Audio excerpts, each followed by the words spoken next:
Announcements, none. Papers have been laid. Questions? Honourable Leader of the Opposition, the floor is yours. Thank you, Madam Speaker. Madam Speaker, I've given notice of the following private notice question addressed to the Honourable Minister of Commerce and Consumer Protection, whether in regard to the State Trading Corporation, he will, for the benefit of the House, obtain therefrom information as to the A, financial situation thereof for the year ending 30th June 2024, and B, expected windfall gain to be derived by the corporation over the next 4 months with respect to the unchanged retail prices of mogas and gas oil. Yes, Minister. Madam Speaker, I thank the Honourable Leader of the Opposition for this question. With regard to Part A of the question, I am informed that the financial statements of the State Trading Corporation are currently being audited by the National Audit Office and will be submitted to the House in due course.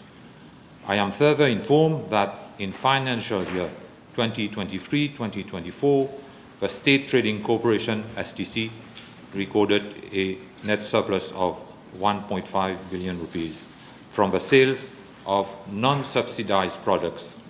As of 30th of June 2024, the corporation's cash and cash equivalent stood at 2.7 billion rupees, while inventories were valued at 637 million rupees.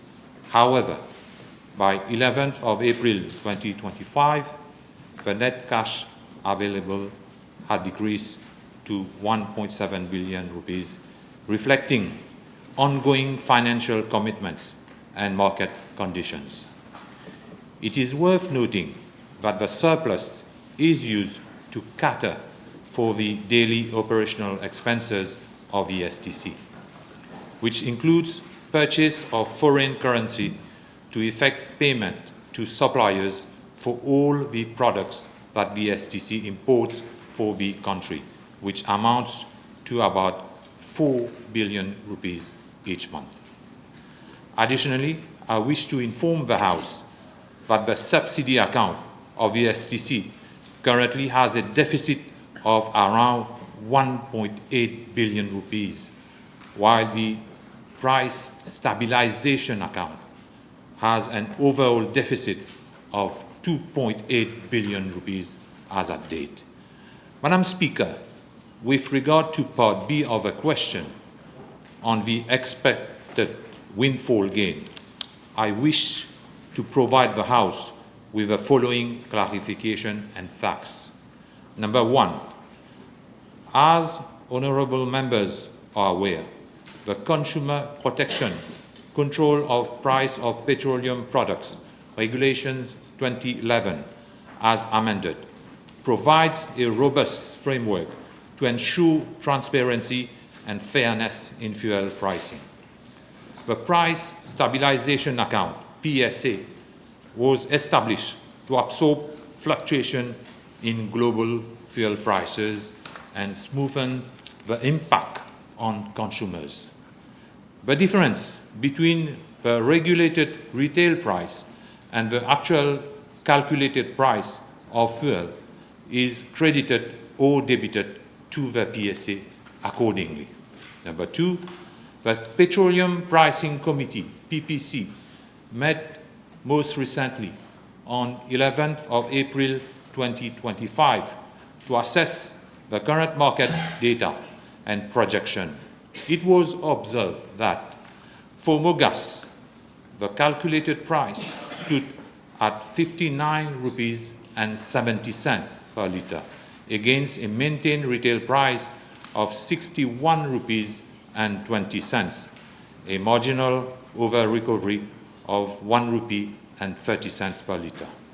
For gas oil, the calculated price was 52 rupees and 61 cents per litre against a retail price of 58 rupees and 95 cents, indicating a greater over-recovery of 5 rupees and 51 cents per litre. Number 3, based on the national consumption levels of approximately 500 million litres annually for both fuel types, that is mogas and gas oil, the 4-month consumption is projected at around 166 million litres for both products, subject that there will be any turbulence in the global prices of mogas and gas oil. The STC may make an estimated national surplus or windfall gain of mogas 108 million rupees, gas oil 459 million rupees, total 567 million rupees over the period April to July 2025. Number 4, however, it is imperative to note that these funds do not constitute commercial profits for the STC. Rather, they are automatically credited to the price stabilization account as mandated by Regulation 4 of 2011 regulations. These proceeds are used to compensate for past period of under-recovery when global prices exceeded retail prices, build reserves to mitigate future volatility in global petroleum markets, safeguard the purchasing power of consumers through stable pricing. Number 5, as at 8th of April 2025, the PSA continued to reflect a net deficit of 2.8 billion rupees, down from 4.2 billion rupees at end of June 2024, and its peak of 5.2 billion rupees in September 2023, while the PSA for mogas moved into a slight surplus of 300 million rupees. The PSA for gas oil remained in deficit to the tune of 3.1 billion rupees. It is therefore clear that the national surpluses are being used to offset this accumulated deficit.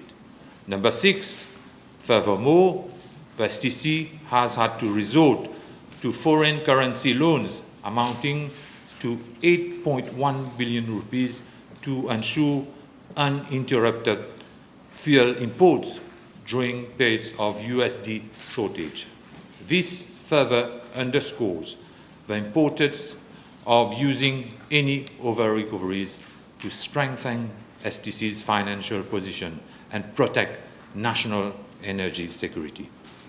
In conclusion, while a national surplus of 567 million rupees may accrue over the next 4 months if international trends hold steady, this must be reviewed in context.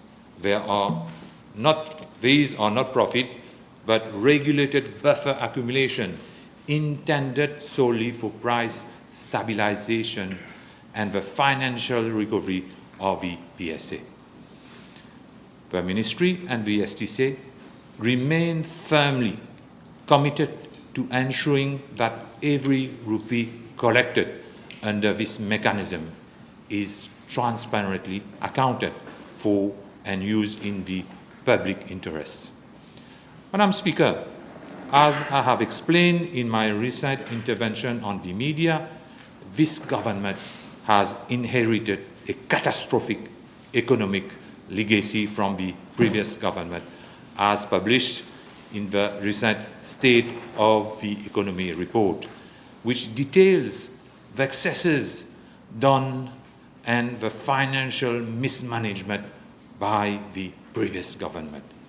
We have a public debt of not less than 644 billion rupees, representing 90.4% of GDP. Government deficit stands at 9.3% of GDP. We are on the watch list of Moody's. Any downgrade to junk status will be catastrophic for the country. We already have the unpredictability of trade tariff and potential global recession looming. We have to ensure that the country and its institutions are rebuilt on strong foundations where ethics and good governments prevail. This is where we intend to go and lead. Thank you, Madam Speaker. Thank you, Minister. Yes, Honourable Leader. Have a supplementary question? Yes, thank you, Madam Speaker. I've listened carefully to the Honourable Minister. May I ask him that in view of the profit recorded, he said of the order of 1.5 billion rupees by the State Trading Corporation, will he inform the House why government is not keeping its promise of reducing the prices of mogas and gas oil by at least 20 rupees, promise which was made by the Honourable Prime Minister, by several ministers on the other side and MPs also before the last general elections. Yes, Minister, I thought you had replied.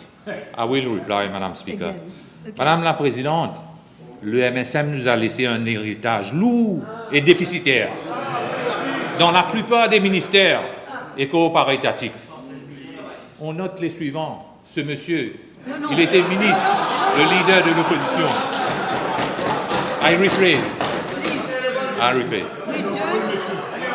Le leader de l'opposition était ministre de l'énergie.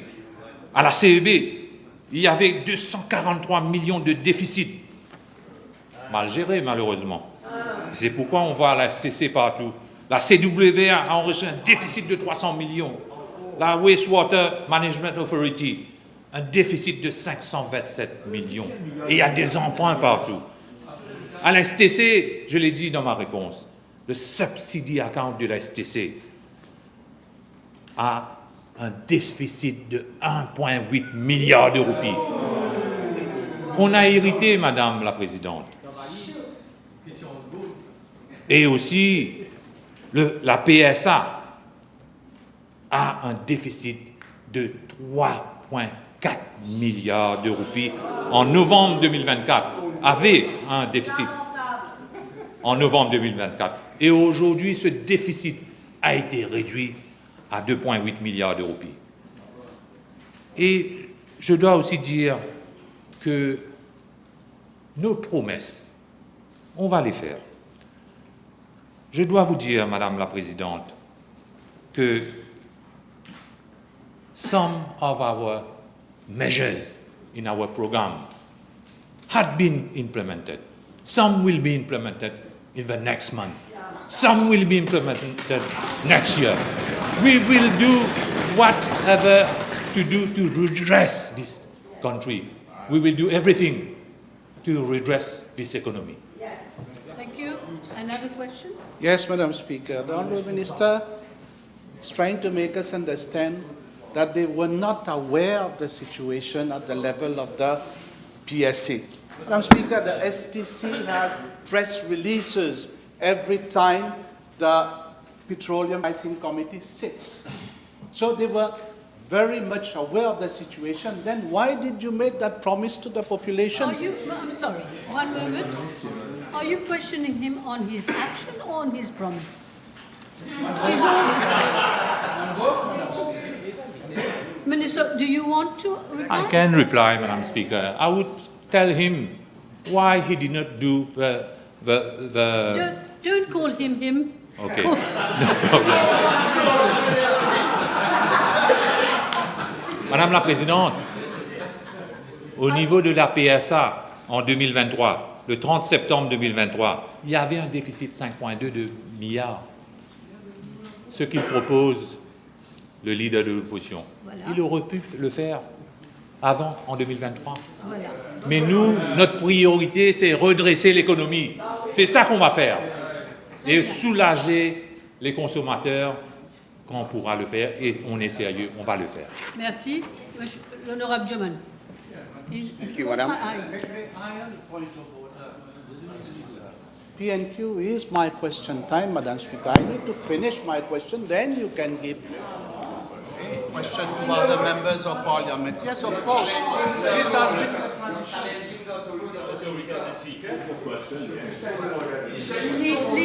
Leader of the opposition, if I may, we will have until 12:04. What if he doesn't get a chance to talk? He caught my eye. No, but as a matter of principle, Honourable gentleman, Thank you, Madam.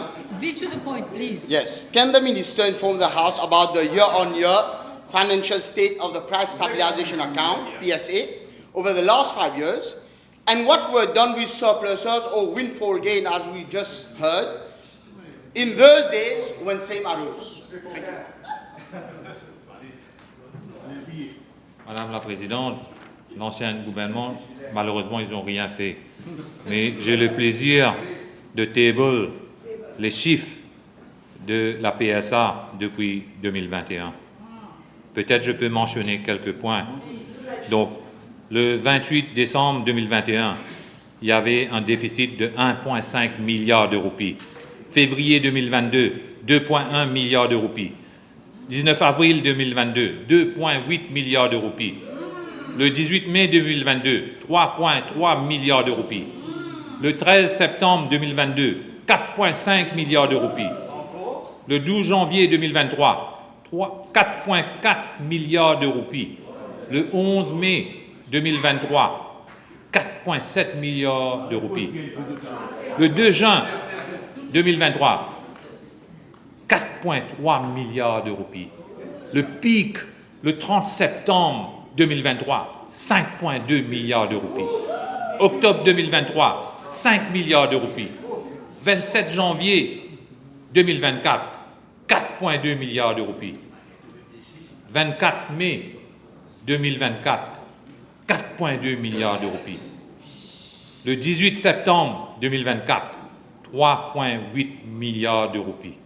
Et nous, en novembre, on avait hérité avec 3,4 milliards de roupies.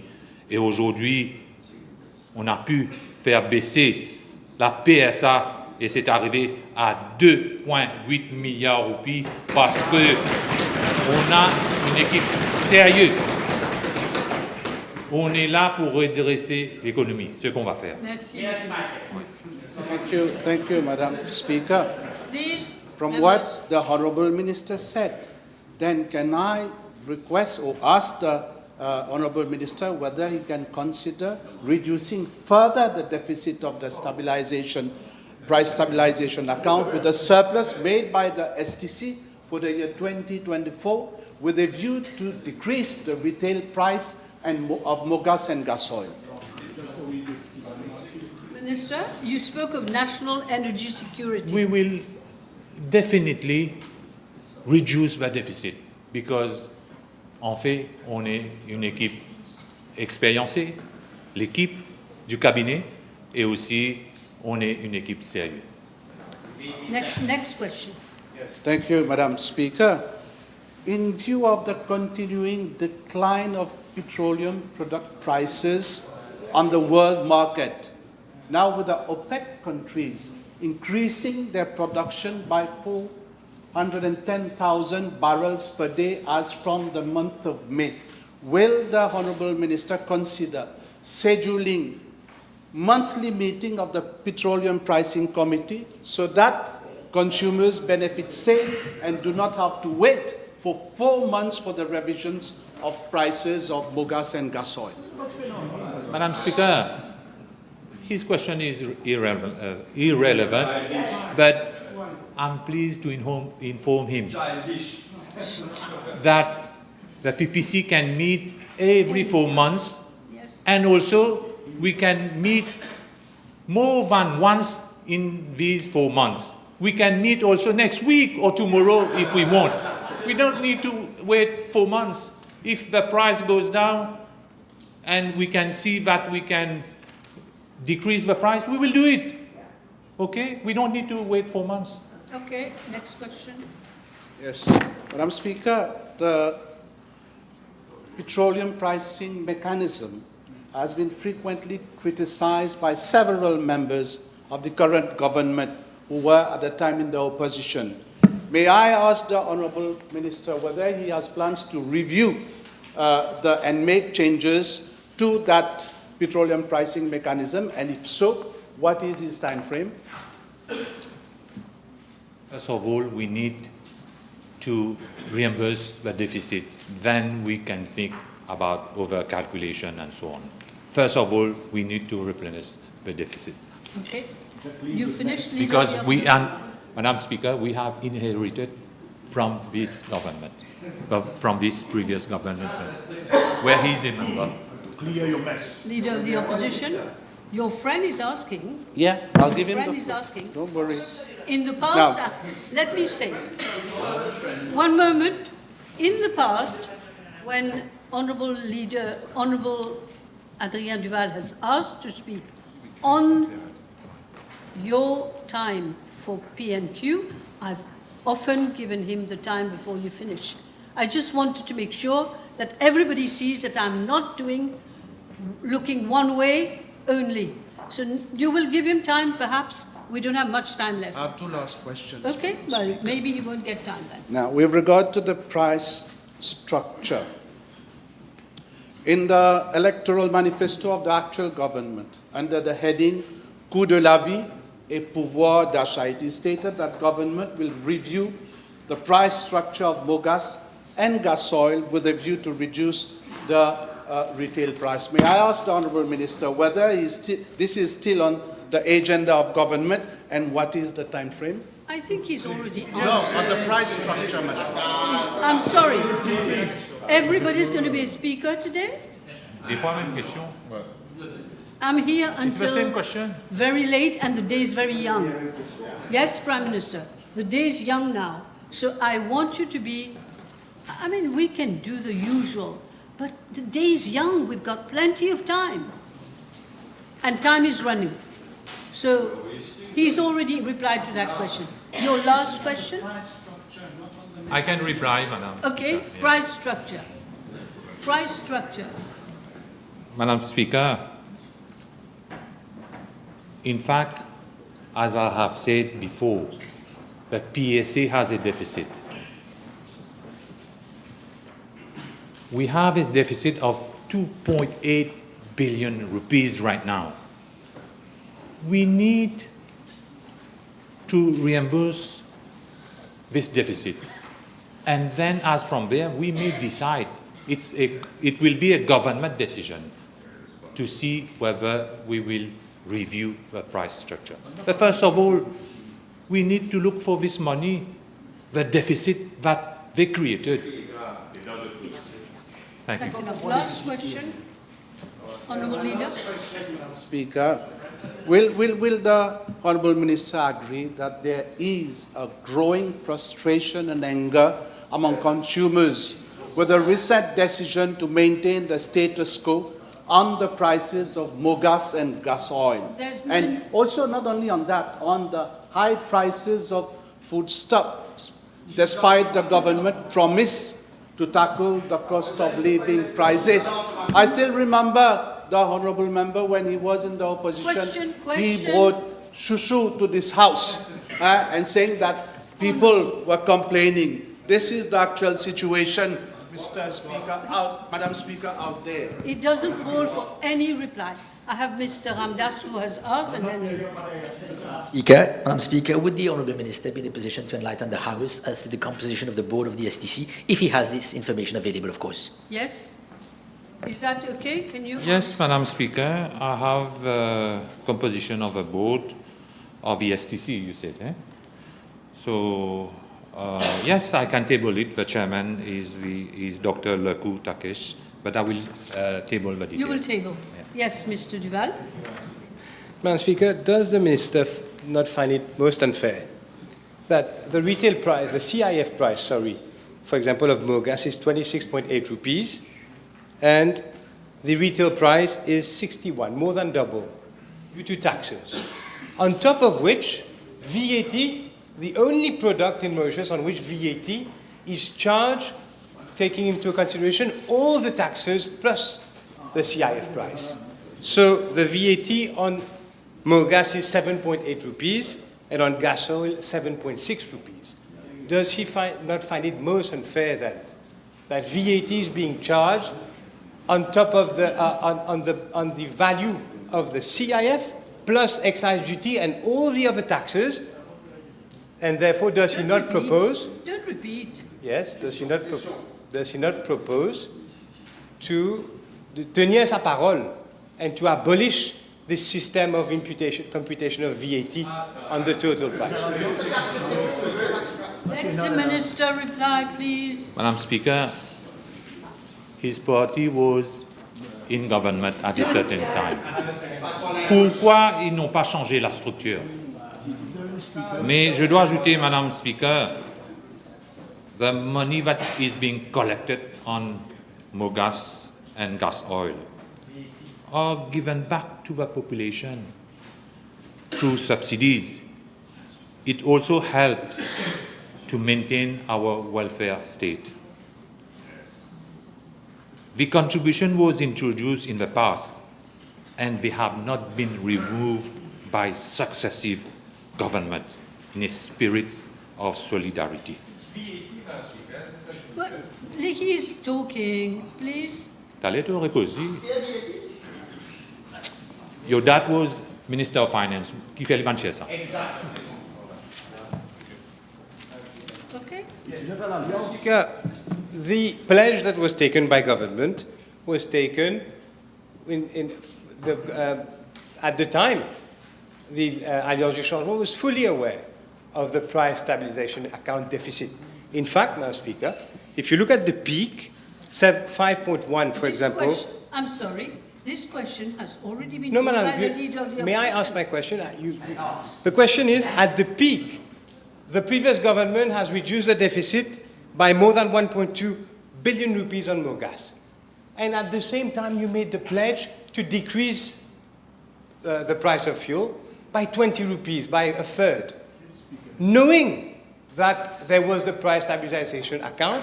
And by the way, the deficit has been reduced to a greater extent by the previous government.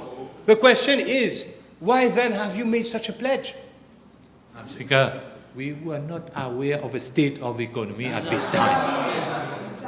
On a hérité une situation catastrophique. Premièrement, il faut redresser l'économie le plus vite possible. C'est ça qu'il faut faire. Il faut mettre de l'ordre. Et c'est pourquoi, entre-temps, on voit qu'il y a beaucoup de soucis dans plusieurs ministères. Et on a vu à travers les médias que FCC est en train de faire beaucoup d'enquêtes. Beaucoup d'anciens ministres font le va-et-vient entre la FCC et chez eux.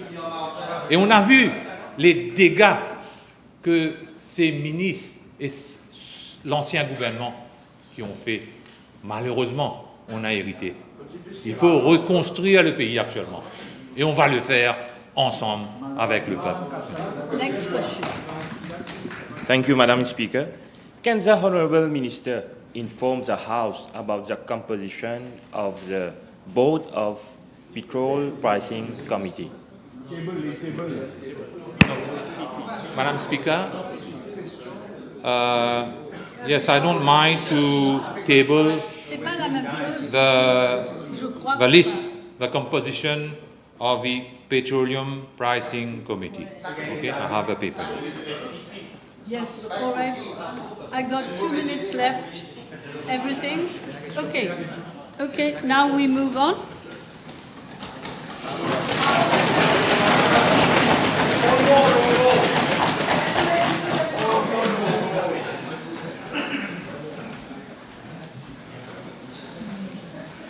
Questions? Honourable members, the table has been advised.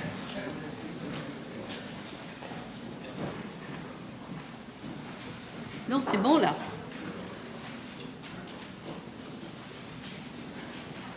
Honourable second member for Flack and Bon Accueil. Yes. Mr. Bichou. Oui, Madame la Présidente, B355, s'il vous plaît. Madam Speaker, I'm informed by the MRA that the total number of VAT registered entities, including companies and persons, was as follows. In 2019, 16,231. In 2020, 17,393.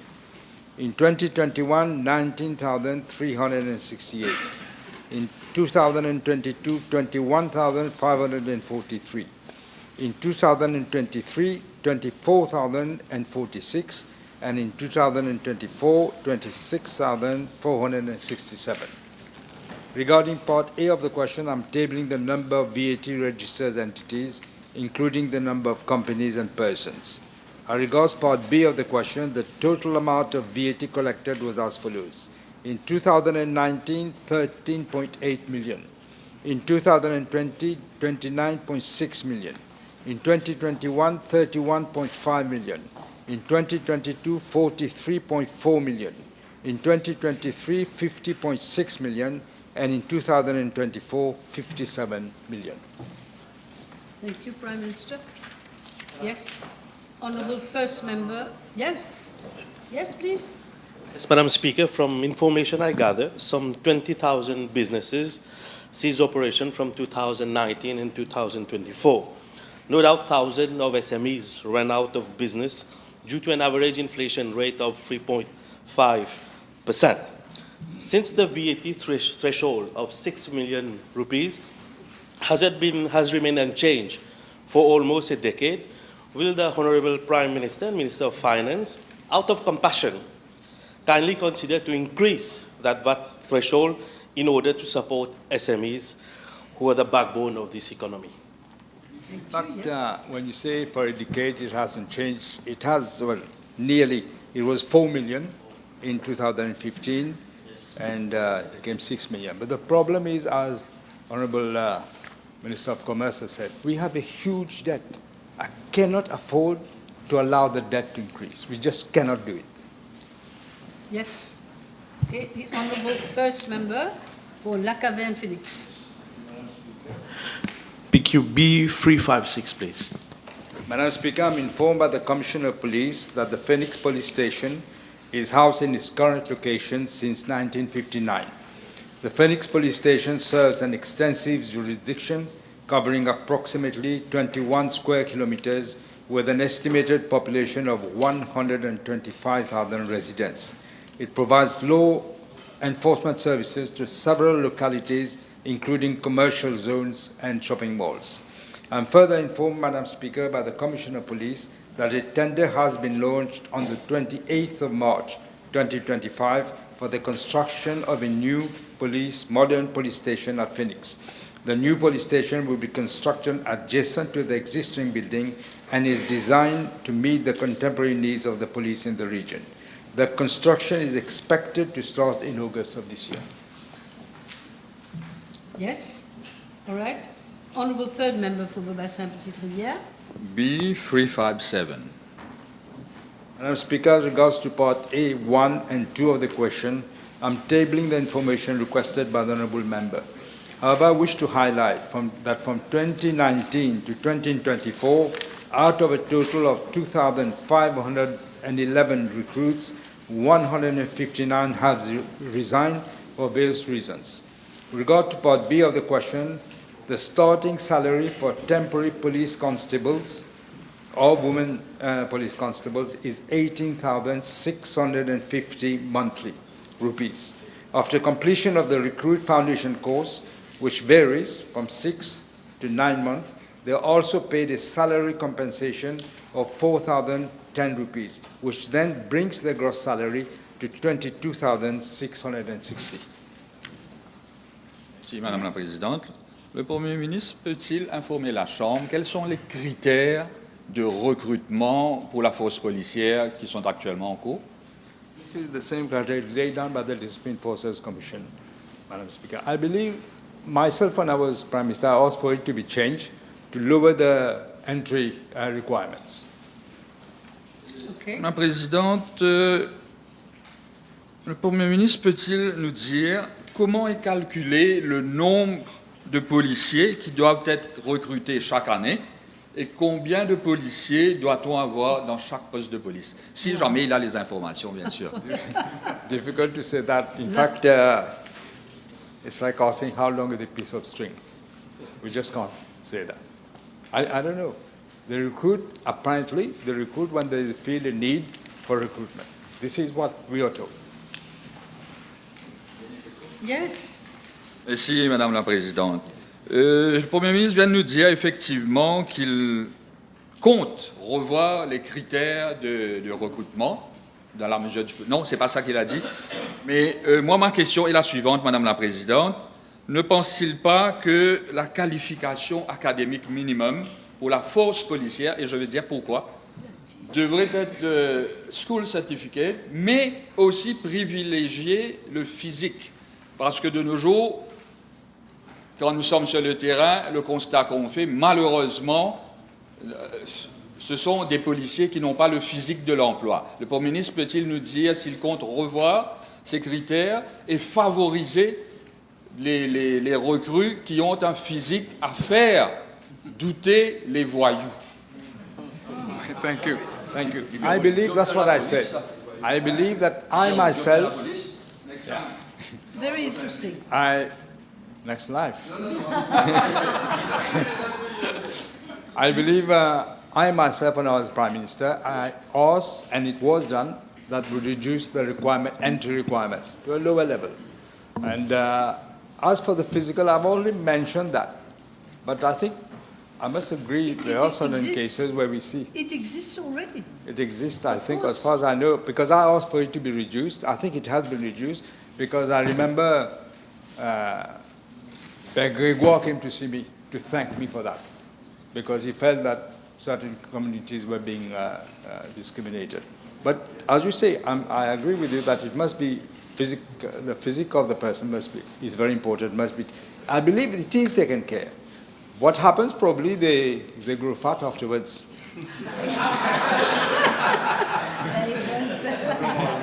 But they go for training. They do training every day, from what I know. Yes. Where are we now? Third member for Port-Louis North and Mortaino, Mr. Kazer. Thank you, Madam Speaker. PQ B358, please. Madam Speaker, as announced in the government program of 2025-2029, my government will introduce biometric passport with advanced encryption and anti-tampering mechanism. The biometric passports, known as e-passports, will incorporate biometric data, which will facilitate the verification of the identity of the passport holder. It will also reduce the risk of identity fraud. It will also ensure faster immigration clearance and visa waivers for many countries. Many countries tend to waive the visa requirement if you have this biometric passport. My office, in collaboration with the Minister of Information Technology, Communication and Innovation, is currently working on the specifications of the biometric passport. There was an attempt to do that in the past, but there are ça paraît très louche. Yes. Honourable First Member for Port-Louis North. Thank you, Madam Speaker. B359, thank you. Madam Speaker, I'm informed by the Commissioner of Police that in accordance with Section 131 of the Police Standing Orders, the responsibility to determine the section of the law under which charges are preferred against accused parties rests upon completion of the inquiry, and it is as follows. For cases classified as crimes, it is by the Superintendent of Police or above. For cases classified as misdemeanors, by Assistant Superintendent of Police and above. For cases classified as contraventions, by Chief Inspector of Police, Inspector of Police and above. Certain cases that are not classified as either a crime or a misdemeanor or a contravention, such as industrial accidents and injuries, or loss of documents, loss of cards, minor road traffic accidents and missing persons, are dealt with an officer not below the rank of Chief Inspector of Police.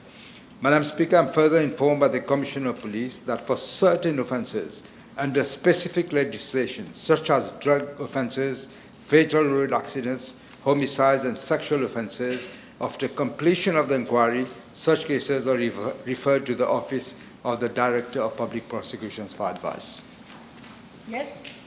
Thank you, Madam Speaker. Will the Honourable Prime Minister agree with me that sometimes the charges against suspects are not proportionate with the offences? Case of severe wounds and blows or severe assault causing effusion of blood, for example, end up as simple larcenies, and this must be addressed.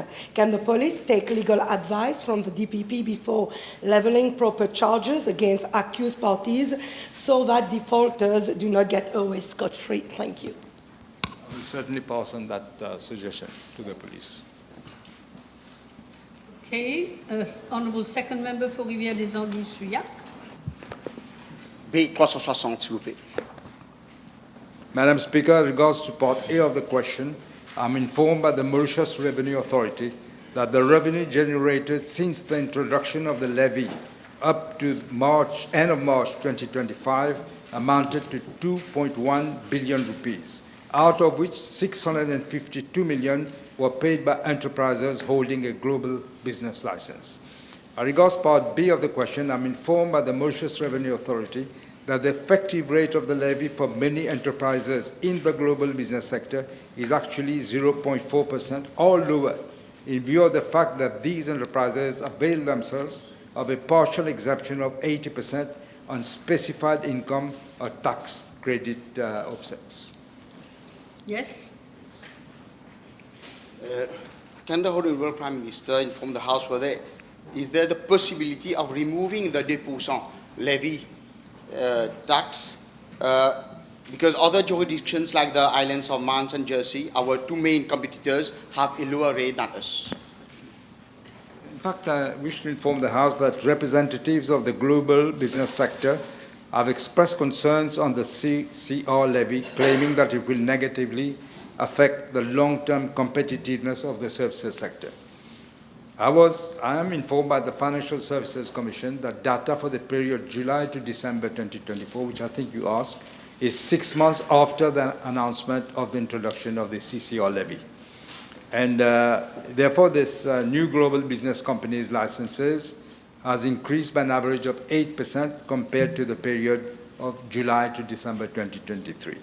Now, these concerns are being analyzed by my ministry together with the Ministry of Finance Services and Economic Planning in consultation with the Mauritius Revenue Authority, the Financial Services Commission, and other concerned stakeholders. To complete, the CCR levy was applied indiscriminately to all enterprises with a turnover exceeding 50 million rupees. Yes. The Honourable Second Member for Grand Bay, Poudre d'Or. Thank you, Madam Speaker. B361. Madam Speaker, I'm informed by the Commissioner of Police that Goodlands Police Station covers an area of 33 square kilometers and has a population of approximately 34,000 residents. The station's jurisdiction includes the areas of Goodlands, Petit Rafoué, Rocheterre, Cottage, and Saint-Antoine. The number of staff at Goodlands Police Station has increased over the past years, due to the increase in economic and commercial activities as well as traffic flow in the areas. Presently, there are 88 police officers of different ranks are posted at the Goodlands Police Station. As regards to Part A1 of the question, the number of police officers posted at Goodlands Police Station is as follows. Assistant Superintendent of Police, 1. Chief Inspector of Police, 2. Inspector of Police, 3. Police Sergeant, 21. Woman Police Sergeant, 3. Police Constable, 45. Woman Police Constable, 13. As regards to Part A2 of the question, 2 police vans are attached to the police station. Additionally, Goodlands Police Station is supported by police officers from other units and branches of the police force. I should say, if there are major events, additional personnel from other police stations are also called upon to reinforce the personnel of Goodlands Police. As regards to Part B of the question, I'm informed by the Commissioner of Police that the police contingent at Goodlands, supported by 26 safe city cameras and resources from other units and branches, is adequate for effective policing in the area.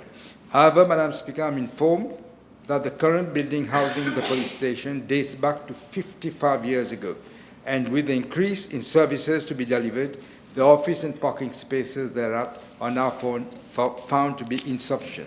It is therefore proposed that, I think the procedures are already started, it is proposed that a new police station will be built to relocate that police station. Thank you, Prime Minister. Yes, the Honourable Fourth Member for Rodrigues, Mr. Edouard. Madam Speaker, B362. Madam Speaker, the government program of 2025-2029 is a program for the Republic of Mauritius, including Rodrigues and Outer Islands. We recognize that each outer island has their own specificities. In this context, at paragraph 19 of the government program, we have stressed that government will pay urgent and special attention to Rodrigues, Argaliga, and Saint-Bruno. With regards to Rodrigues, the government program also announces, one, the development of the airport in Rodrigues, which will be integrated in the master plan for the overall development of our airports. Second, special attention will be given to the water situation through the improvement of distribution network and storage system.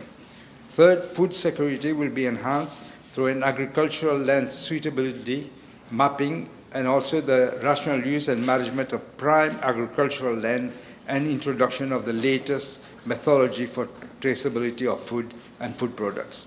And fourth, a land drainage master plan will be commissioned by the Land Drainage Authority. The consultancy contract has already been awarded.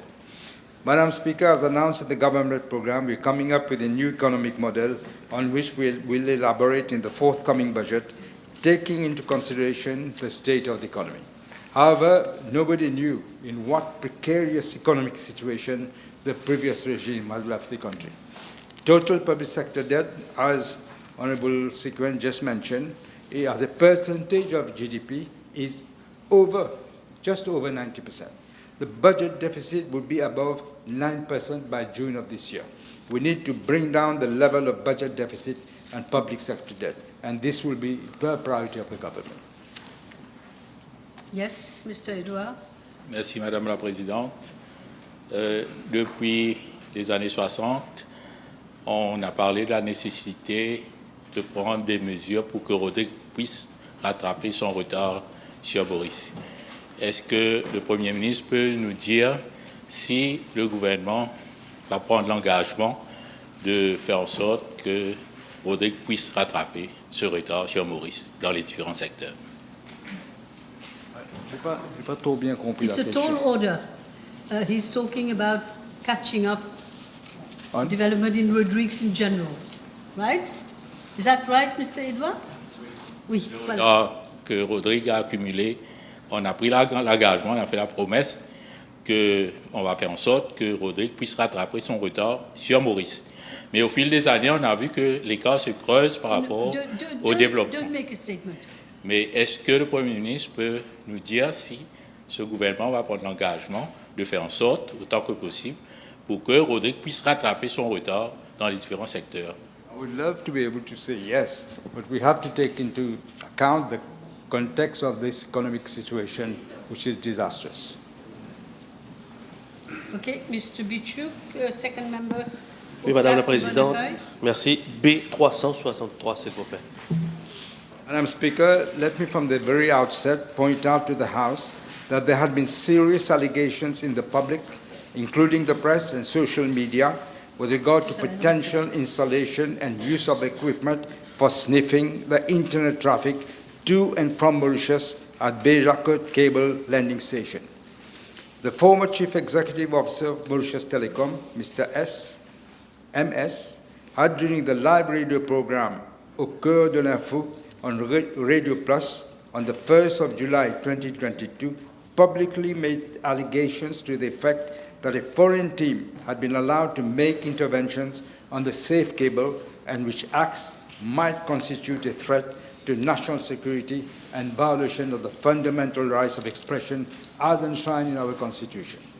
These allegations have seriously affected the image of Mauritius Telecom, which owns the station, and also tarnished the image of Mauritius, both locally and internationally.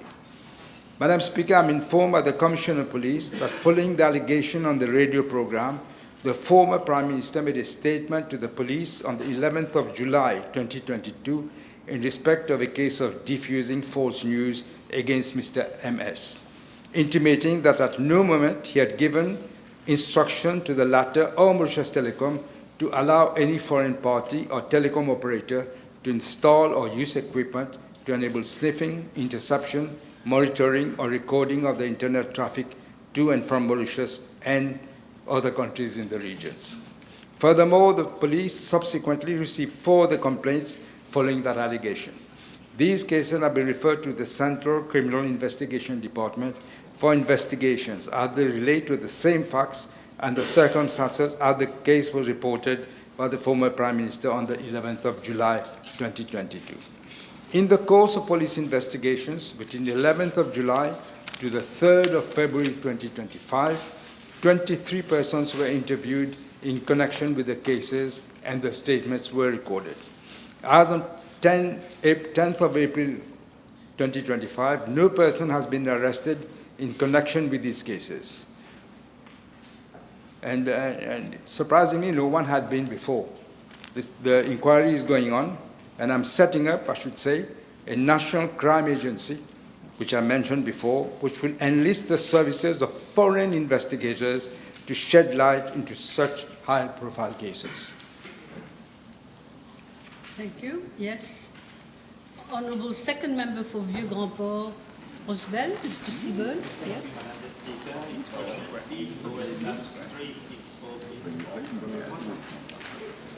Madam Speaker, with regard to Part A of the question, I'm informed that for the financial year 2013 to 2014, Air Mauritius Limited realized a profit of 359,219,000 rupees, whereas from 2015 to 2024, Air Mauritius incurred a loss amounting to 721,683,000 rupees.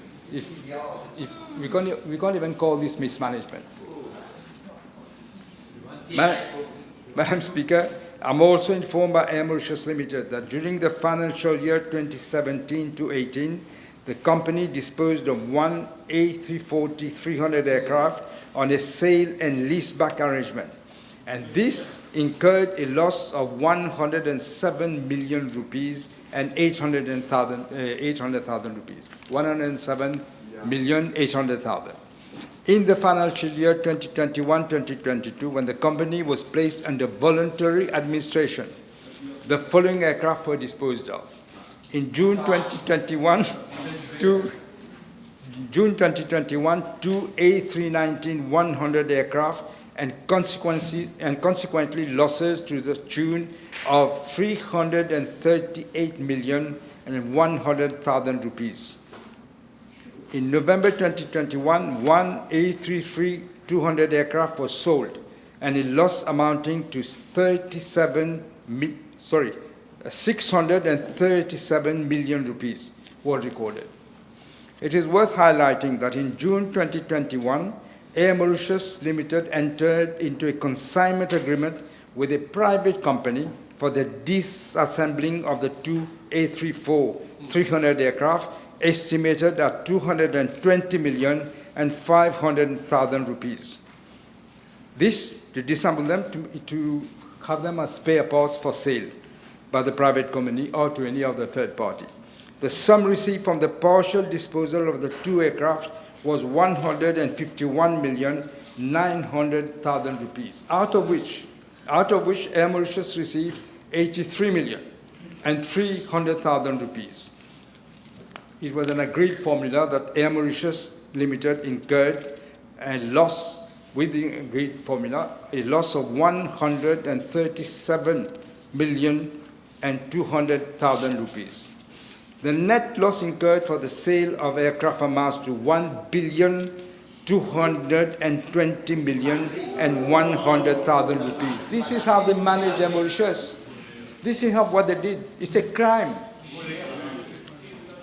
As regards to Part B of the question, I'm informed that government has not injected capital directly in Air Mauritius, but it did so indirectly through Airport Holdings Limited by providing the latter with an advance of 12 billion rupees in September 2021 in the context of the watershed meeting to enable the company to provide funds to Air Mauritius Limited. Don't forget an administrator was appointed for meeting its urgent financial requirements and to cater for other associated costs. I'm informed that this advance was used by AHL as follows: 9.5 billion as loan to Air Mauritius, 812 million for acquiring shares of Air Mauritius Limited, 42 million for acquiring shares of Point Coton Resort Hotel Company Limited, 135 million rupees for acquiring shares of Jet Prime Limited, 14 million rupees injected as capital in subsidiaries of AHL, 1.007 billion rupees as loan to subsidiaries of AHL, and 324 million for the acquisition of floors at Medco building. Further, 166 million on the administrative expenses from August 2021 to June 2024. Madam Speaker, the Ministry of Finance needed 25 billion rupees to fool the people, to give the illusion that there is economic growth. In fact, they needed 25 billion rupees to show that the debt was lower as compared to, as related to the GDP ratio. This is what they did: lied, illusion, false figures. AHL was set up comprising 23 entities, including Air Mauritius Limited. The actual net assets were valued at 10 billion rupees. However, goodwill amount of 41 billion was added to the 10 billion to reach a figure of 51 billion. What is worse, Madam Speaker, the MIC was instructed to buy 49% of AHL at a value of 51 billion rupees. MIC paid 25 billion to acquire 49% of the shares of AHL, where the actual assets were worth only 5 billion rupees. In other words, somebody has stolen the money. In other words, and we'll find out. We will find out. No culprit will be left without being prosecuted. And I must emphasize, Madam Speaker, that the World Bank has confirmed that the 49% was worth only 5 billion rupees, confirmed by the World Bank. This is a case of excessive overvaluation carried out at the expense of MIC, which is 100% owned by the Bank of Mauritius. It will mean, therefore, that MIC will have to impair with obvious consequences. I wish to apprise the House that following the injection of 25 billion rupees by the Mauritius Investment Corporation in AHL on the 9th of December 2021, AHL reimbursed the advance of 12 billion to the government on the same day transaction. On its part, Mauritius reimbursed an amount of 830 million to AHL, and an additional amount of 622 million has been offset by AHL through the purchase of the subsidiary. Meeting held in March 2025 agreed to convert the remaining loan balance of 8.045 billion rupees of Air Mauritius into non-voting convertible redeemable preference shares. Madam Speaker, KPMG has been requested by AHL to probe into the amount of 2.5 billion rupees which should have been retained for working capital. Cash flow needed for MK, but was instead used for other purposes for which we have yet to understand where the money went. If there was a proper authorization, that amount was derogated for its original purpose. A forensic audit by KPMG is underway to understand all these very loose calculations that was done. No, I'm sorry, time is up. Time is up. No supplementary.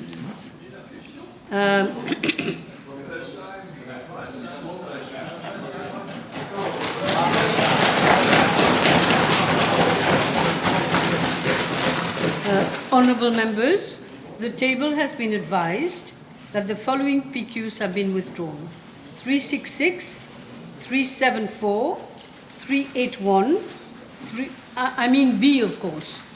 B391, B393, B394. Okay. I now call on second member for Belrose-Quatre-Bonnes, Ms. Anctil. Je vous remercie, Madame la Présidente. B365. Merci.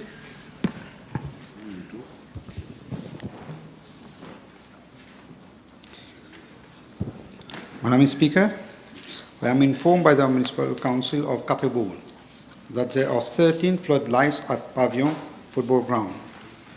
These are a combination of LED and halogen, and they are broad-beamed, high-intensity artificial light providing functional area lighting. With regard to part A of the question, the Municipal Council of Quatre-Bonnes has apprised that according to a survey carried out on 19 March 2025, 4 units of those floodlights were found to be defective and consequently have to be replaced. Quotations are being sought by the Council for the purchase of 4 LED floodlights to replace the defective ones by end of April 2025. In addition, in order to increase the luminosity thereat, the Council has decided to fix 1 additional unit of floodlight on each pole. This project will be undertaken in the next financial year. Madam Speaker, as per the part B of the question, I am advised that the fencing of the football ground was fixed more than 20 years ago. The metal poles holding them are in an advanced state of decay and rusting. This is a glaring example of how the former government failed to maintain sport infrastructure. I am further advised by the Municipal Council of Quatre-Bonnes that in the first instance, for the security and safety of joggers and players, one side of the fence of a length of 110 meters has already been removed. Actions is being taken to replace the defective fence of 110 meters out of 460 meters. Bids were launched under the Small Community Projects through restricted bidding on 7 March 2025. The closing date for submission was on the 18 March 2025. 3 bids have been received. The Executive Committee held on 3rd April 2025 approved the lowest substantially responsive bid.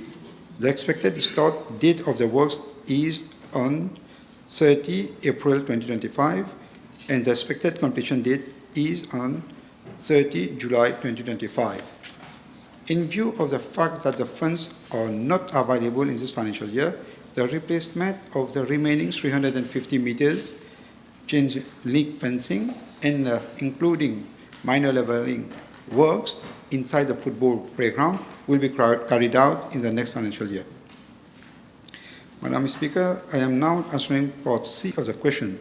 According to the Municipal Council of Quatre-Bonnes, as a result of continuous use of the ground throughout time, the soil has settled and the rock were spotted at the playground.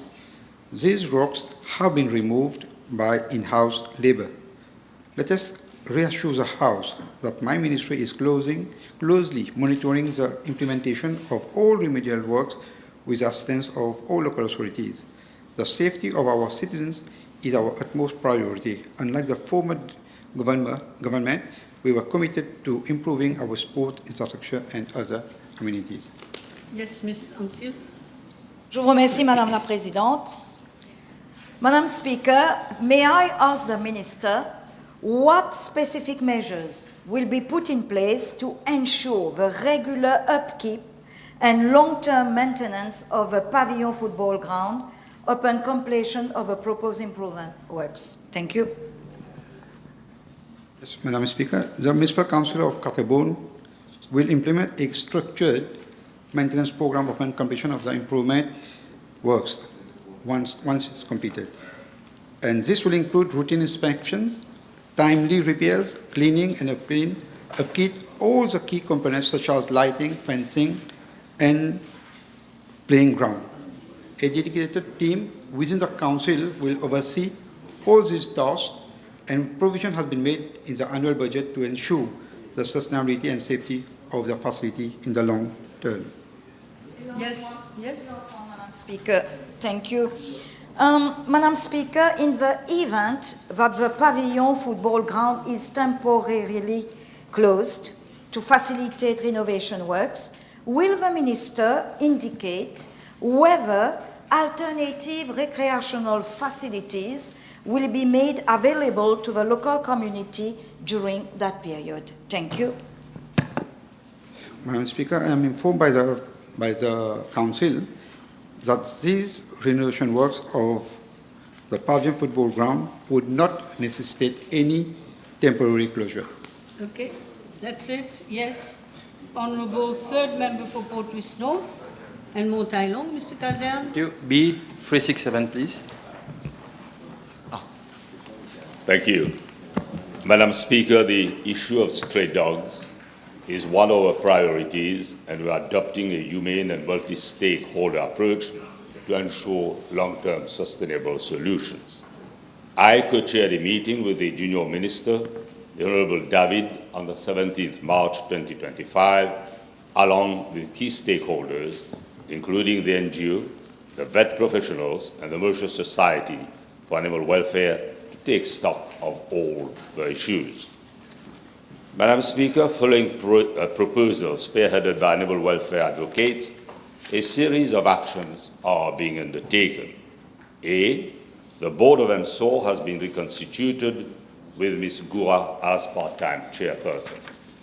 B, the Mauritius Society for Animal Welfare will be restructured to be an internationally compliant body to access global support.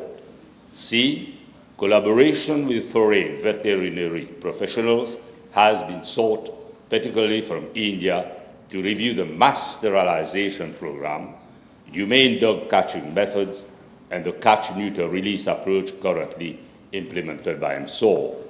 D, the Commissioner of Police has been requested to inform as to whether stun gun or anesthetic darts could be used for catching of dogs.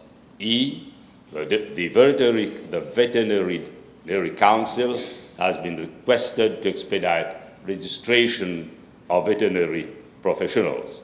F, the Animal Welfare Act of 2013 is being reviewed to empower MSOR to act against animal abuse, regulate dog breeding and importation, and introduce stronger penalties for defaulters. J, a first meeting to review the legislation was chaired by the Senior Chief Executive on the 26th March 2025, a representative of NGOs, and all proposals received thereon will be examined by different subcommittees to expedite its coming into operation.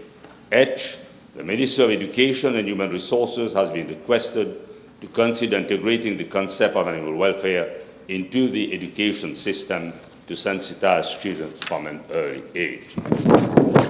Meanwhile, MSOR is continuously implementing its sustainable project for dog population control through mass sterilization, dog registration, and catch-neuter release program. The catch-neuter release method being used since 2022 no longer serves its purpose as stray dogs are being returned on the streets. This is why government has taken the bold initiative to construct dog shelters region-wise and an animal hospital. Madam Speaker, it is worth to note that the last survey on stray dogs was conducted as far back as December 2013 by the Humane Society International, and it was reported that Mauritius had a total owned dog population of approximately 246,000 and roaming street dog population of 57,000. The report also indicated that a large majority of stray dogs population in Mauritius is owned, and the number of stray dogs was relatively low. The government is taking decisive action to implement a humane, sustainable and collaborative approach to managing the stray dog population after years of inaction. The welfare of animals and the safety of our citizens remain at the heart of the government's initiative. Thank you, Minister. Yes, Mr. Kazan first. Madam Speaker, I'd like to thank the Honourable Minister for his reply. It's a concern.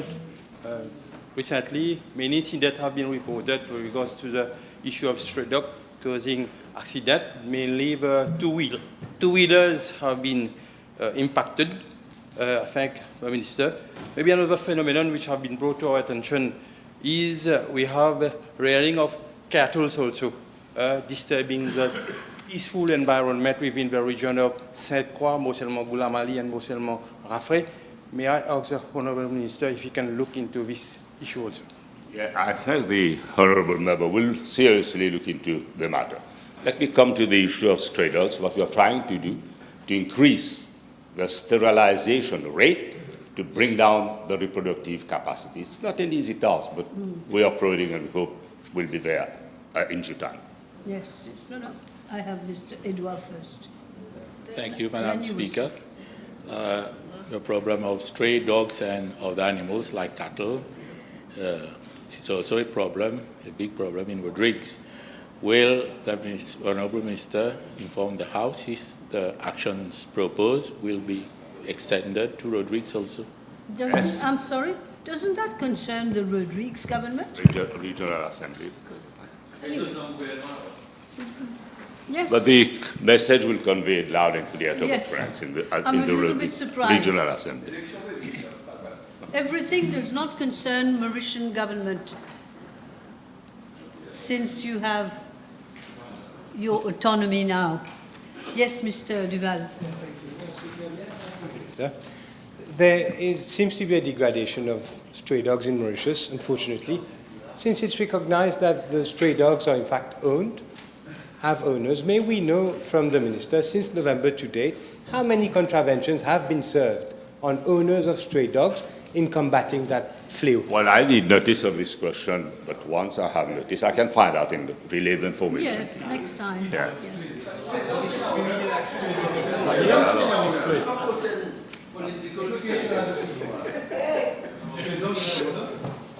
We got 15 more minutes to go.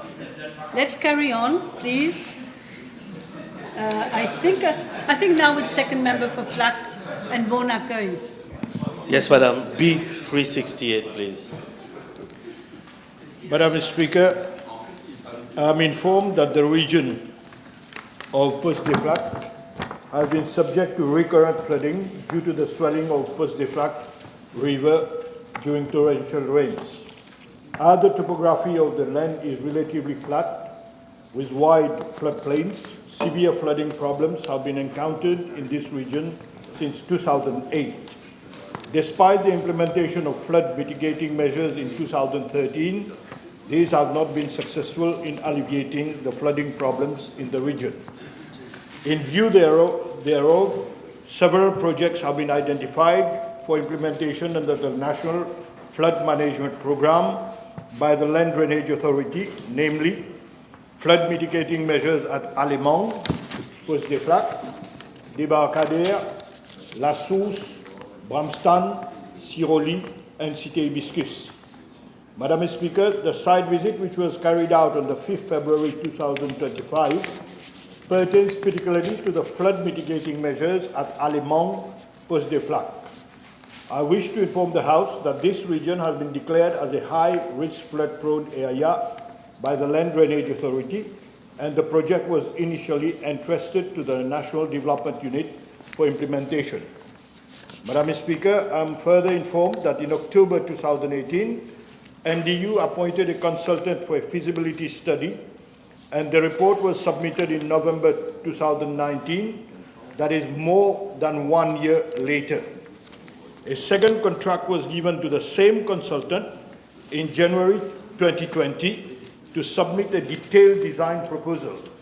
Only a preliminary design report was received in September 2020, and discussions lingered between the NDU and LDA for 1.5 years as to determine the best alternative to be adopted, that is either alternative 1, comprising the construction of a dike closer to the urbanized areas so as to increase the capacity of the river, or Alternative 2, which involves the construction of a flood wall along the bank of Poste des Flaques on the urbanized side. Subsequently, the project was handed over to the Drains Infrastructure Construction Limited in June 2022. The project consultant from DICL submitted a detailed design report in April 2023. Following geotechnical investigations carried out in 2024, a supplementary report to the detailed design report was forwarded to the Land Drainage Authority for approval. On 7 February 2025, the authority conveyed its no objection, subsequent to which the DICL requested the project consultant to prepare the draft bidding document. I am now informed by the DICL that the land acquisition procedures for 29 plots are ongoing, and it is expected that the bids will be invited for the appointment of a contractor once leaves are obtained to be able to start the works. Madam Speaker, I would like to deplore the fact that it took nearly 9 whole years to start initiating actions to implement this project, least to say how urgent issues were being dealt with by the previous government. I'm reassuring the House that now my ministry will ensure that the works will be undertaken at the earliest possible. Madam Speaker, I wish to point out that in terms of short-term measures, the dredging of Poste des Flaques River was carried out by the NDU in November 2023 and by the District Council of Flaques in November 2024, respectively, in view to mitigate the risk riverine flooding. Furthermore, I am informed that the District Council is undertaking regular cleaning works and removal of debris and aquatic plants that obstruct water flow to prevent flooding. Yes. Next question, member for La Caverne Phoenix. First member, please. Thank you, Madam Speaker. B369, please.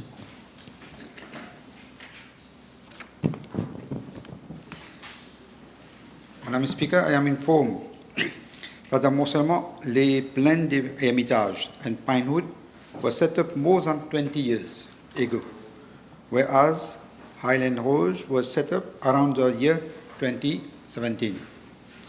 As regard to part A of the question, the Municipal Council of Aqua Phoenix has informed that no complaints have been received from inhabitants of Mont-Seulement, les Plaines des Hermitages and Pinewood regarding the scavenging service thereat. However, 4 complaints were registered at the Citizen Support Unit portal from the inhabitants of Mont-Seulement Highland Rose on scavenging service and 1 on the removal of bulky waste. Madam Speaker, each household is provided with scavenging service once weekly, either in the morning shift or in the afternoon shift. The distribution of scavenging works for refuse collection is undertaken on a zonal basis as follows. First, Mont-Seulement, les Plaines des Hermitages, morning shift, Monday for zone 1 and Tuesday for the remaining zone. And in the afternoon shift is only Tuesday. Second, Mont-Seulement Highland Rose, morning shift, Thursday for one zone, Friday for another zone, and Wednesday for the remaining zone. In the afternoon shift, Friday for one zone, Saturday for another zone, and Wednesday for the remaining zone. And third, Mont-Seulement Pinewood, morning shift, Thursday for one zone, Friday for the remaining zone. Afternoon shift, Friday for one zone, and Saturday on the remaining zone. Moreover, there should be a public holiday or any unforeseen circumstances, the Council will ensure that the waste is collected from the household on the next day. Additionally, bulky waste collection is carried out twice yearly. The last exercise was conducted in some areas of the aforesaid mentioned Mont-Seulement on 5th and 6th October 2024. It is to be noted that 328,432 and 82 cents were provided to the Council for this exercise instead of the required amount of 1.8 million rupees. Hence, the bulky waste collection could only be carried out for Port of the Moselmo. The Council has already been given the green light to proceed with the second campaign of bulky waste collection, which will be done in May 2025. Madam Speaker, what is the use of participating in so many international conferences on climate change and protection of the environment, going as far as to pledge to save this planet, but failing to put words into action? They could not even cater for a basic service like refuse collection, an absolute wastage of public funds. As a short-term measure, the Municipal Council of Vakwa, Phoenix, has been requested to inform every household as to the exact date and time of waste collection. Additionally, I have requested my ministry to instruct the Council to ensure that scavenging service is provided to the entire Moselmo on one day or at the most 2 days, instead of splitting same into several days for different zones of the same Moselmo with effect from 1st of May 2025. Madam Speaker, as part B of the question, I am apprised by the Council that Moselmo, Les Plaines des Hermitage, has 6 lots of green space of a total extent of 11,672 meters square. Highland Hose has 13 lots of green space of a total extent of 50,000 meters square, whereas Pinewood has 10 lots of green space of a total extent of 55,700 meters square. Furthermore, there are no jogging tracks at Highland Rose. However, there is one jogging track of 2 kilometers at Moselmo Pinewood, as well as one jogging track of 1 kilometer at Les Plaines des Hermitage. My ministry has instructed the Municipal Council of Vakwa Phoenix to initiate immediate action for the maintenance of all green spaces and jogging tracks within all the aforementioned Moselmo and other Moselmo as well. My ministry has also requested the Council to prepare a proper maintenance plan so as to effect cleaning and mowing of the Arbor Moselmo by in-house labor on a monthly basis. Madam Speaker, as for part C of the question, the Council has informed that it has not received any complaints regarding the street lighting at Moselmo Pinewood. As for Moselmo Plaines des Hermitage, the Council reported a loss of street lighting cables thereat to the Mocha Police Station on 23rd of December 2021. Financial clearance was obtained from the then Ministry of Finance, Economic and Planning and Development as far back as 26 July 2024 to the tune of 1.5 million rupees for the repair of the street lighting network. The material have already been purchased. However, the street lighting cables have not been installed yet. Nevertheless, I wish to assure the House that this government is here to work for the betterment of the inhabitants. The lost cables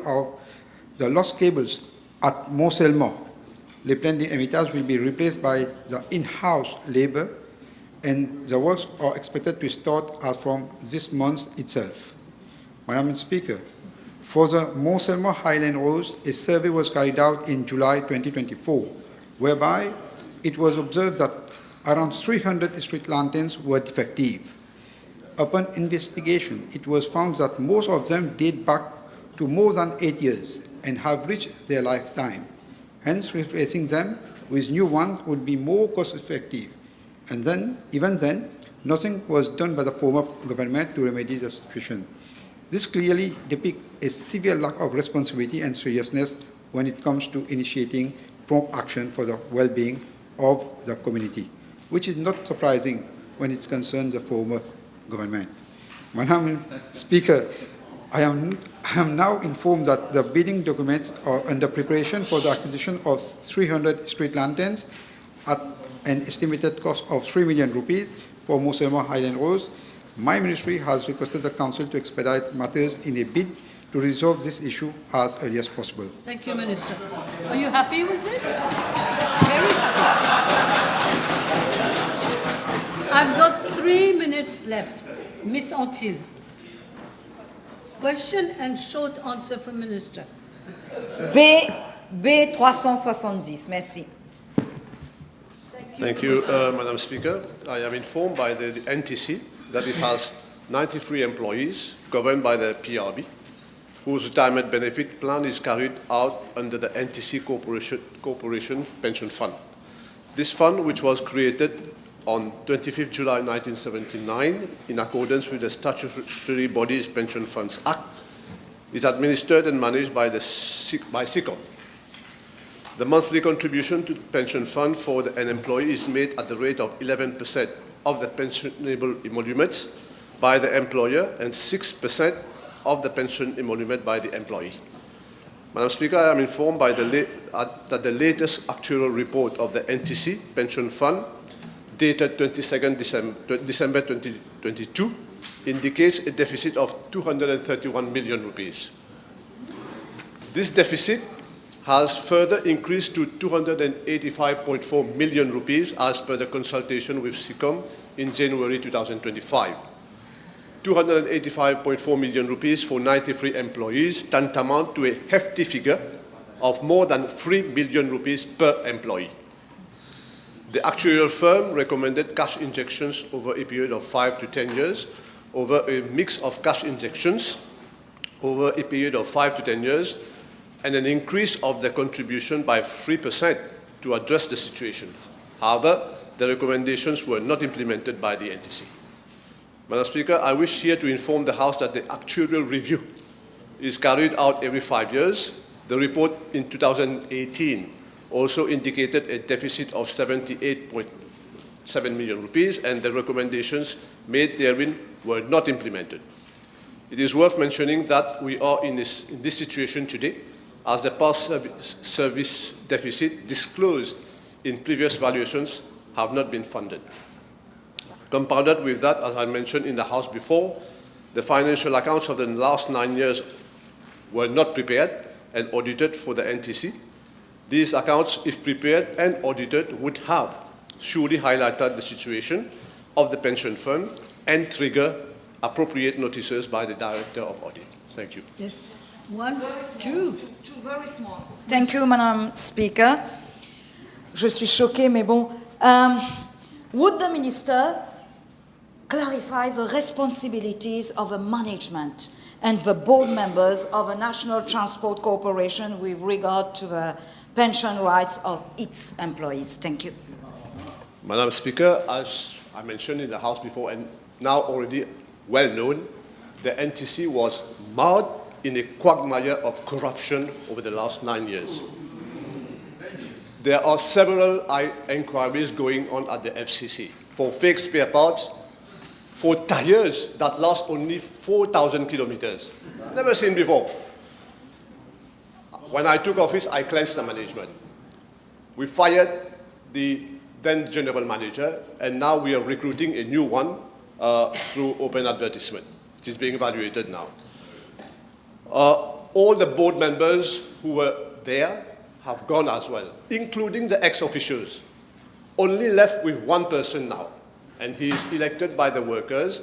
His name is, let me look for his name, Mr. Lachana, who I have no say in his appointment over the board. I leave it to the employees of the NTC to ask him how he has spent his years on the board of the NTC while this were happening before his own eyes. Last question, yes. Thank you, Madam Speaker. Would the Honourable Minister inform the House of the remedial measures currently being envisaged? Thank you. Well, first of all, to implement the recommendations of the actual review, mainly to fund the past deficits I highlighted before. However, the NTC is now in a financial situation that it is in, and we will only know the state of affairs once the audited accounts have been completed. Only then we can know the financial means available at the NTC to fund the pension funds which are due to the employees. Thank you. Thank you. I think we will break for an hour and a half. This time I'm not mistaken. We're coming back at 2:30.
Now, I think we have Honourable Second Member for Grand Bay Poudre Mr. Bijan. Thank you, Madam Speaker. B371. This question will be replied by Honourable Minister of Social Integration. Yes, Madam.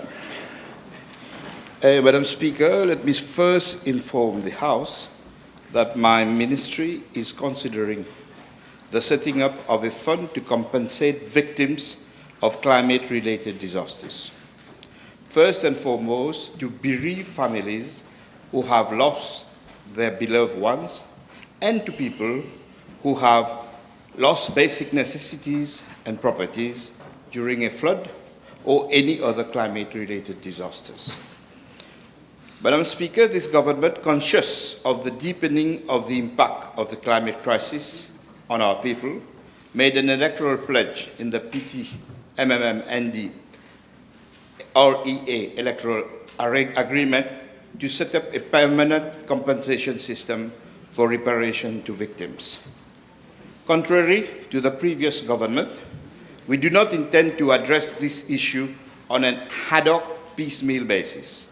As soon as the mechanism and the financing of such a compensation scheme be discussed and finalized within government, we will be in a position to specify the beneficiaries and its retroactive application to past victims, including those who suffered damages caused by the flash flood to the residence of Morcellement Montplaisir in Fond-du-Sac prior to November 2024.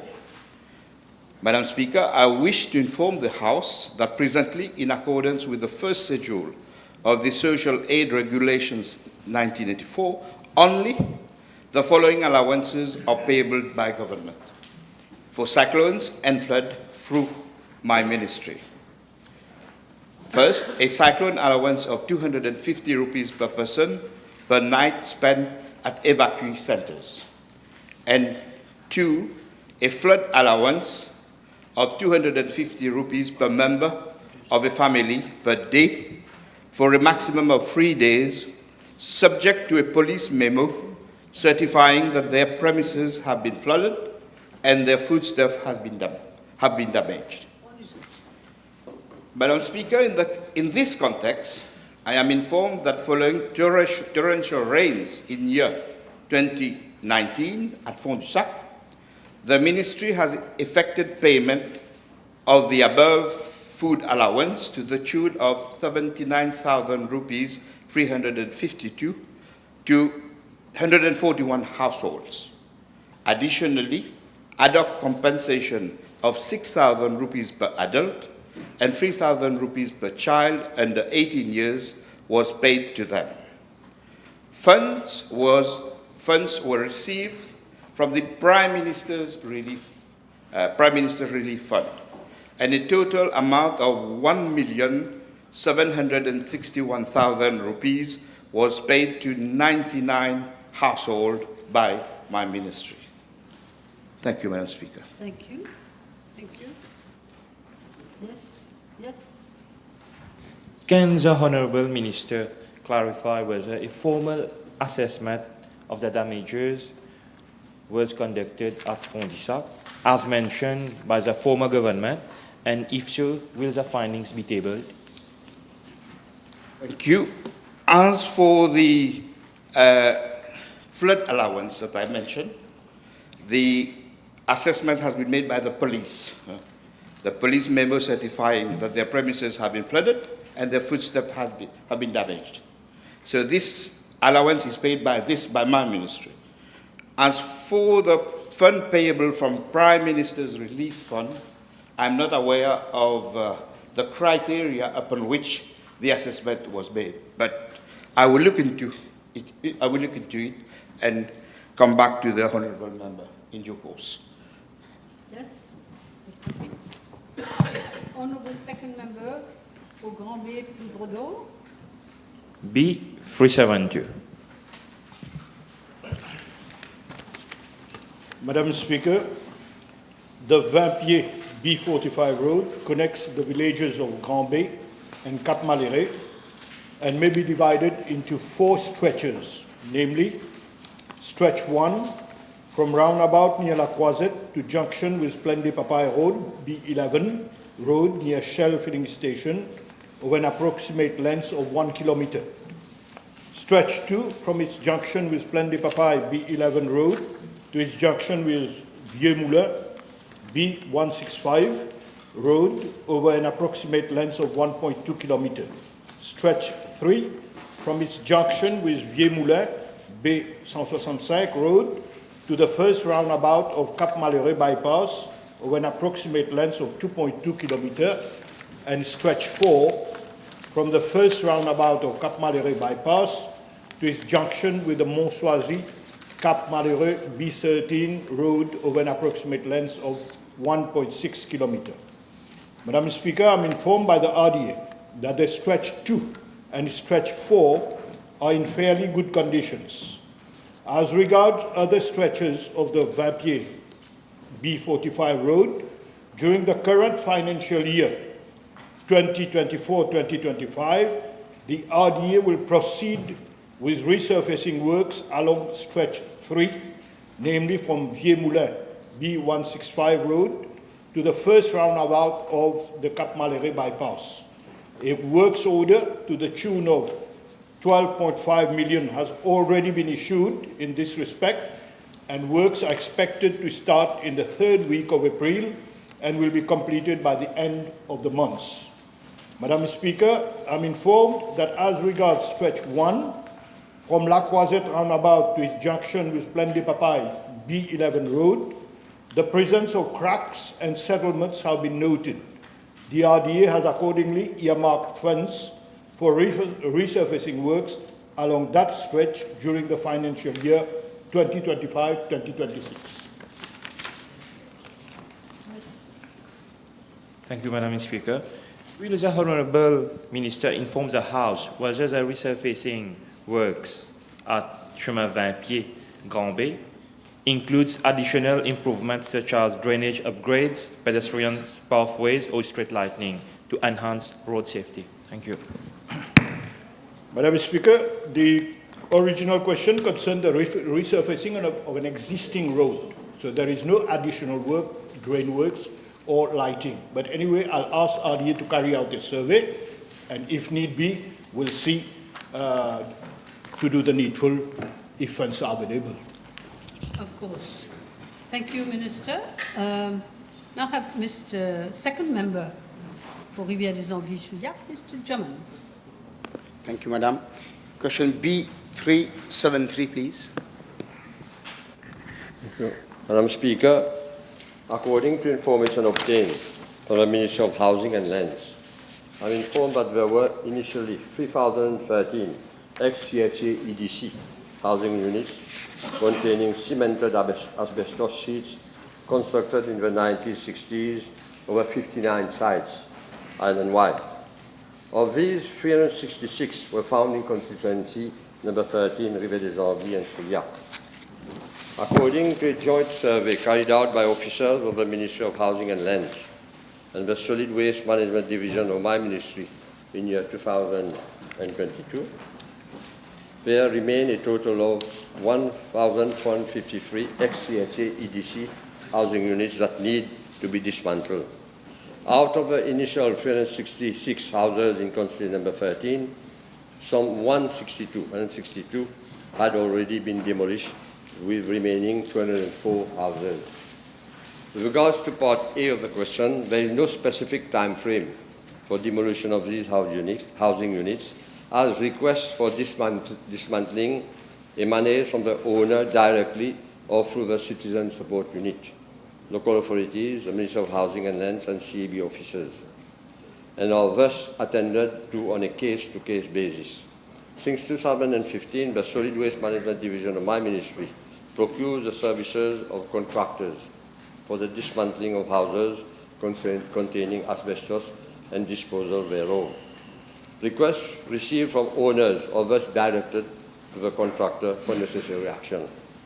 A total of 218 housing units containing asbestos have thus been dismantled around the island from 2015 to 2024. A new bidding exercise is being undertaken at the level of the Solid Waste Division of my ministry for dismantling, removal and disposal of cemented asbestos sheets from ex-CHA EDC houses for a contract period of 24 months. It is expected to have a new contract by end of this month. Madam Speaker, I am also informed that all the targeted housing units could not be dismantled for the following reasons. A, very few requests for the dismantling of asbestos houses are being received. B, many applicants are not owners of the housing units. They are either heirs or tenants without any formal document, and in many cases are either abroad or untraceable. It becomes difficult for the Ministry of Housing and Lands to establish ownership of the houses. C, in cases of unoccupied houses where notices have been served, affixed by local authorities, and whose owners could not be traced during the survey, intervene just prior to demolition of these houses and prevent the dismantling thereof. And D, owners and occupiers also request for the reconstruction of their houses or for financial assistance prior to giving their consent for dismantling of the houses.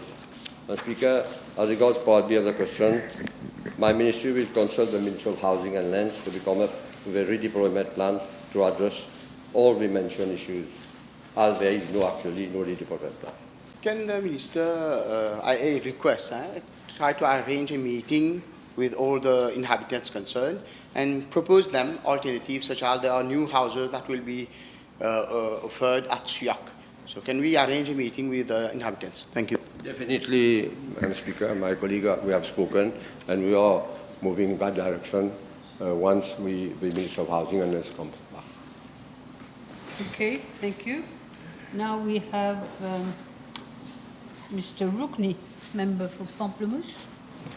Monsieur the Thank you. Deputy Pamplemousse Triolet. Yes. Thank you, Madam Speaker. Question B375.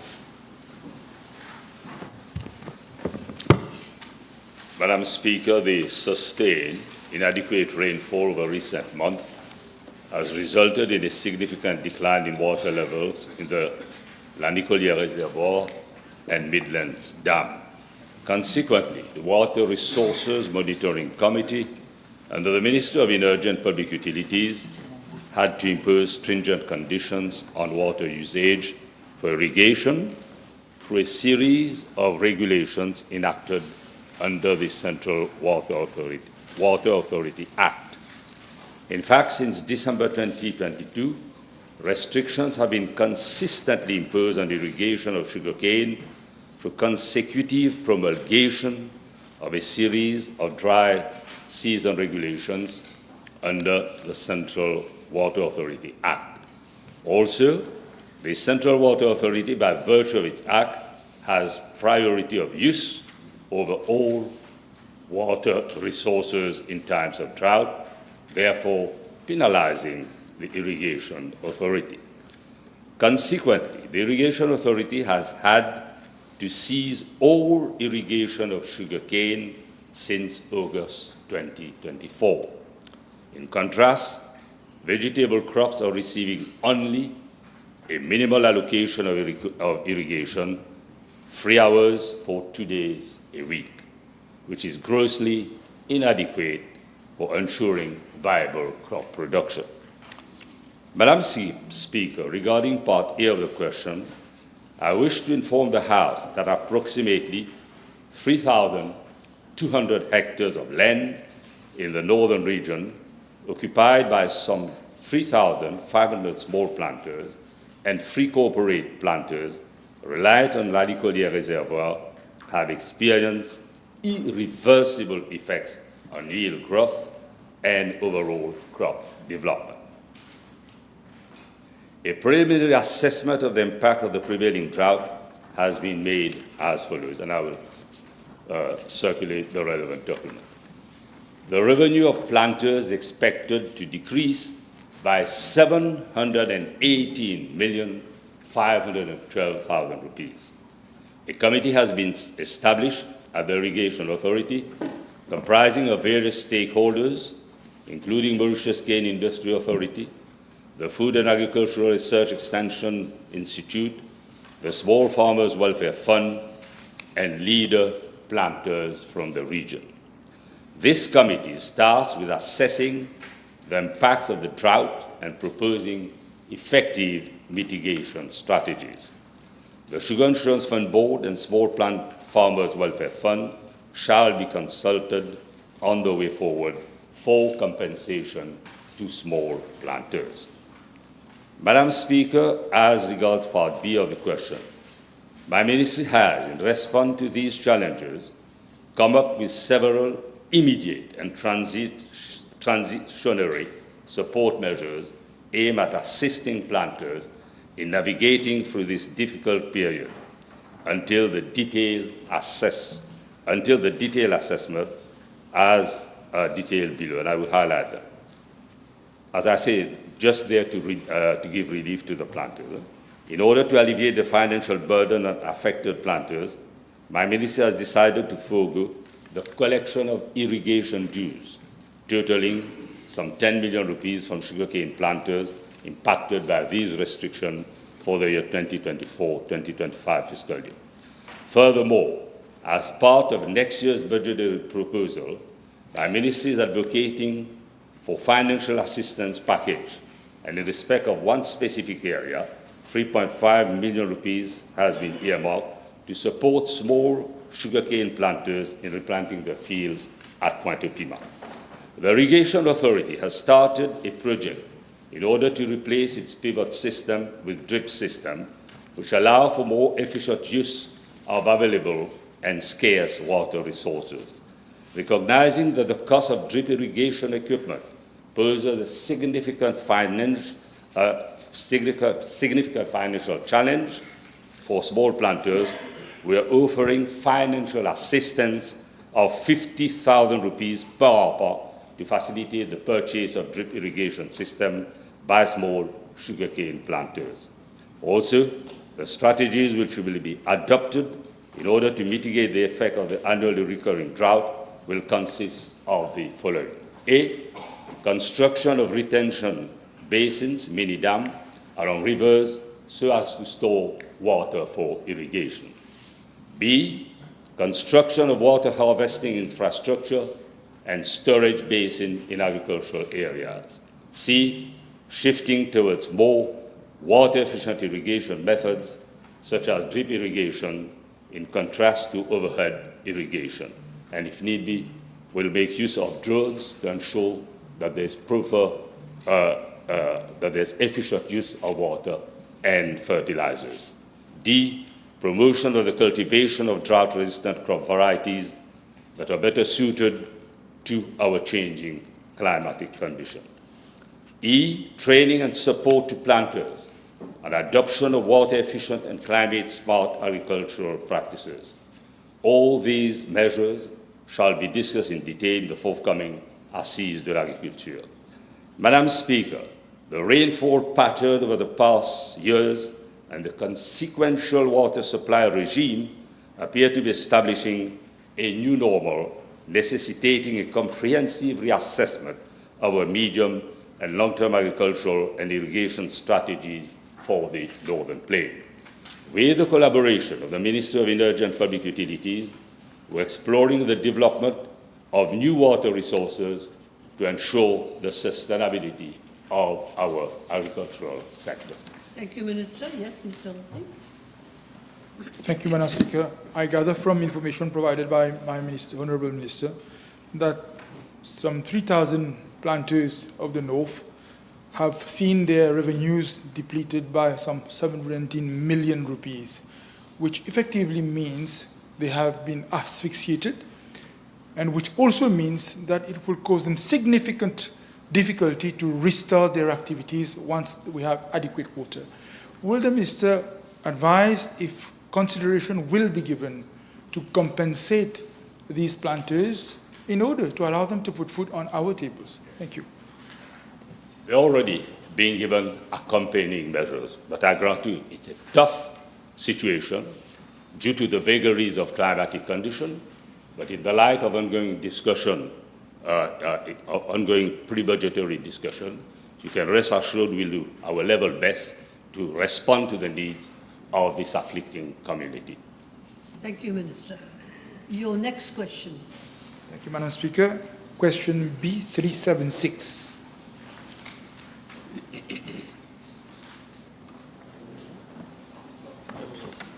Sorry. Madam Speaker, I'm informed that the protocols put in place for various programs run by the Harm Reduction Unit is a protocol de prise en charge de l'usage des drogues à Maurice, which has been validated in March 2023. The protocol has been designed to ensure consistent and effective patient care. It defines the diagnostic procedures, treatment guidelines, patient management, safety measures, and ethical considerations. These relate to drug users who consume illicit substances, including heroin, synthetic drugs, cannabis, and cocaine. The medical treatment of heroin addiction typically involves a combination of medication-assisted treatment, MAT. It uses medications to alleviate withdrawal symptoms, reduce cravings, and prevent relapse. The most common medication used include methadone, buprenorphine, naltrexone, and naloxone. Synthetic drugs, also known as new psychoactive substances, NPS, or a diverse and rapidly changing group of substances. This makes it difficult to develop specific medications to counteract their effects. The effects of synthetic drugs can be unpredictable and vary widely depending on the specific substance and the individual using it. There are generally no specific medications to reverse the effects of most synthetic drugs. Treatment focuses on managing the acute symptoms such as agitation, psychosis, and seizures. Cocaine is a highly addictive stimulant, and there are currently no FDA-approved medications specifically for cocaine addiction. While cannabis is often considered less addictive than other substances, chronic use can lead to cannabis use disorder. There are currently no FDA-approved medications specifically for cannabis addiction. It is essential to address that any co-occurring mental health disorders can significantly impact substance use. The protocol focuses on the psychosocial support and rehabilitation aspect for people who use drugs. These constitute vital components of effective drug addiction. Drug addiction is not simply a physical dependence. It is a complex condition that affects an individual's brain chemistry, emotional well-being, social relationship, and overall life functioning. Therefore, treatment must address all these factors, not just the physical aspect of withdrawal. Madam Speaker, with regard to Part B of the question, I'm informed that the amount of funds spent over the past 3 years for methadone substitution therapy program is around 165 million rupees. From end of 2021 to May 2022, the National Audit Office conducted a performance audit on enhancing the effectiveness of intervention related to drug demand and harm reduction. The NAO also carried out a performance audit at the levels of National Drug Secretariat, Ministry of Health and Wellness, and other stakeholders, including non-governmental organizations involved in the fight against drug use. The audit focused mainly on the following: adequacy and effectiveness of drug use prevention activities, 2, adequacy and effectiveness of drug use disorder treatment, rehabilitation, and social integration activities, and adequate coverage and effectiveness of harm reduction intervention. The recommendations of the NAO are being implemented by the Harm Reduction Unit. Madam Speaker, with regard to Part C of the question, in June 2016, 4,591 drug addicts were on the methadone substitution therapy program. In February 2025, the number increased to 8,851. It is accepted worldwide that the assessment of recovery from drug addiction is inherently complex owing to the multifaceted nature of addiction itself. In essence, the complexity of assessing drug addiction recovery stems from multidimensional factors such as individual variability and the dynamic nature of the recovery process itself, amongst others. This accounts as to why the exact number of drug addicts salvaged cannot be assessed precisely. Madam Speaker, it is to be noted that figures are available only for deaths due to overdose. In 2019, 43 deaths due to overdose were recorded. In 2020, there were 40 deaths. In 2021, 50. in 2022, 41 deaths in 2023, 39 deaths, and for 2024 up to June, 17 deaths. Thank you, Minister. Yes. Madam Speaker, from information provided by the Minister, I heard the number of overdoses recorded. How will he reconcile the number of overdose recorded compared with the death certificates that are produced, where this is never mentioned as overdose, mentioned as a consequence of taking drugs? Yeah. Madam Speaker, as I've just mentioned, it is very, very difficult also at times for the doctor to certify the death has occurred as to what reason. And I would request the Honourable Member to be patient. A bill will be debated today, and all the details, the consequences, as well as the results will be found there. It's a good day for discussing drugs today. Thank you, Minister. Next question, Mr. Lubin, first member. Thank you, Madam Speaker. B 377, please. Madam Speaker, I'm informed that the offer of appointment to the grade of headmaster in a temporary capacity for a period of 6 months was made to 260 officers in 8 different batches, starting on 16th December 2019. These concern the appointment of officers to the grade of headmaster only, and they could not be appointed in a substantive capacity on completion of their 6-month temporary period, as 4 appeals were lodged before the Public Bodies Appeal Tribunal against the decision of the Public Service Commission regarding the appointment. You may wish to note that on 7th July, 14th and 19th December 2022, my ministry was informed that the tribunal had given its ruling whereby the 4 appeals lodged were all set aside on 8th June, 3rd and 11th November 2022.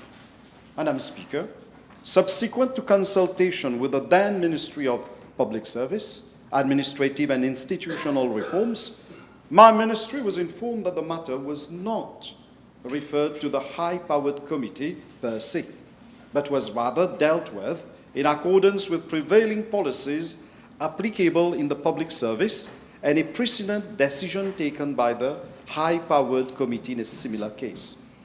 On 21st December 2021, the then Ministry of Public Service, Administrative and Institutional Reforms issued Circular Note 66 of 2021. Madam Speaker, I am tabling a copy of the Circular Note number 66 of 2021 containing the recommendations of the High-Powered Committee on precedent cases. It must be highlighted that the Circular Note makes reference to one main recommendation made by the High-Powered Committee at its meeting of 15th November 2021, whereby the retiring benefits of officers appointed in a temporary capacity and who have retired since 1st January 2016, that is the implementation date of PRB Report 2016, on attaining the compulsory age limit, and whose cases are still pending before the PBAT or Supreme Court, be calculated on the salary they would have drawn had they been appointed in a substantive capacity in the higher grade at the time of retirement, provided they have served for at least 2 years in the temporary capacity. However, following representations from aggrieved headmasters who had not been paid their retiring benefits, the then Ministry of Public Service, Administrative and Institutional Reforms was consulted anew on the duration of their temporary appointment, that is, whether it should be 6 months or 2 years.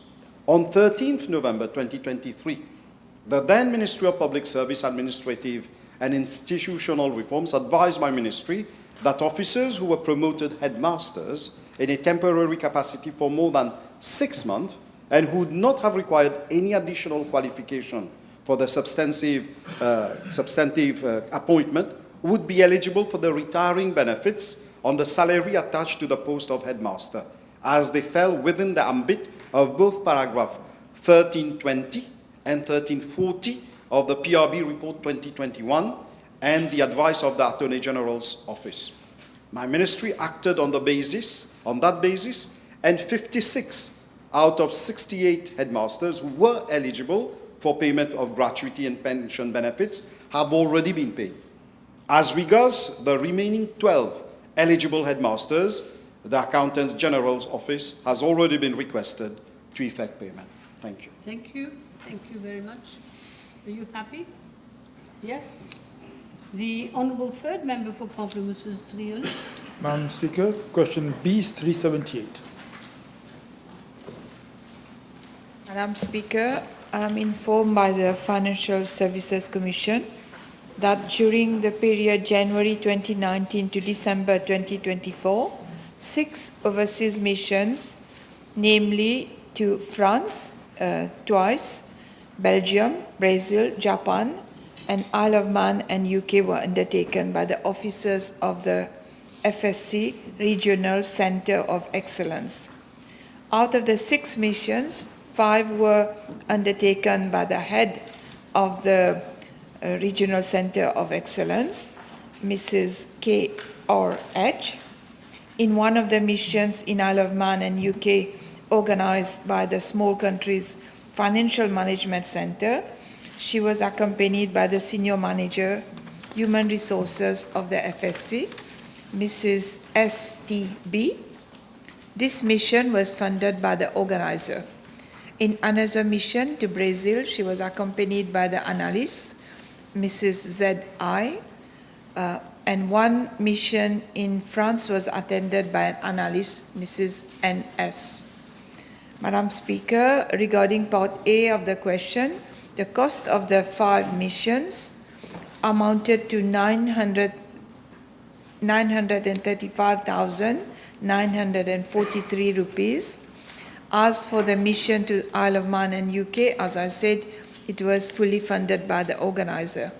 I'm tabling a list of the overseas missions undertaken and the costs incurred for each of them.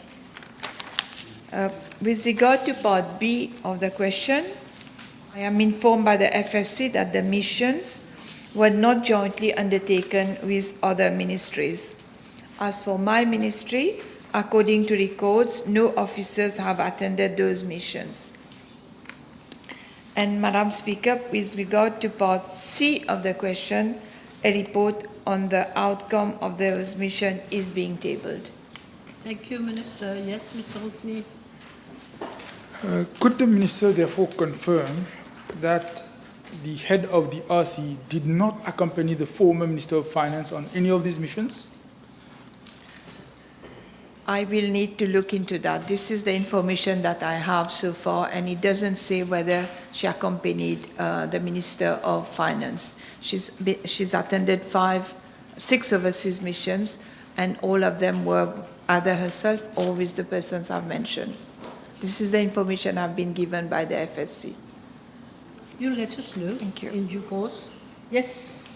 The Honourable Minister, please inform the House whether the per diem of the head of the RC was generously increased beyond the rates applicable to the FSC staff upon the special request of the former CEO of the FSC. Thank you. I do not have that specific information at this point in time, but I will look for it, Madam Speaker. It looks as if you will have to look for quite a lot, from what I can see. Okay, members, are you happy for the moment? No. You're not happy? No. How can we make you happy? Honestly. Let's wait for the Minister to come with more information in due course. I will table that information, Madam Speaker. Don't be in a rush to be happy. Okay, where are we now? Second member for Rivière-des-Anguilles, yes? Madam, question B 379, please.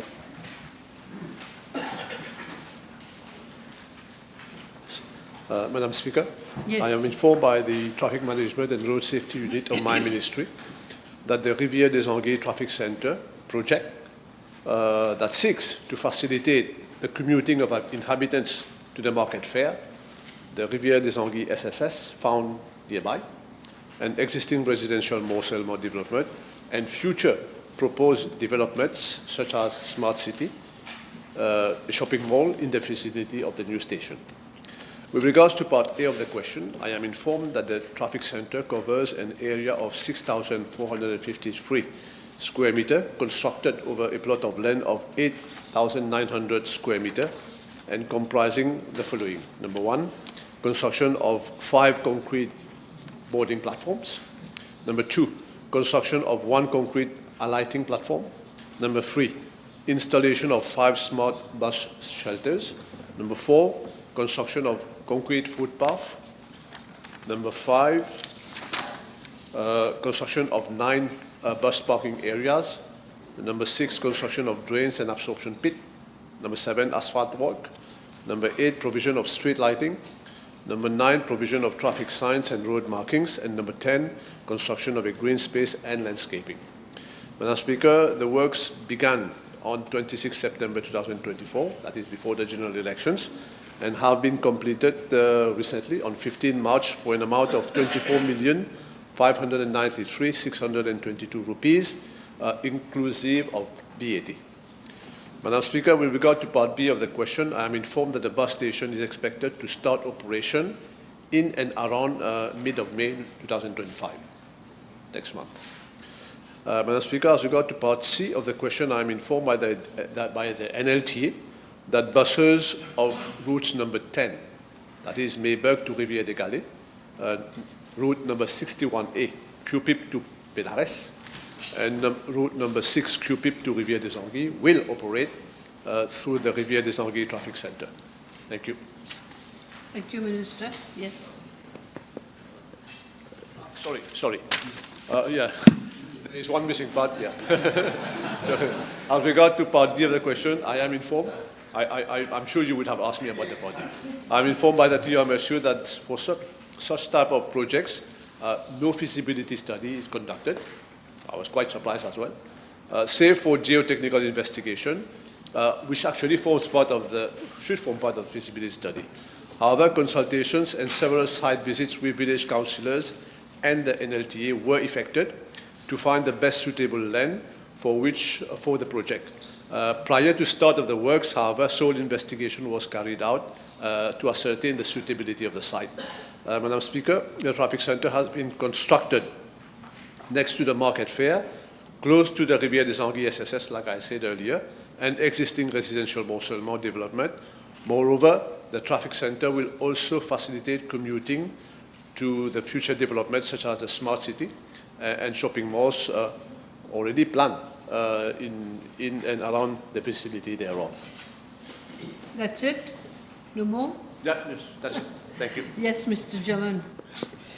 Madam Speaker, since no feasibility analysis has been made, assessment has been made prior to the project, I'm afraid to say that this project is likely to have the same fate as the Kanjab Traffic Center, where it is almost underutilized.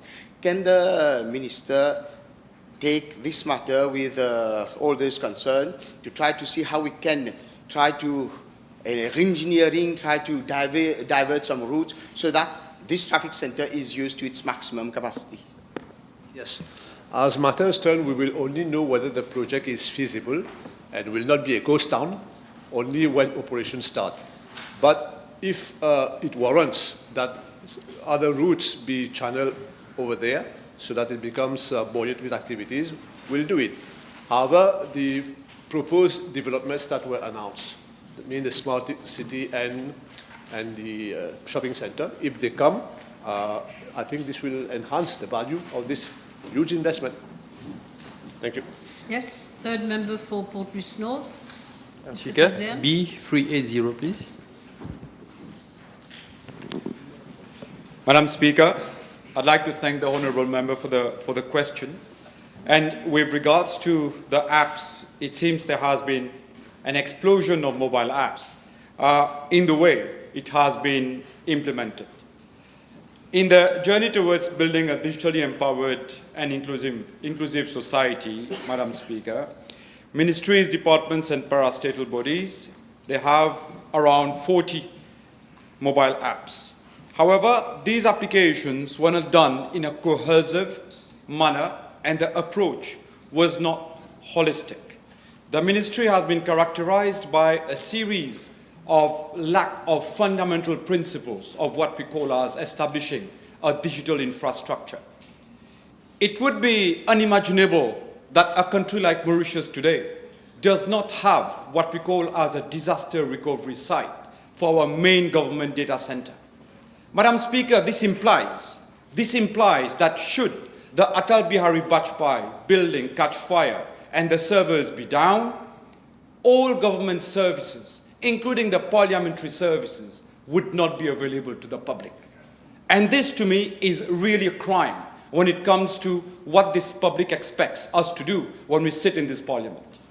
I wonder, we know why the people responsible for doing it in the previous government didn't have the time to do it. They were queuing up in Bur Dubai for the discotheques. Now, MoCloud is one of the apps on which the question rests. So it's good that I highlight to the House that MoCloud provides citizens with online access to official documents, such as birth certificates and marriage certificates. So a citizen can apply for these certificates and they can store it online in a secured manner. So this is what MoCloud does. MoCloud is available today. There's another app on which the question has been asked again, which is called MoPass. MoPass, it creates the bridge between the physical world and the virtual world, which means that if I have a mobile ID, this is my ID in the physical world. What is my ID in the virtual world so that the government can endorse any claim that I make of being the person I am or I claim to be? Therefore, this is what MoPass does, and it's a critical application for our digital infrastructure. And it is actually not surprising when we see that level of incompetence to state that MoCloud today is deprived of a legal basis. Now, this again is a matter that we are addressing with the Office of the Attorney General. A third application is Mon Rendezvous. It's good for the members of the House to know that Mon Rendezvous, it allows citizens to plan meetings, and it's been deployed for more than 7 years. To date, there are only 5,000 users of Mon Rendezvous. But it's good to note that the department that uses MoCloud the most is the Passport and Immigration Office, so that we reduce the queues at the office there for passport application processing. But we still see the queues, which means that this app did not really meet its objectives. And the fourth one is Mo Wallet, which enables citizens to store their digital documents again. And this is applicable to Mauritius and all the outer islands. And it's good to note that everybody or all the users are suffering from the lack of features within these applications. And there are 2 others, or 3 others actually. So whenever there was a problem highlighted, the approach was, okay, let's develop an app to address that problem. But that's not how we want to digitalize the country, Madam Speaker. There has to be an approach. There has to be a strategy. There has to be survey, there has to be data. We don't just sit in an office in Eben and we wake up and we say, let's develop an app. An app like MoPrix, MoBis, MoCourant. Qu'est-ce ça? You see, and all these apps, Madam Speaker, all these apps have cost money. It has cost taxpayers money, and the worst of all is that it has cost us a lot of time. And when we say that we've lost these 10 sweet years in terms of digitalization, when we realize the impact of that loss, the impact on our government processes, the impact on the expectation of Gen Z and Gen Alpha, it's big. It's really big because MoCourant and MoPrix are not what our people expect. Our people expect to have a super app which actually aggregates all the government applications. This is what they expect. This is what they deserve. This is what they pay their taxes for. But the government has failed. And the Ministry of IT, represented by the previous Minister for IT, has failed miserably. Éclaté, some people say. Madam Speaker, there has been a low uptake of those users. And interestingly, it is a well-known fact that we can't manage what we don't measure. And there has been no measurement of the uses of those apps. The user friendliness of those apps actually tell that the apps were not really friendly to users. They were like an enemy to users, like don't use me. And we mentioned the absence of the legal basis. Madam Speaker, in the forthcoming blueprint for the ICT sector, priority has been set to actually rationalize all these applications into a single one so that it becomes a single window for all citizens for ease of access. And these apps will be user-friendly. My ministry has already started working on a single unified app, which will ensure streamlining of services, reduce redundancies, provide a standard interface, cater for multiple languages, and provide for the use of what we call a single sign-on. So with MoPass, you sign in once, you have access to a series of applications. And the committee is a multi-stakeholder committee that has been established within my ministry together with the Central Informatics Bureau, Mauritius Emerging Technologies Council, Mauritius Digital Promotion Agency. This is an ambitious and forward-looking project, Madam Speaker. And we want to actually develop this in an efficient manner so that there is also a good uptake by the citizens. There will be an accompanying communication campaign so that we advise and we sensitize the population around the advantages of using this app. The whole objective, Madam Speaker, as has been stipulated in our government program, is to move citizens from being in line to being online. Thank you, Madam Speaker. Thank you so much. Very interesting. Yes, Mr. Kazen, you're okay with that? Good. So now we go. Miss Anthem.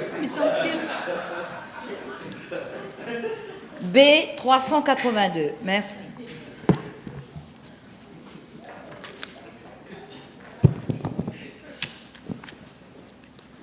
Madam Speaker, it is with much regret that I have to admit that the Residence Pay-Laval Municipal Complex is hardly operational during weekdays and weekends.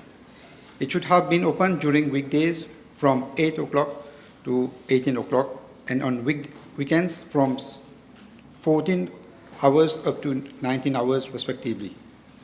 Following the parliamentary question set by the Honourable Member, during the request for information stage, the Chief Executive of the Municipality of Catbone informed that the complex was operational during weekdays and weekends, and it had all the amenities that facilitated the organization of leisure activities for the citizens of the surrounding localities. However, during a site visit effected by the Honourable Member and subsequently by officers of my ministry, it was noted that the municipal complex and the indoor games were in a run-down state. The following has been observed: ground floor, hanging wires at several places, only one toilet operational and other toilet inaccessible because of having no handles, painting peeling off on certain parts of the wall, and play equipment not functional and are stuck in a corner.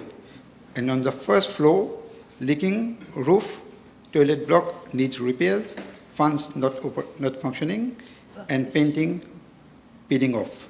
The general impression is that the building is not being used by the public. My ministry has instructed the municipality of Catbone to refurbish the complex accordingly and to replace all the indoor games. The attention of the Chief Executive is being drawn to the fact that answers to parliamentary questions should reflect the reality and the sanctions that public officers are liable to in case the August Assembly is misled by erroneous or false reply. I have also requested that disciplinary action be initiated against officers of the municipality of Catbone who have failed in their duties of care by not performing their duty for which they are being paid. Having said the above, the multipurpose complex comprised of social center at the ground floor and a hall on the first floor. Upon request, the hall can be rented for the organization of wedding, reception, birthday celebration, among others, subject to the payment of an appropriate fees. I am also of the view that the whole should be made available on Sundays and public holidays subject to the payment of an appropriate fees to enable the inhabitants to organize their activities. I will request my ministry to instruct the Municipal Council of Katbon to see to it that the municipal hall is available accordingly once it is refurbished. The refurbishment is expected to be completed in some 2 months' time. My ministry will monitor that the delay of the completion of refurbishing works is respected. Madam Speaker, it is sad to say that the government and the service to the citizens are the same at the level of some local authorities in the last few years have left much to be desired due to the laissez-aller of some officers. The basic rights for leisure of the people, that is the citizen, have not been respected and they have not been provided with quality service due to some partisan councillors. Madam Speaker, it is my firm intention to redress this situation. Yes, Miss. Je vous remercie, Madame la Présidente. Madame la Présidente, je souhaite... Ne criez pas. Ah bon, je ne crie pas. Non, non, c'est un peu fort. Ouais, alors, Madame la Présidente, Madame la Présidente, je souhaite exprimer ma reconnaissance au ministre pour les mesures rapides qu'il a prises en réponse à la situation déplorable au complexe municipal de résidence Père-Laval.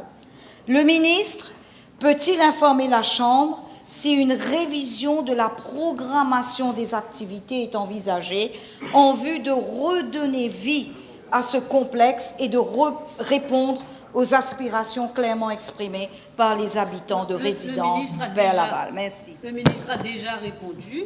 Puis il y a des élections municipales avec, j'espère, des nouveaux élus qui vont aussi, j'espère, faire leur travail. Je ne pense pas que le ministre peut répondre plus là. Je passe à la nouvelle question. Alors, Monsieur Quirin. B383, please. Madam Speaker, Yes. I have been informed that currently there are disparities in the working conditions of Creole Mauritian educators in primary schools, particularly regarding the number of working periods, pupil-teacher ratio, and available resources. In terms of working periods, Creole Mauritian educators, like those teaching Asian languages, are required to work up to 58 periods per week, ensuring that there is no disparity in this regard. Regarding the pupil-teacher ratio, the standard class size is set at 40 pupils. However, depending on the region and the number of pupils enrolled in KM, the ratio can range from 1:1 to 1:47 per class. If the ratio exceeds 30, additional support is provided by either another Creole Mauritian educator or a supply teacher to ensure that the teaching environment remains conducive to quality education. Measures to address the situation, Madam Speaker, the recruitment of additional educators is underway, including the 51 trainees recruited in 2022, of whom 18 have successfully completed their training at the MIE. Further, 31 more trainees were recruited in 2024 and are expected to complete their training by 2026. Additionally, supply Creole Mauritian teachers will be engaged for the year 2025, and recruitment procedures for these teachers will commence shortly. With the recent constitution of the PSC board, my ministry is committed to ensuring that the set norms and standards are complied with through ongoing recruitment and the mobilisation of supply teachers in the future. Thank you. Thank you. Mr. Quirin. Merci, Madame la Présidente. Bien que le créole mauricien ait été introduit dans les écoles primaires depuis 2012, aucun deputy head teacher ni inspecteur d'école spécialisé en créole mauricien n'a encore été nommé pour assurer un encadrement pédagogique approprié. À quand, Monsieur le Ministre, pouvons-nous nous attendre à un changement dans le bon sens? Madam Speaker, that is why we have this change. This has not been happening, rightly said by the Honourable Member, and this is something we are going to address. Whatever was not done properly by the previous government, we are here in order to address that issue. Madame la Présidente, Contrairement, je pense que l'honorable ministre a dû l'affirmer dans sa réponse initiale, contrairement aux enseignants de General Purpose, d'informatique ou de langue asiatique, les enseignants de créole mauricien ne disposent pas, dans certaines écoles, de salles dédiées pour l'enseignement. Donc cela paraît comme une discrimination. Et que compte faire justement l'honorable ministre pour y remédier? Definitely, this also will have to be addressed because we do not want any streak of discrimination to exist in whatsoever school. Honourable Member. Thank you, Madam. Would be unconstitutional. Thank you, Minister. Honourable First Member for La Caverne Phoenix. Mr. Thank you, Madam Speaker. B384, please. Honourable Minister of Industry will be replying to this question. Yes, thank you, Madam Speaker. I would like to thank the Honourable Member for this PQ. This will give me the opportunity to shed some light on AGOA and the issue of US reciprocal tariff. Madam Speaker, with regard to Part A of the question, I wish to inform the House that African Growth and Opportunity Act, AGOA, which became effective in May 2000, has been a lifeline for our industry operators to make inroads into the US market through duty-free and quota-free access for some 6,400 product lines.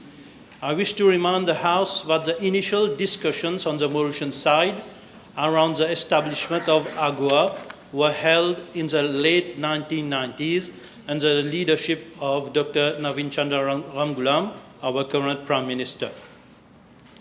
The AGOA was last renewed in 2015 for a period of 10 years and is therefore due to expire in September 2025. I am informed that prior to its expiry, government authorities took the necessary steps to initiate discussions with the US counterparts to forcefully lobby for an early renewal of AGOA in an endeavor for our exporters to have more visibility on the US market.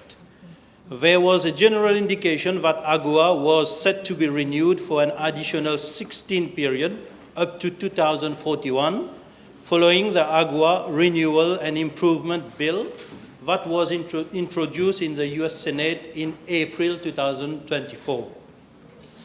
As the House is aware, on the 2nd April 2025, the US President came forward with an executive order to impose a reciprocal tariff of 40% on imports from Mauritius. I wish to inform the House that on the 7th April 2025, the Prime Minister chaired a meeting in the presence of the Minister of Foreign Affairs, myself as Minister of Industry, and the Junior Minister of Finance, also the Acting Financial Secretary, the economic advisors at the Prime Minister's office to take stock of the situation and decide on the way forward. Thereafter, on 8th April 2025, the Prime Minister made a statement in the House whereby he highlighted the importance of AGOA for Mauritius and the impact on the reciprocal tariff on our export. He also outlined the course of action that would be followed by Mauritius to safeguard the interests of the export manufacturing industry. The Prime Minister also informs the House that he is writing to President Trump with a view to discuss the concerns of Mauritius. Consequently, on 9th April 2025, the US government announced a 19-day pause on the new tariff and a lowering of the reciprocal tariff rate at 10% effective immediately. I should emphasize that with the coming into force of this US trade policy, the advantages enjoyed by our industry operators under AGOA would cease to exist. I should apprise the House that USA is our fourth export market destination for locally manufactured products such as wearing apparel, live primates, jewelry, fish preparations, medical devices, and optical goods, amongst others. As a matter of fact, domestic exports to the USA stood at 6.8 billion rupees in 2024, with 79 enterprises exporting to this market. Out of them, there were 41 export-oriented enterprises exporting to this market. Out of them, there were 41 export-oriented enterprises exporting to the US market to the tune of 5.7 billion rupees. And out of these 41 export-oriented enterprises, 11 derive more than 50% of export revenue from USA. Altogether, these 41 enterprises employ around 21,000 workers, out of whom 10,000 are Mauritians.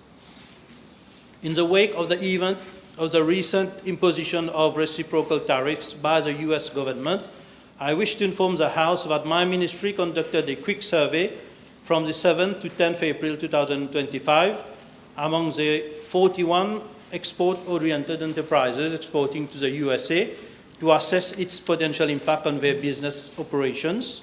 Most of these enterprises surveyed have indicated that A, they have contacted their clients in the USA who are awaiting clarifications on the reciprocal tariffs applications by the US Customs authorities to decide on the way forward. B, there is a sense of uncertainty among some clients who have put their orders on hold.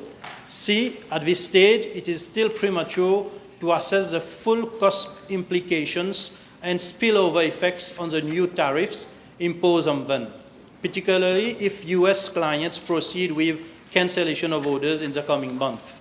And they are envisaging to explore new market destinations. Thus, this process will take time to materialize.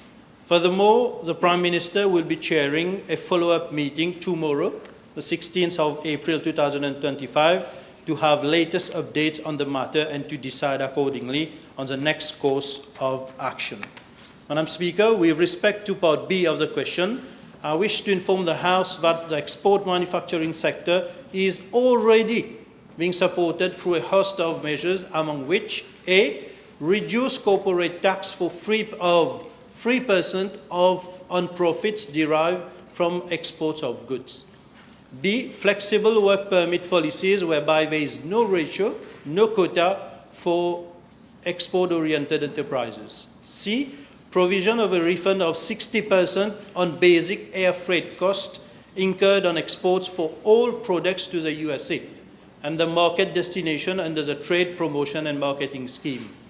D, provision of a grant of 25% of the basic ocean freight costs up to a maximum of 600 USD per 40-feet container exported to 47 eligible ports in Africa through the Freight Rebate Scheme.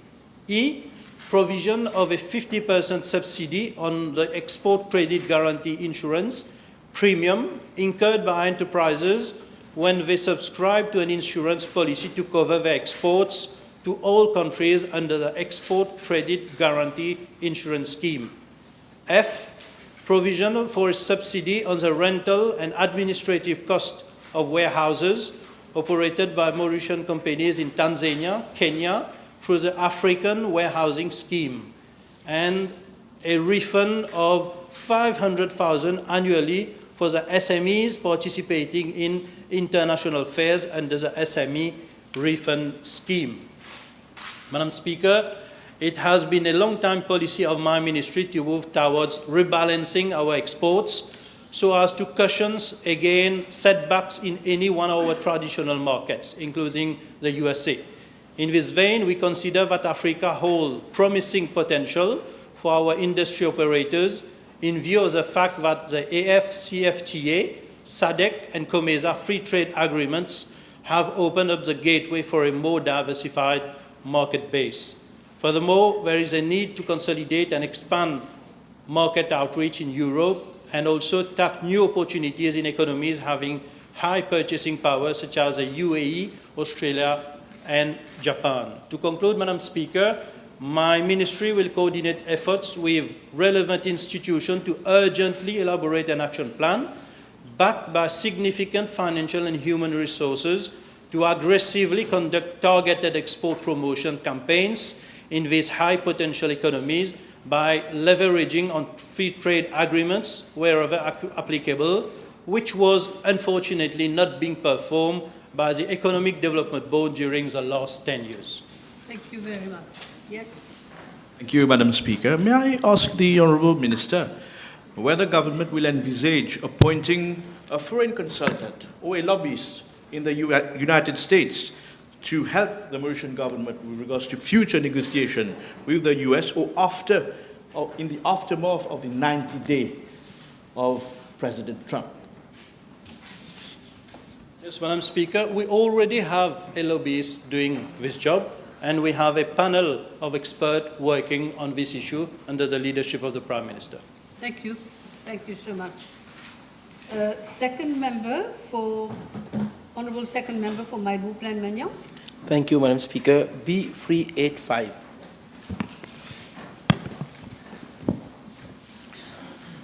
Madam Speaker, can I table this PQ? It's too long. Yes.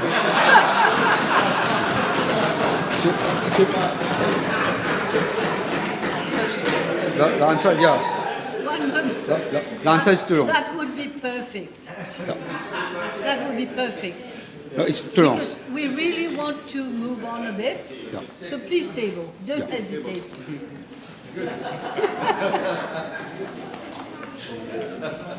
Okay, Mr. Apollon, is that all right? Can we deal with this? It's okay. Then we will come back. No problem. Got plenty of time. Next week, the week after, you know. Honourable Second Member for Grand Bay Poudre d'Or, Mr. Bijan. Thank you, Madam Speaker. B386. Madam Speaker, I thank Honourable for the question. I'm informed that the region of Beau Plateau in Goodlands is developing and at present still sparsely populated.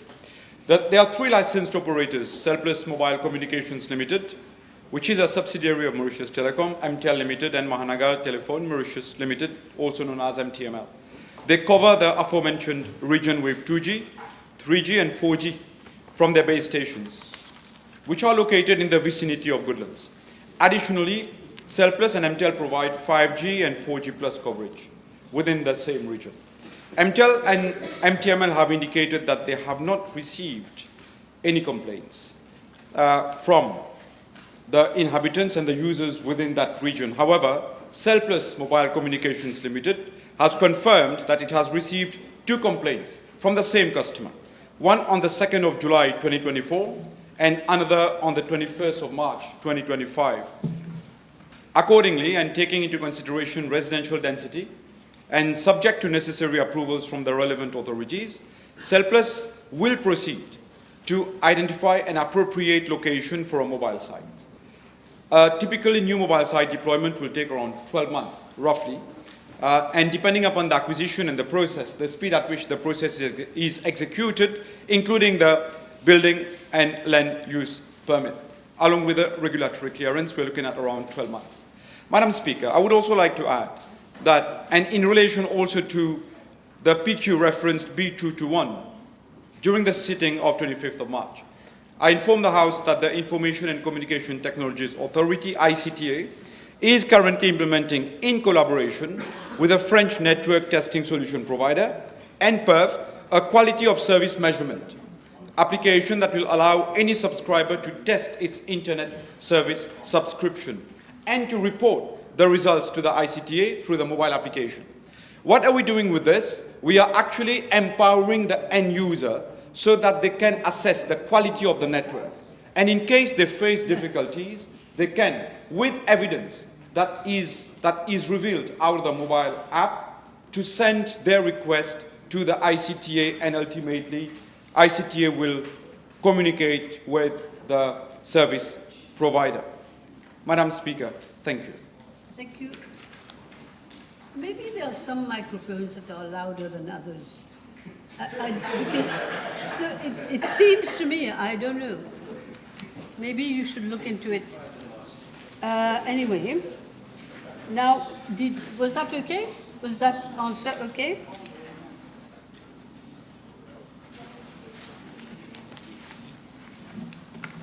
Il y a beaucoup qui ont été withdrawn là. Honourable Third Member for Pamplemousses. Question B387. Madam Speaker, with regards to part A of the question, I am informed by the FSC that the Regional Center of Excellence was established in March 2019 following an MOU signed between the Government of Mauritius and the OECD in September 2018. The RCE operates under a governing board which advises on strategies and actions to be adopted. The objectives and mandate of the RCE are, firstly, to deliver capacity building programs aimed primarily at the financial services, regulators, and law enforcement agencies from the Southern and Eastern African region.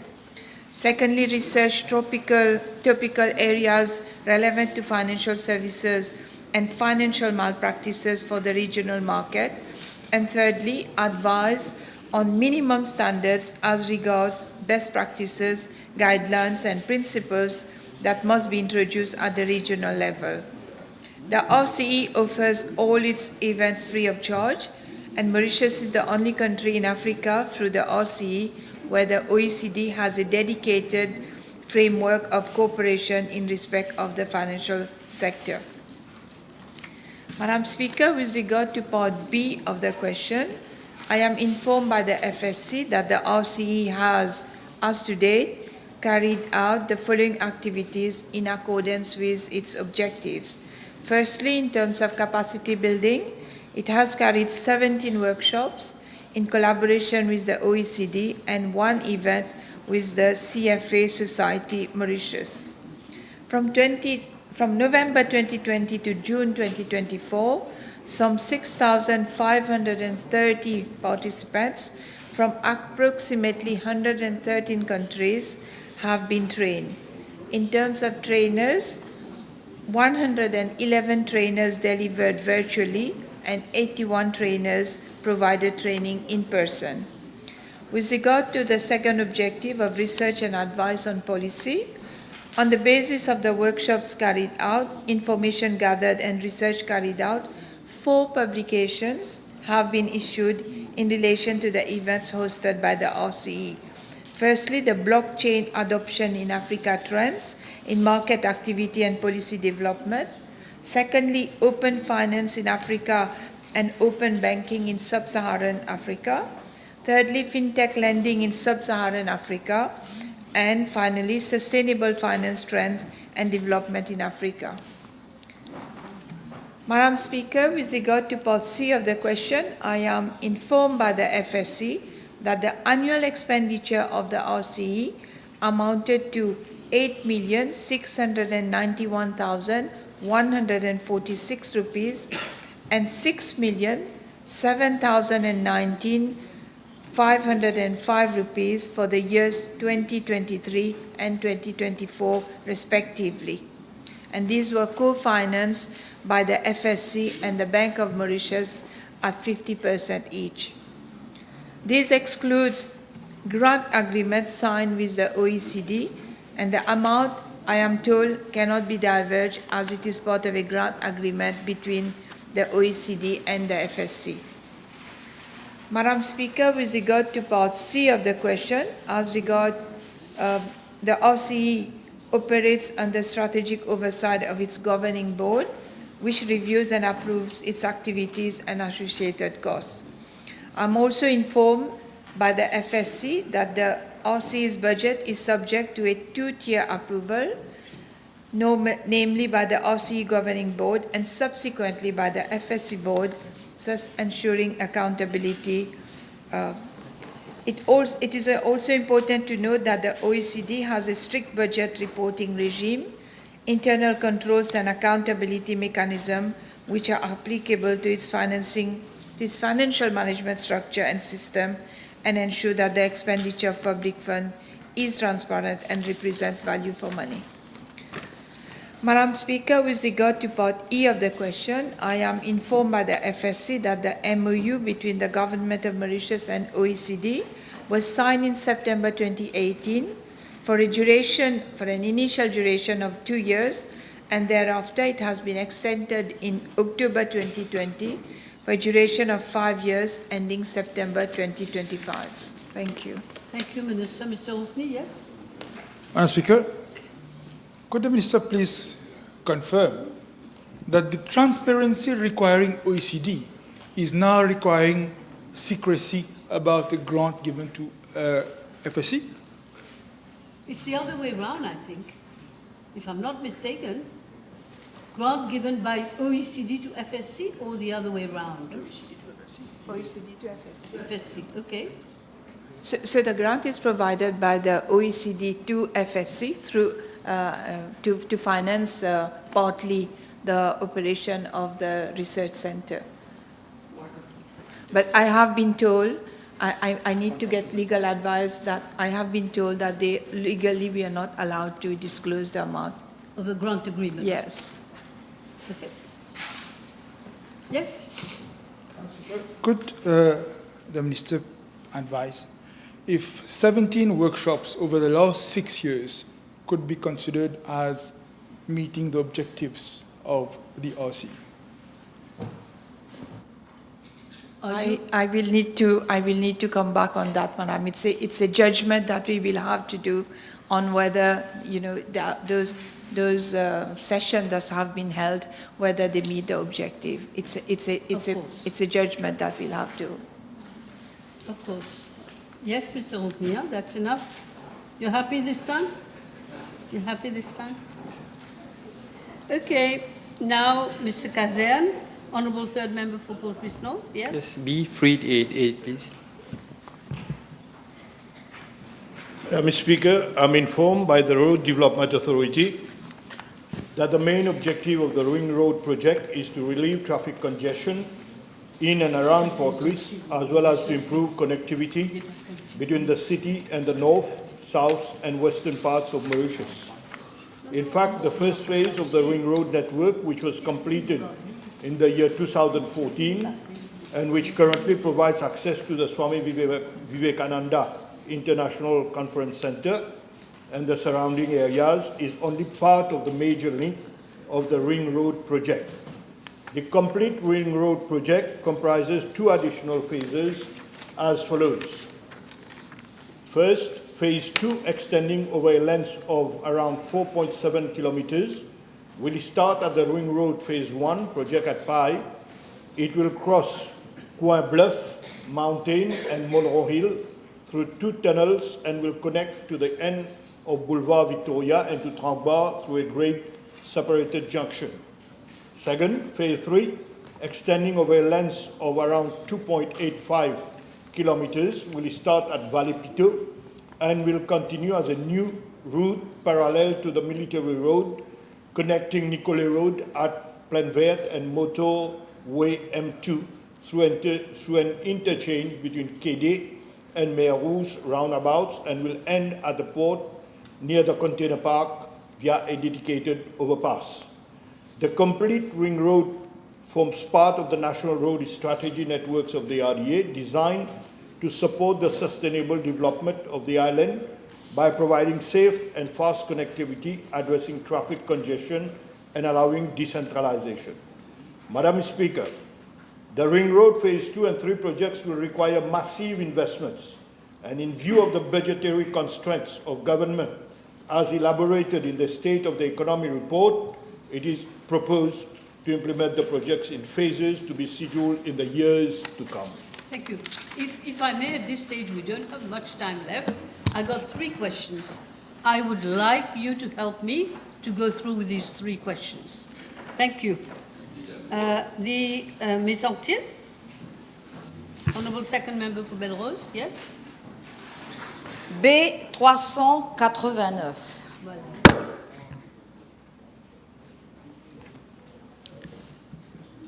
Madam Speaker, a request for funds for an amount of 553,882,752 rupees was made to the Ministry of Finance for financial year 2024-2025.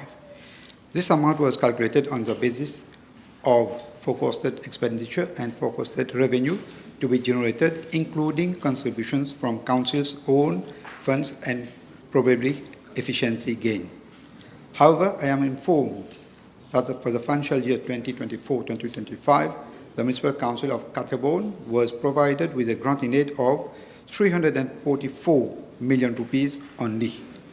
As of 10th April 2025, it has generated a revenue of 110,644,246 million rupees to date, and the total revenue available to the Council is then at 454,644,246 rupees. It is noted that the Minister of Finance anticipated that the contribution from the Council's own fund for an amount of 25 million rupees and probably efficiency gain to the tune of 44,288,770 rupees. This never materialized. Madam Speaker, the Local Authorities Governance Unit of my ministry undertake a mid-term review of all local authorities, including the Municipal Council of Katebon, in the months of December and January every year. During that exercise, the Council has informed that its revised expenditure is then at 543 million rupees, 543,458,908 rupees. In view thereof, based on actual as well as forecasted revenue and expenditures, the forecast in budget deficit would be around 89 million rupees. Madam Speaker, the deficit situation of the Municipal Council of Katebon is a reflection of what is happening in other local authorities also. The result of inadequate funding being provided by the Minister of Finance is that additional grant in aid for all local authorities have to be sought in March each year. This demonstrates a clear lack of foresight on the part of the former government, which was more concerned in dilapidating public funds for their own motives instead of addressing the real issues. Honourable members must have read now how the fund from the Mauritius Investment Corporation, that is the MIC, have been diverted to unauthorized use. Had the same fund been injected in the local authorities, many projects for the common good of the citizens could have been implemented. Madam Speaker, I wish to reassure the House that the midterm review exercise has already been carried out and a request for additional grant in aid to the tune of 89 million rupees has been formulated in order to curtail the current budget deficit and for the good running of the Municipal Council of Katebon. Thank you, Minister. Miss? I thank the Honourable Minister for his answer. Should we understand that the Municipal Council of Katebon, that they spent more than they were allowed? Did they get approval from your ministry? Thank you. Short and sweet. Yeah. C'est direct, ça. Madam Speaker, in the Council we have every expenditures will have a vote, and it's depending on the vote that Je they connais très get. bien les municipalités. Exactly. N'oubliez pas. So this is all the expense is being made according to the votes. So we can't overspend on the No same vote. overspending. Yeah. Next, you have another question, Ms. Santil? No. Okay. Next question, my honourable member for Rivière-des-Anguilles-Souillac. Thank you, madame. Question B390, s'il vous plaît. B290, yes, Minister. Madam Speaker, my ministry currently imposes price control on 34 categories of essential commodities for Mauritius, and out of which 12 commodities are controlled under the maximum fixed price mechanism, which includes scheduled bread, LPG, mogas, and gas oil and flour. In addition, there are 22 commodities comprising of more than 24,000 products which are controlled under the maximum markup mechanism, including milk powder, breakfast cereals, infant food, edible oil, pharmaceutical products, and basmati rice. For Rodrigues, there are 22 commodities which are now under maximum markup mechanism, such as animal feed, edible oil, canned poultry, canned tuna, and cheese, among others. there are 14 commodities under maximum fixed price, including fresh fish and garlics. Moreover, my ministry is already providing relief to consumers through the provision of subsidized flour to consumers with a subsidy of 8 rupees and 4 cents per half kg. Long grain white rice with a subsidy of 8 rupees and 30 cents per half kg. And for a 12 kg LPG cylinder, a subsidy of 386 rupees and 68 cents is being granted.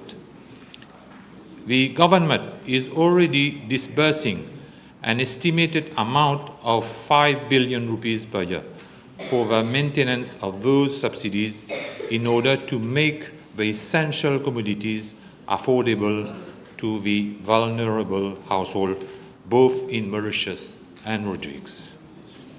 It is in fact that Mauritius is a highly import-dependent country and is highly affected to the disruption on the international markets and exposed to foreign exchange volatilities, variation in supplier prices, and changes in the freight costs. My ministry has initiated a series of actions to protect consumers against upside volatilities in prices and protect consumer interests. Madam Speaker, in order to ensure affordability and accessibility of essential commodities, my ministry has recently introduced maximum markup on frozen packed vegetable and canned vegetable, and is currently working on extending maximum markup on other essential, frequently consumed commodities for both Mauritius and Rodrigues. I also wish to inform the House that a proposed list of essential commodities is being finalized for bulk importation at lower prices, for which partnership with international suppliers will be explored in order to increase access for all consumers and reduce inflationary pressures. Furthermore, continuous market monitoring and analysis on the prices of essential commodities on the market are ongoing at the level of my ministry. The latest finding of such exercise revealed that following the intervention of the Bank of Mauritius in order to stabilize the value of the rupee and to control inflation, the prices of several essential commodities are witnessing stability and notable decreases in retail prices, since the beginning of the year 2025. These includes products such as infant milk, baby food, processed cheese, pasta, breakfast cereal, basmati rice, canned sardines, and corn mutton. Madam Speaker, as regards to unfair practices, my ministry has inspected around 3,000 trade premises across the island since the beginning of the year, including supermarkets, shops, pharmacies, bakeries, hardware shops, trade and market fairs, among others, have issued 343 contraventions up to date. Furthermore, the Consumer Protection Fixed Penalty Notice Amendment Regulation 2025 were promulgated to strengthen the enforcement of sanctions against unfair commercial practices. Since their implementation on 31st of March 2025, a total of 31 traders have been issued fixed penalty notices in accordance with the revised fines.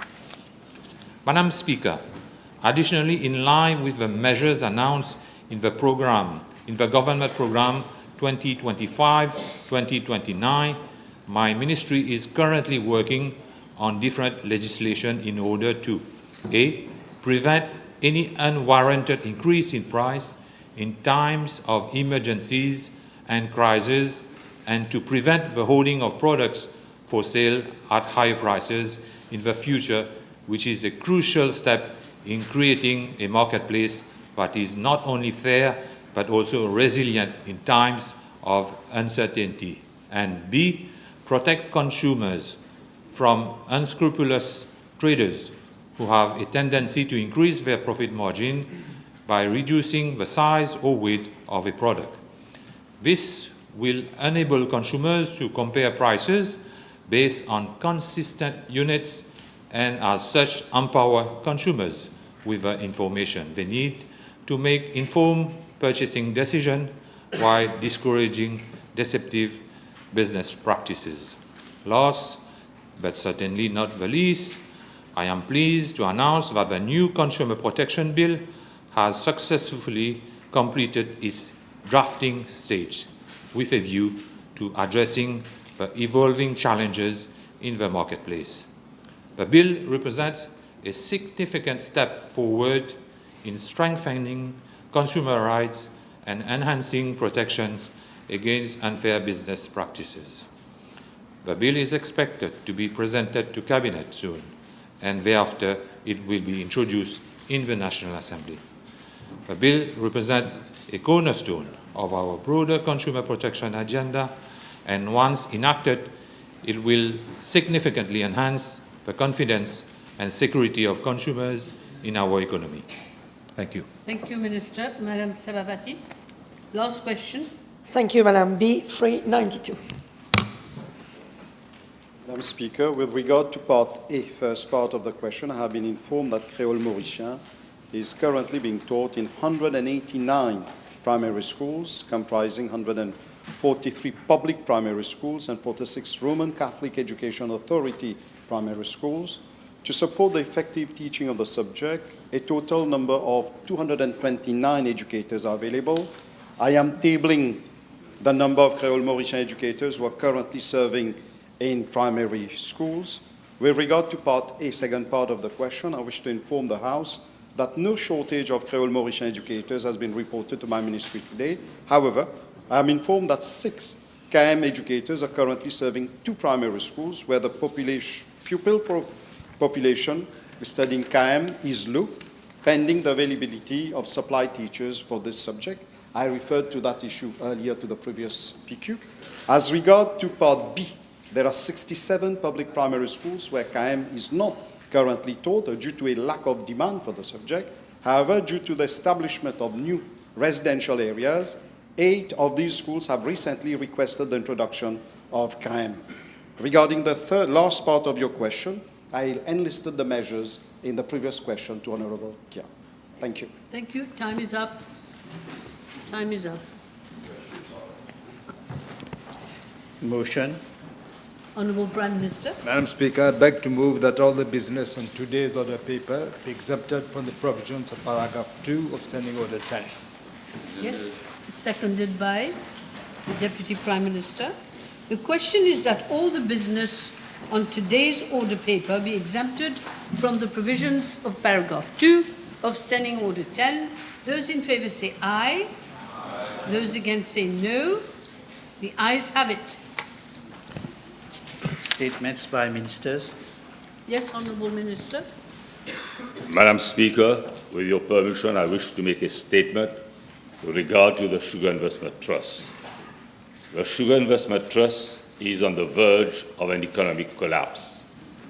It is owned by some 40,000 small planters who own 95% of the company. The remaining 5% shareholding is owned by government. The Sugar Investment Trust has accumulated a debt of around 1.6 billion rupees over the last 10 years. It is being driven by deficit at all levels and within all its clusters inter alia, land holdings, leisure, property, and corporate services. The Sugar Investment Trust is generating losses to the tune of 150 million rupees annually, and debt level increasing by around 10% annually. This recurring trend from the last 10 years has led to a deterioration of the asset base of the company, coupled by deep negative cash flow and a fragile balance sheet, with all its assets encumbered with chargers and pledgers. Overdrafts are being employed to pay salaries and other auxiliary dues. The previous management has been engaged in massive mismanagement and inaccurate reporting. The situation of the SIT is as follows. In 2014, the SIT share valuation stood at 15 rupees per share and has since been depleted of its value by more than 92%. The net asset value per share has fallen to ₹1.78.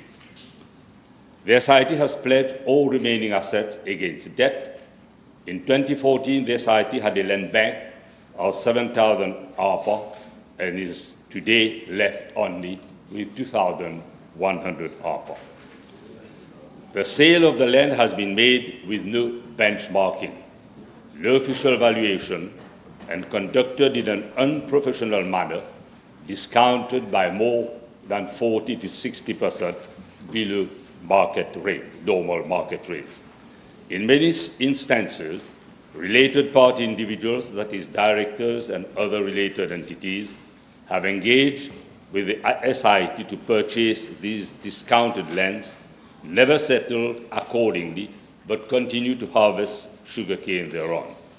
The proceeds of the above land sale have never been employed to repay outstanding liabilities, but rather to relaunch property projects with overstated costs and understated selling rates.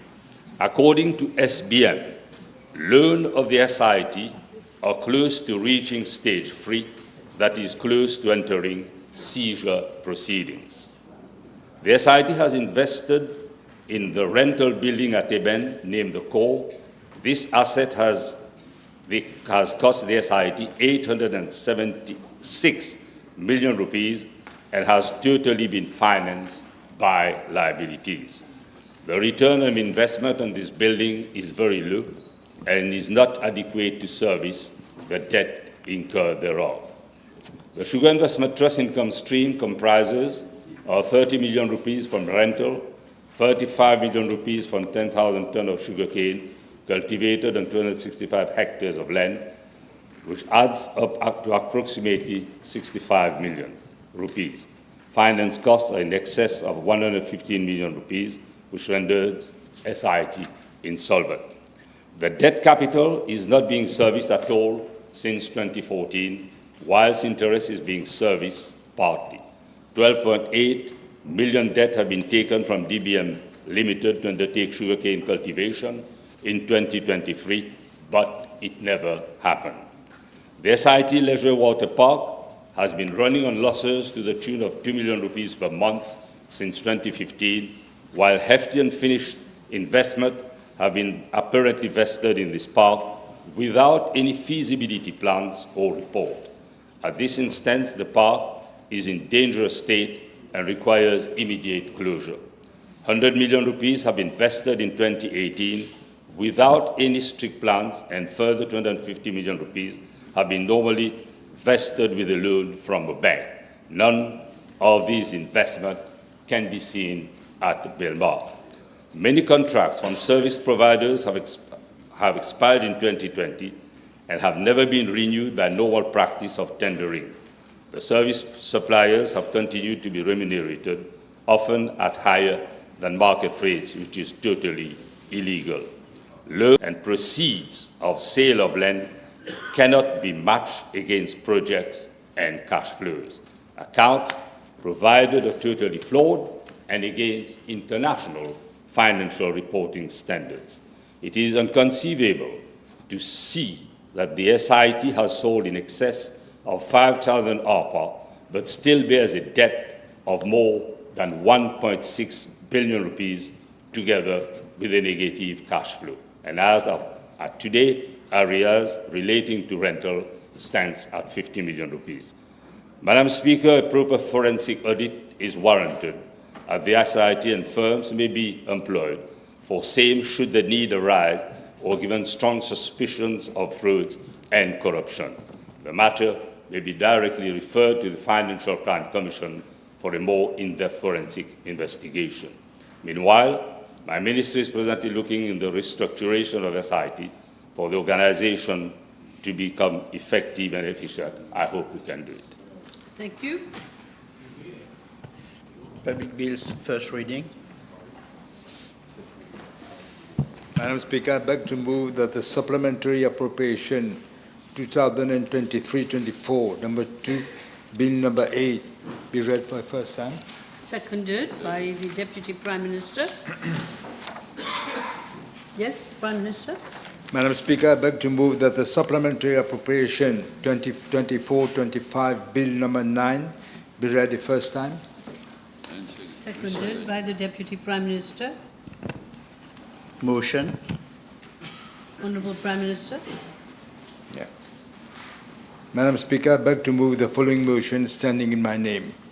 This Assembly is of opinion that in view of the enactment of the Finance and Audit Amendment Act of 2025 and the introduction of the performance-based budgeting, it is necessary and expedient that the Standing Orders Committee be and is hereby empowered to look into the standing orders and rules of the National Assembly 1995 presently in force.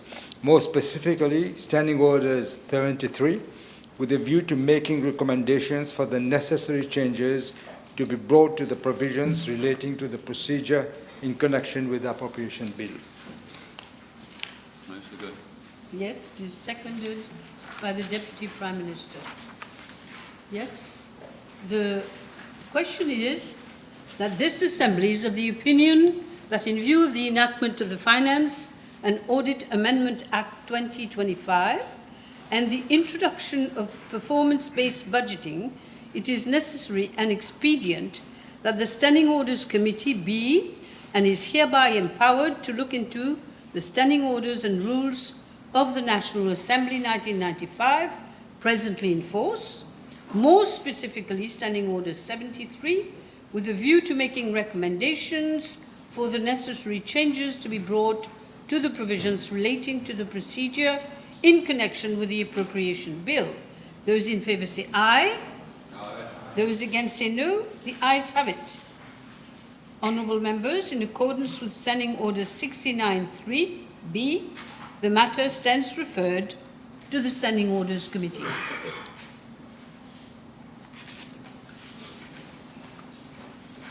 We can go on if you want.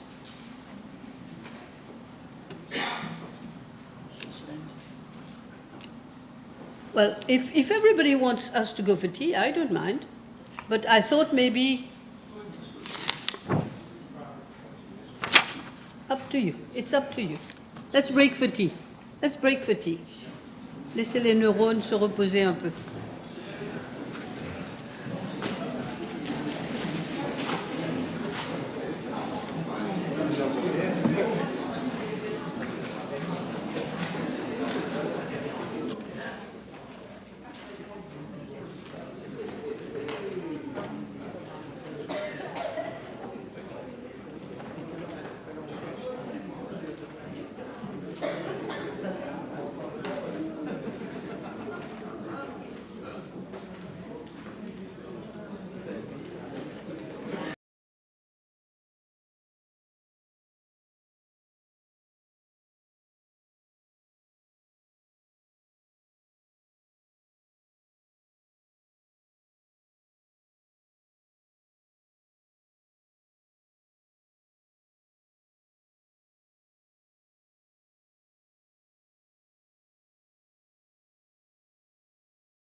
Public Bills, second reading.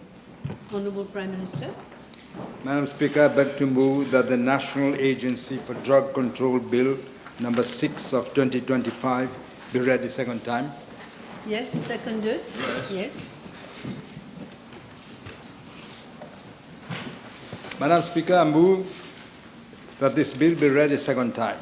This bill in front of the House is yet another concrete expression of the determination of this government to honor its pledge of renewal to the nation. Madam Speaker, I had occasion in the last few months to address the House on the appalling dilapidation of our institutions and the pillars of governance of our country. This was not accidental or adventitious. The nation at large has taken cognizance of the catastrophic state of our economy, brought on by years of reckless decisions, deliberate sabotage of those perceived to have an adverse political affiliation to the previous government. And it resulted in hundreds of millions of US dollars in costly awards and judgments against the state. Equally alarming is the nefarious legacy of drug addiction. Drug addiction, drug trafficking, and other drug-related crimes that the previous government has bequeathed us. The previous government failed dismally to combat the escalation of the drug crisis in Mauritius. It almost appears, I'm tempted to say appears, to have been deliberately delayed action to tackle drug trafficking, drug addiction, and halt the proliferation of drug-related crimes. As the responsible government, we are duty-bound to do away with the previous regime's toxic legacy arising from years of ineptitude, indifference, and the obvious nexus between the drug barons and the MSM.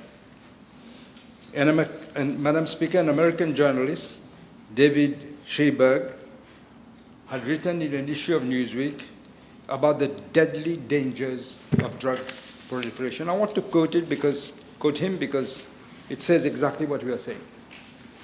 It says, and I quote, "The largest, richest, and deadliest criminal enterprise in history is penetrating deeply into civil structures that make democracy what it is.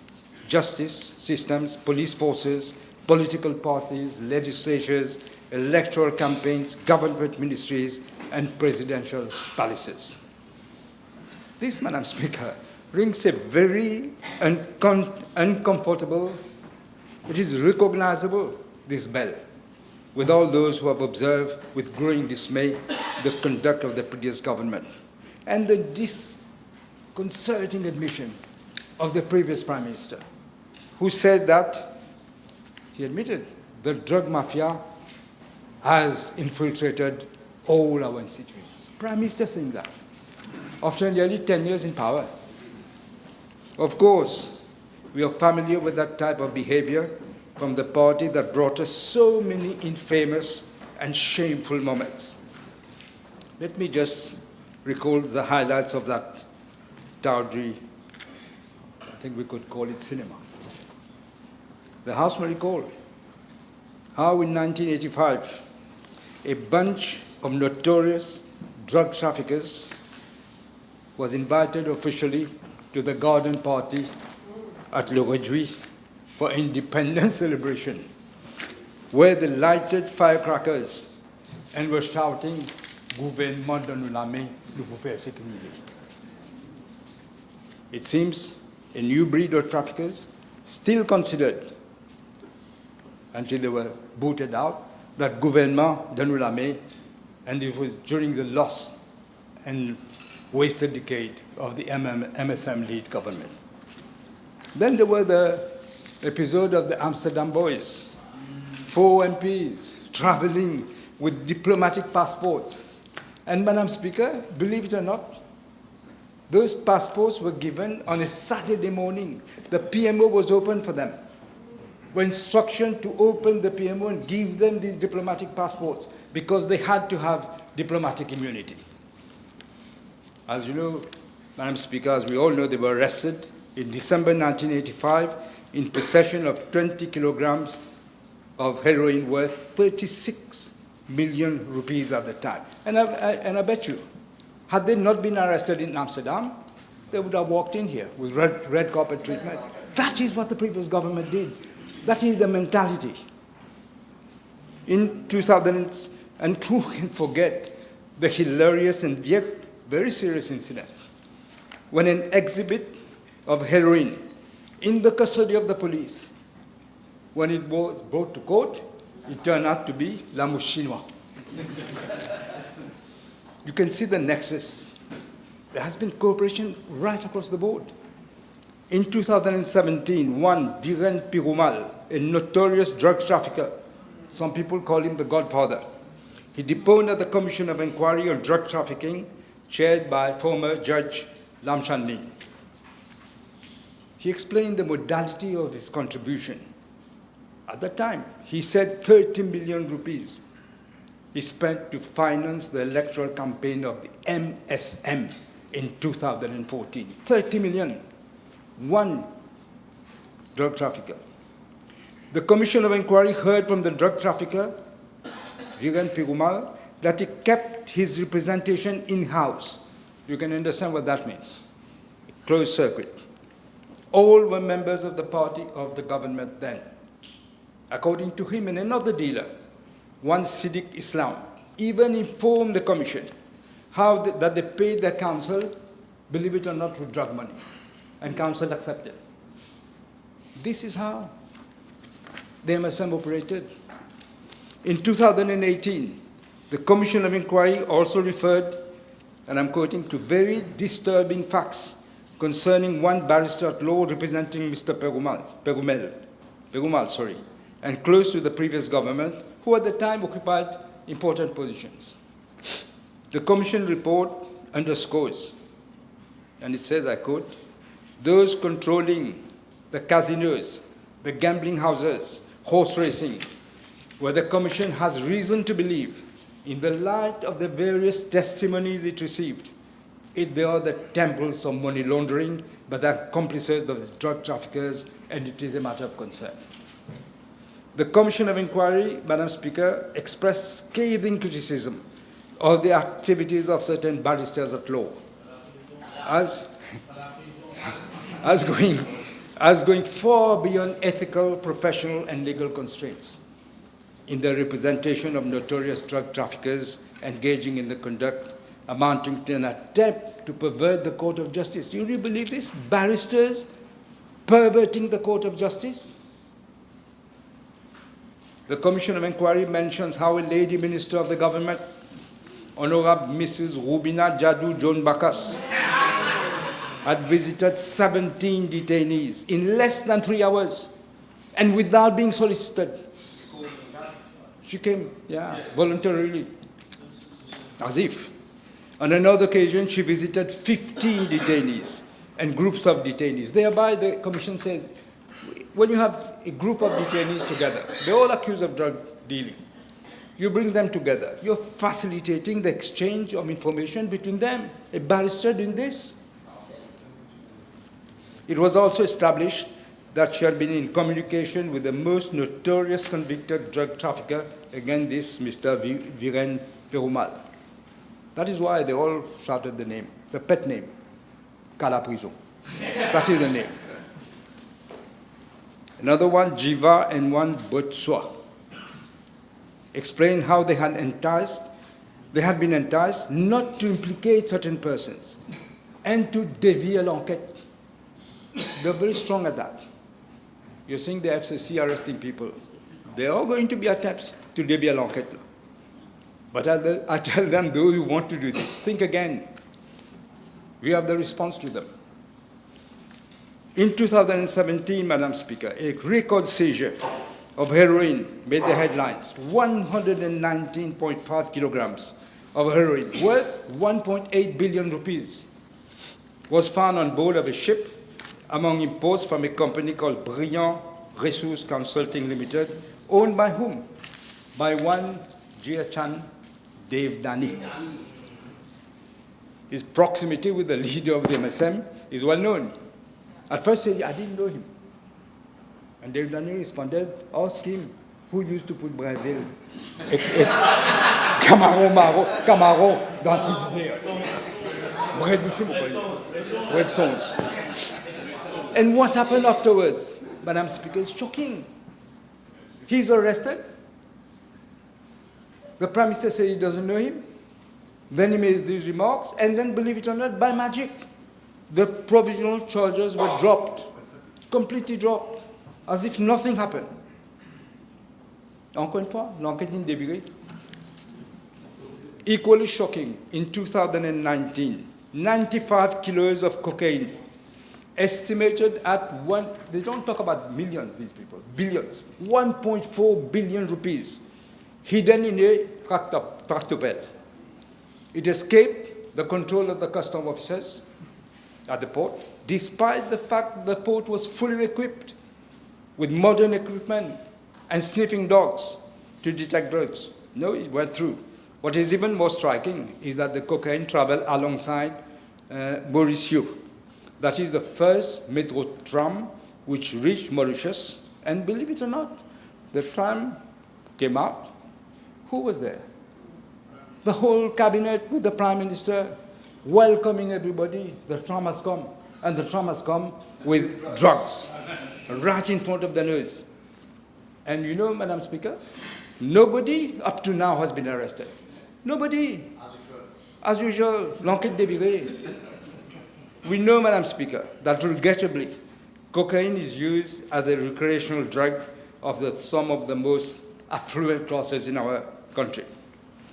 But the law cannot apply and does not apply to only one class of persons.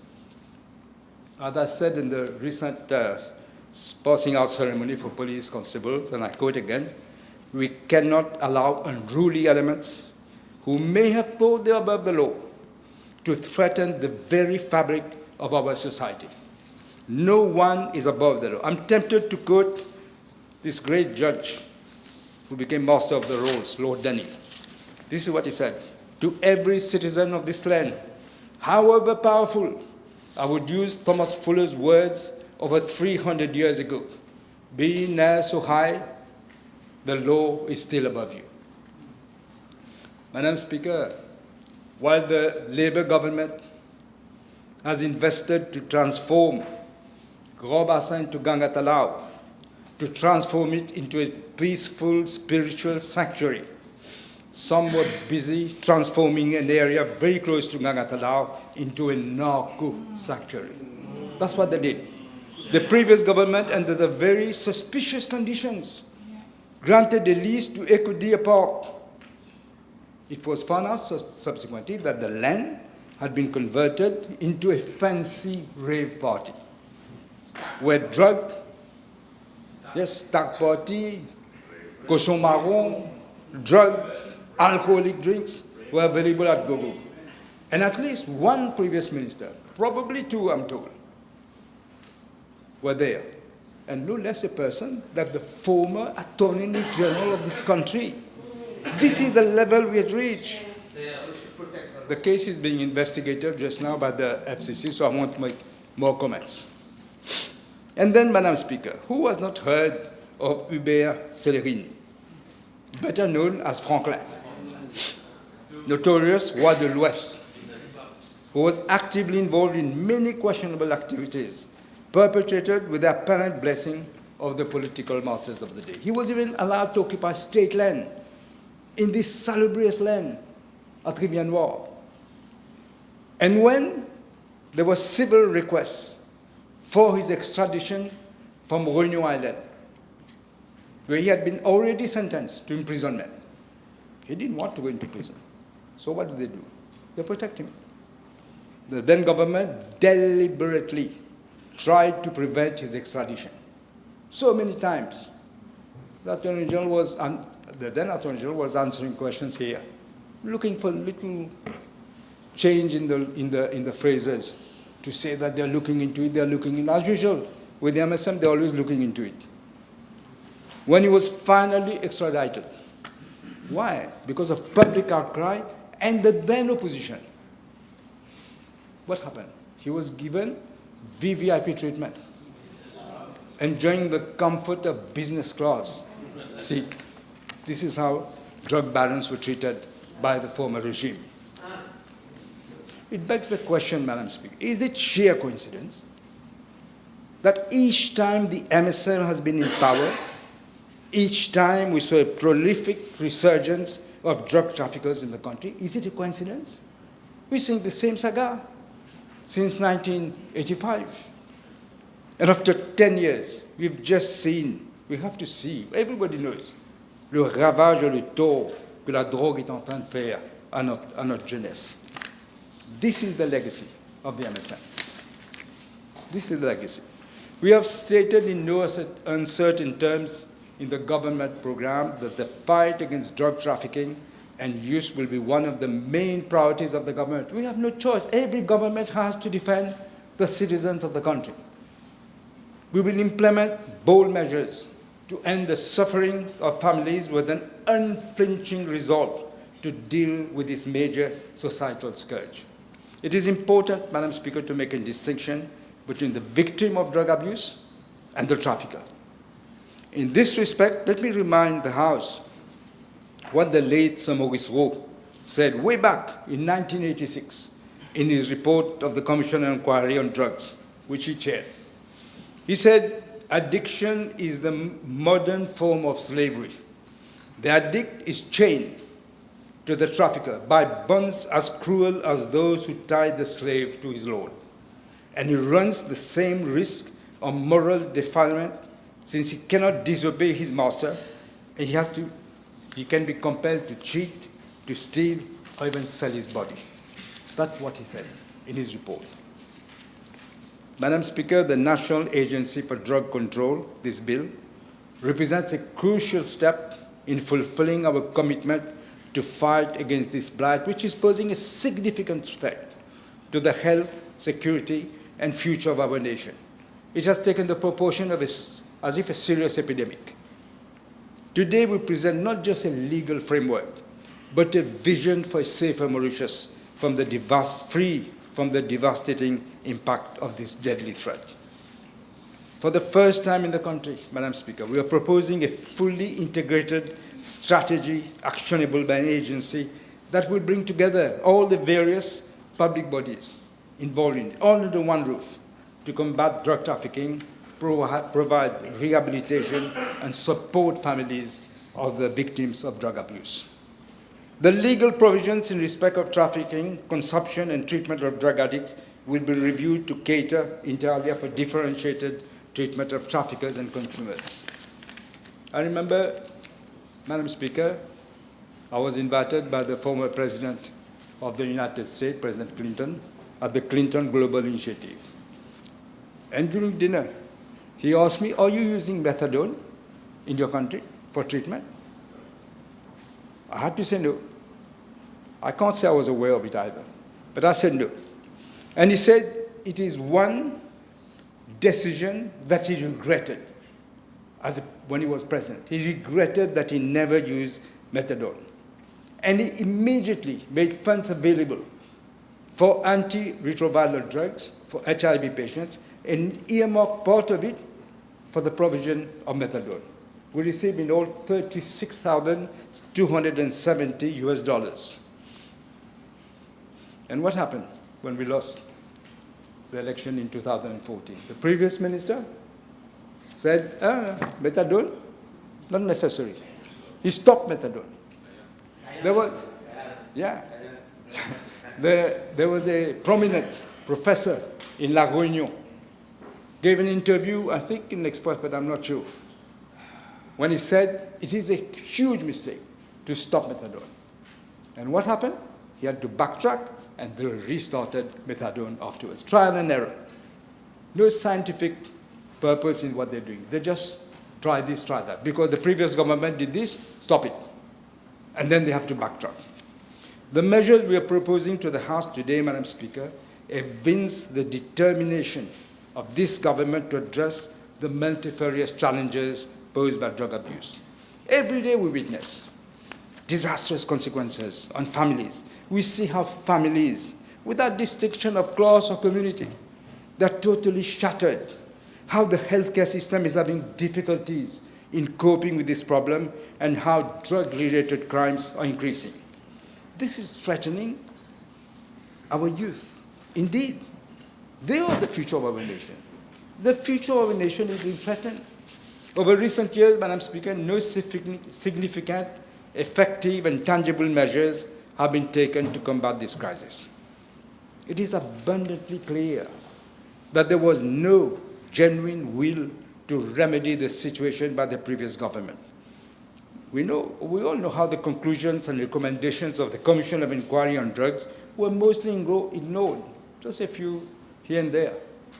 The situation continued to deteriorate under their complacent or complicit watch. The previous government dismantled NATRISA and did not replace it with any alternative to carry out the important work of harm reduction. Nothing. Yet it is clear that the traditional approach to dealing with such a complex problem with wide-ranging ramifications is totally outdated today. The World Drug Report of 2023, Madam Speaker, warned of a proliferation of supply, demand, and use of synthetic drugs, as well as an increase in substance use disorders. The number of people using drugs has increased by 11% globally, but by as much as 40% in Africa in 2023. In response to the growing threats posed by synthetic drugs, the United States launched the Global Coalition to Address Synthetic Drugs Threats, aimed at accelerating the international efforts to tackle this rising crisis. As part of the Global Coalition Initiative, the government of the United States provided funding to the UN ODC to conduct a detailed assessment of the threats posed by synthetic drugs. This project also evaluated the national and regional capacities of 6 East African countries. That include Mauritius. And look what the report says. It's not finalized yet, but we have part of it. As part of the assessment, in July of 2024, the UNODC conducted a study on synthetic drugs, especially in Mauritius. And among the main findings, and I quote, Mauritius has been identified as the leading user of synthetic cannabinoids. Leading user. The other findings include, they made comments, drug rehabilitation efforts within the public sector remain severely limited. Although methadone treatment is now available, other forms of treatment remain underdeveloped and inadequate. Psychological support and interventions, including traditional medicine where available, need further strengthening. In fact, they were not using anything. And with limited resources and insufficient follow-up, many individuals either fail to comply or become in relapse after finishing the treatment. Madam Speaker, the threat posed by synthetic cannabinoids and other drugs in Mauritius have already been highlighted in the Globalized Organized Crime Index of 2023, which measured actually 15 criminal markets, including drug markets, across 193 member states. And guess what? Guess what? Mauritius ranked out of the 193, 7th in regard to synthetic drugs, 7th, just behind South Africa. However, in spite of Mauritius forming part of the US Global Coalition since November 2023, the previous government just allowed the situation to worsen. They couldn't care less. It failed to realize the benefits. There were benefits and resources available through the coalition to strengthen the country's response, but they did nothing. This laxism amounts to gross negligence. I would say criminal negligence, coupled with the obvious proximity of notorious traffickers with the previous regime. They have contributed greatly to the quagmire we find ourselves today. I think, I'm not mincing my words, it is a tantamount to a betrayal of the whole nation of this country. We cannot and will not continue to pay lip service to the challenges related to national security, including those relating to drug trafficking.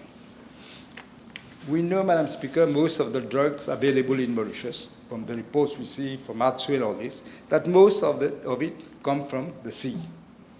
It is a fact that we can, not all, but most. It is a fact that we cannot deal with the drug problem in isolation. We cannot. We are partners through the Indian Ocean Commission with countries of the Indian Ocean for sharing of information and joint patrolling of our respective maritime zone. The actual Commissioner of Police was at ATSU. He was cooperating fully. We're getting advance information, even, I said mostly from the sea, but even on planes. Information was shared. Here it seems with the MSM, not interested to share information. The Regional Maritime Information Fusion Center in Madagascar is responsible for producing a single recognized maritime picture of Western Indian Ocean and identifying vessels of interest. The Regional Operations Center in Seychelles is dedicated to the coordination of the regional operations at sea with respect to maritime safety and security in our region. But the truth is, Madam Speaker, the previous government failed to act on the information they received. It received on the suspicious movement of ships, most probably transporting substances through our waters, but they did not respond. I'll give you an example. In June of last year, there were 2 ships coming nearing our shores. One was heading to Seychelles, and the other one was heading here to Mauritius. The one that went to Seychelles, because they got information, was arraigned by the Seychelles authorities, and 900 kilograms of narcotics were seized. 900. However, what happened to the ships advancing in our waters? They were allowed to move freely. Nobody even stopped them. The police were made aware of this information. They were made aware. But either they got orders, or they just turned a deaf ear, much to the dismay and astonishment of the Regional Maritime Information Center. Similarly, we have the assistance of countries like India, the United States, and France to enhance this regional maritime security architecture to combat on a broad range all the illegal activities on the high seas. And to reinforce maritime surveillance, we are setting up a National Maritime Information Sharing Center, which will be fully equipped to monitor, analyze, and report all vessels undertaking illicit activities in our EEZ.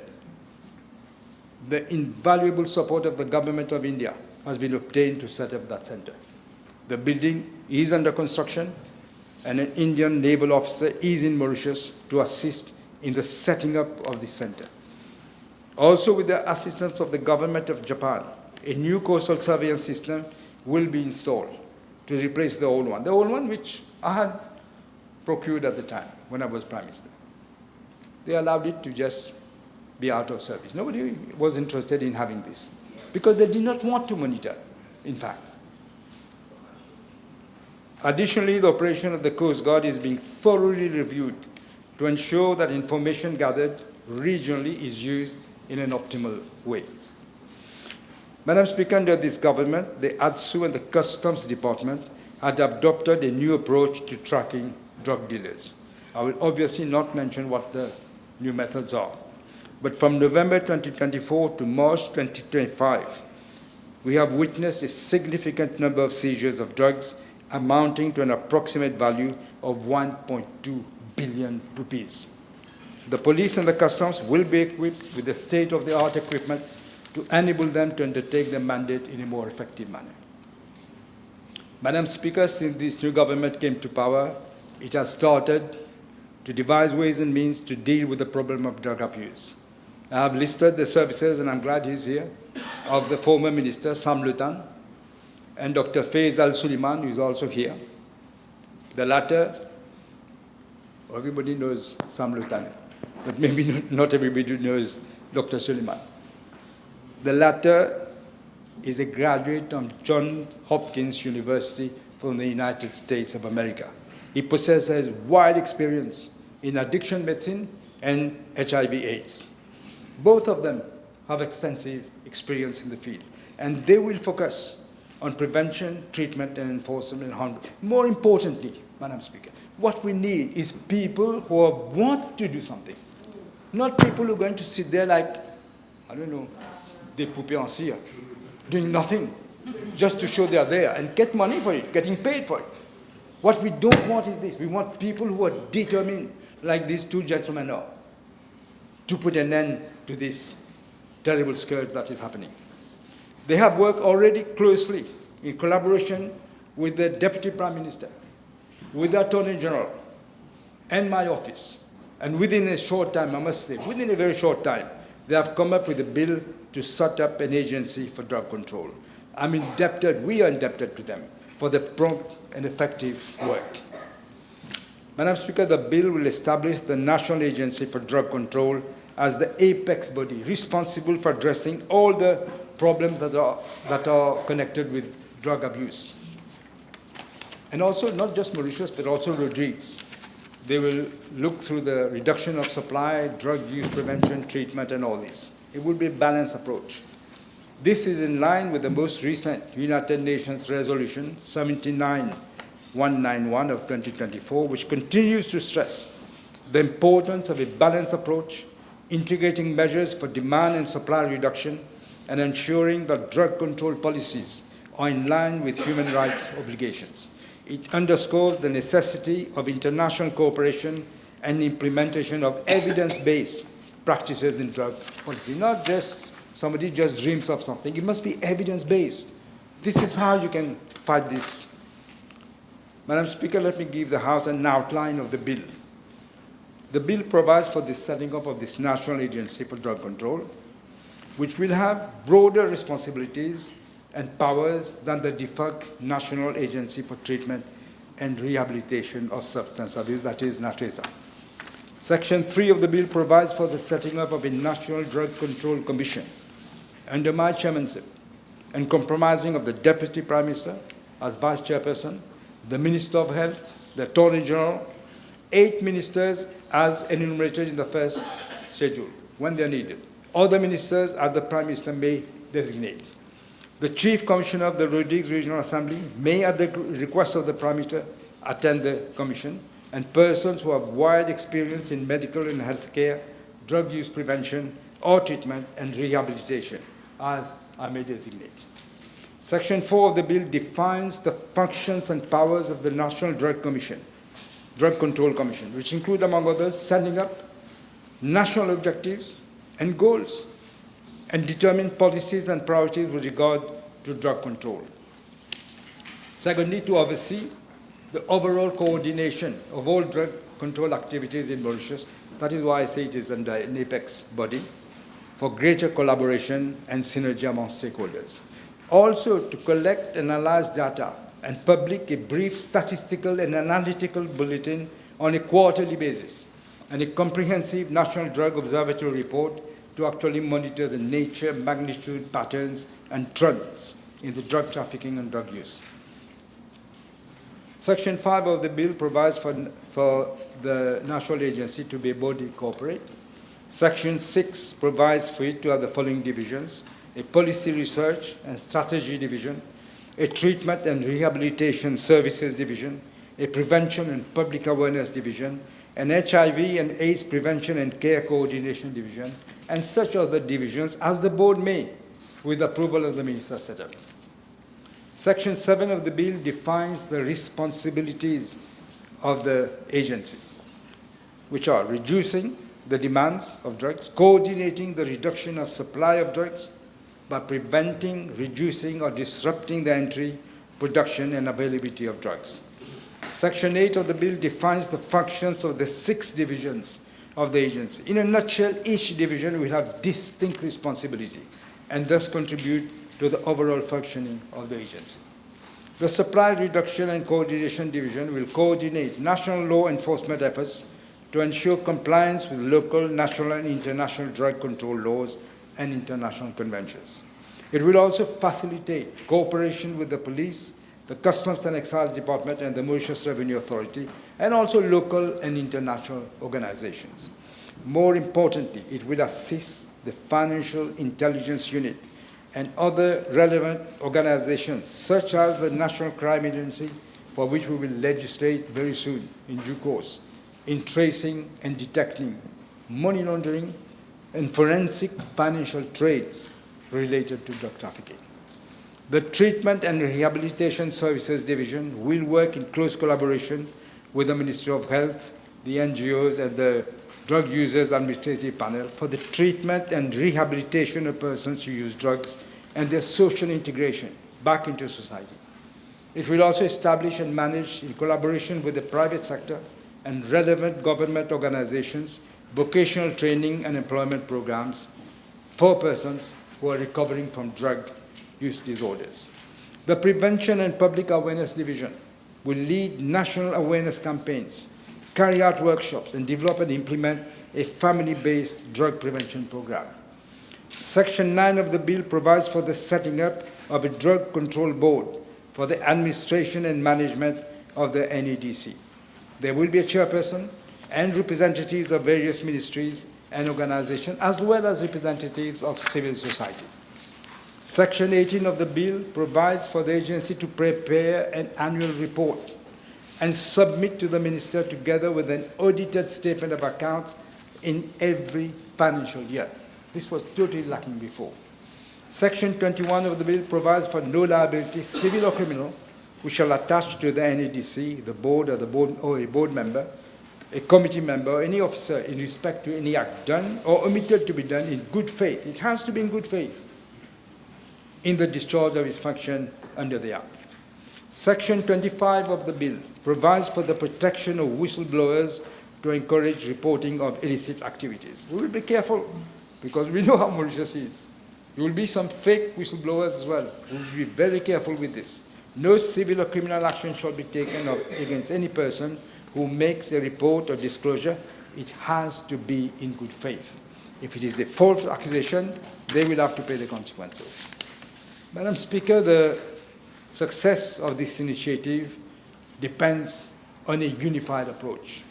The fight against drugs cannot be won in isolation. It is not a question of government on one side, opposition on the other. We have to work together on this.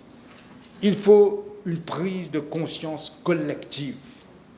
Il faut responsabiliser chaque Mauricienne, chaque Mauricien pour briser cette prolifération de la drogue qui est en train de faire des ravages dans notre pays, dans notre société, et tuer notre jeunesse, notre avenir. Government institutions, law enforcement agencies, non-governmental organizations, and the community at large must work together, hand in hand. The NADC will play a pivotal role in promoting cooperation and systemic coherence in ensuring that our interventions are aligned and effective. Furthermore, the bill prioritizes data collection and research to ensure that our strategies are continuously refined based on the latest evidence, enabling evidence-based policymaking to tackle the evolving drug landscape. A real-time monitoring system with clear performance indicators will be implemented to track drug-related trends and assess the effectiveness of intervention programs. The system will also be used to monitor patients on the methadone program, thus ensuring a better control and management. There have been in the past some complaints about whether methadone is being given. That also we will look at. The NEDC will operate a 24/7 hotline specific for disclosures and work closely with law enforcement agencies to ensure swift actions on credible disclosures with the utmost confidentiality and protection for individuals involved. You know, during the last election, not just in my constituency, in many constituencies across the island, probably all constituencies, you could see people dealing with drugs. Nothing was being done. I get the feeling they were being given drugs so that they can disrupt the election. That was my feeling. But what else? Don't forget Wakasho. Why did Wakasho come at the time that it came? We ask ourselves questions. We're also positioning an HIV/AIDS division under the agency within the Prime Minister's office, and this will bring several key advantages, such as enhanced intersectoral coordination, HIV and AIDS is a cross-cutting issue, as we all know, that it cannot be addressed just by the health sector alone. Locating the division within the agency at the highest level of governance will ensure all relevant ministries, that is health, education, youth, gender equality, social security, and justice, are all brought together under a cohesive national framework fostering a whole-of-government approach. Placing HIV and AIDS division within the NADC will ensure better alignment between harm reduction strategies and national drug controls, particularly regarding needle exchange programs. This is where the connection is. Opioid substitution therapy and rehabilitation initiative. This integration will lead to smarter, more efficient, and more compassionate policies for vulnerable populations. Madam Speaker, a centrally located division will better coordinate national budgets, donor funding, technical support. It will facilitate synergy between the various partners and avoid what has happened in the past, duplication of efforts, and will ensure that our national strategies are guided by consistent policies and a unified vision. Madam Speaker, the national agency is not just, this bill is not just merely a piece of legislation.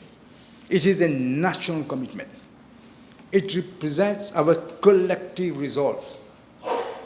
We need to safeguard the future of our youth, as I said earlier, protect our communities, and ensure that Mauritius doesn't fall victim to the far-reaching consequences of drug abuse.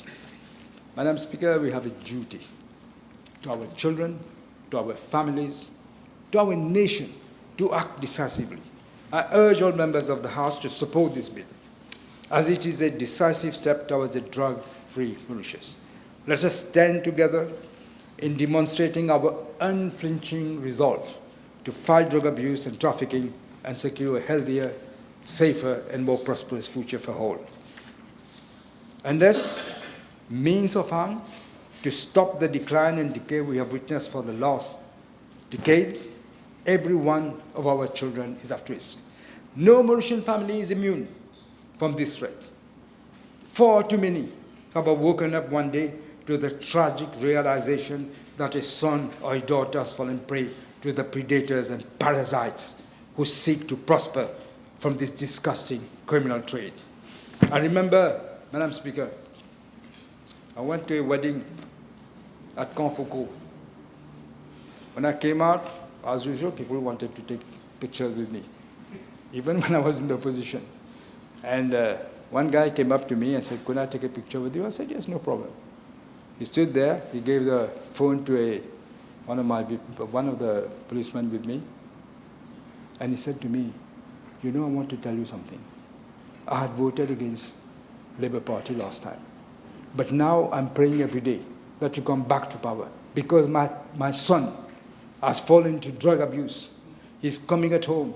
He's beating up his mother, beating up the father, stealing money, stealing jewelry, just to be able to buy drugs. This is what we have to stop. This is why I say we have a duty to act decisively. Unless, as I say, no Mauritian family is immune from this threat.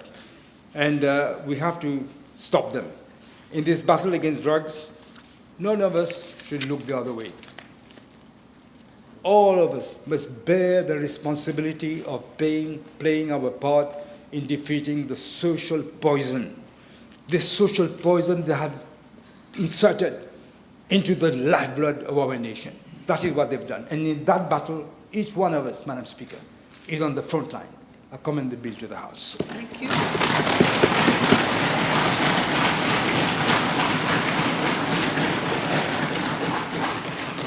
Yes, Honourable Leader of the Opposition. Merci. Merci, Madame la Présidente. Si vous me permettez, je vais, avec la permission du Premier ministre, démarrer mon intervention en empruntant une phrase qu'il a mentionnée, surtout qui est en relation avec une prise de conscience collective. Et c'est vrai, parce que le sujet est d'ordre national et c'est un fléau qui fait beaucoup de tort au pays. Madame la Présidente, je suis conscient du désarroi des parents qui sont affectés par ce fléau.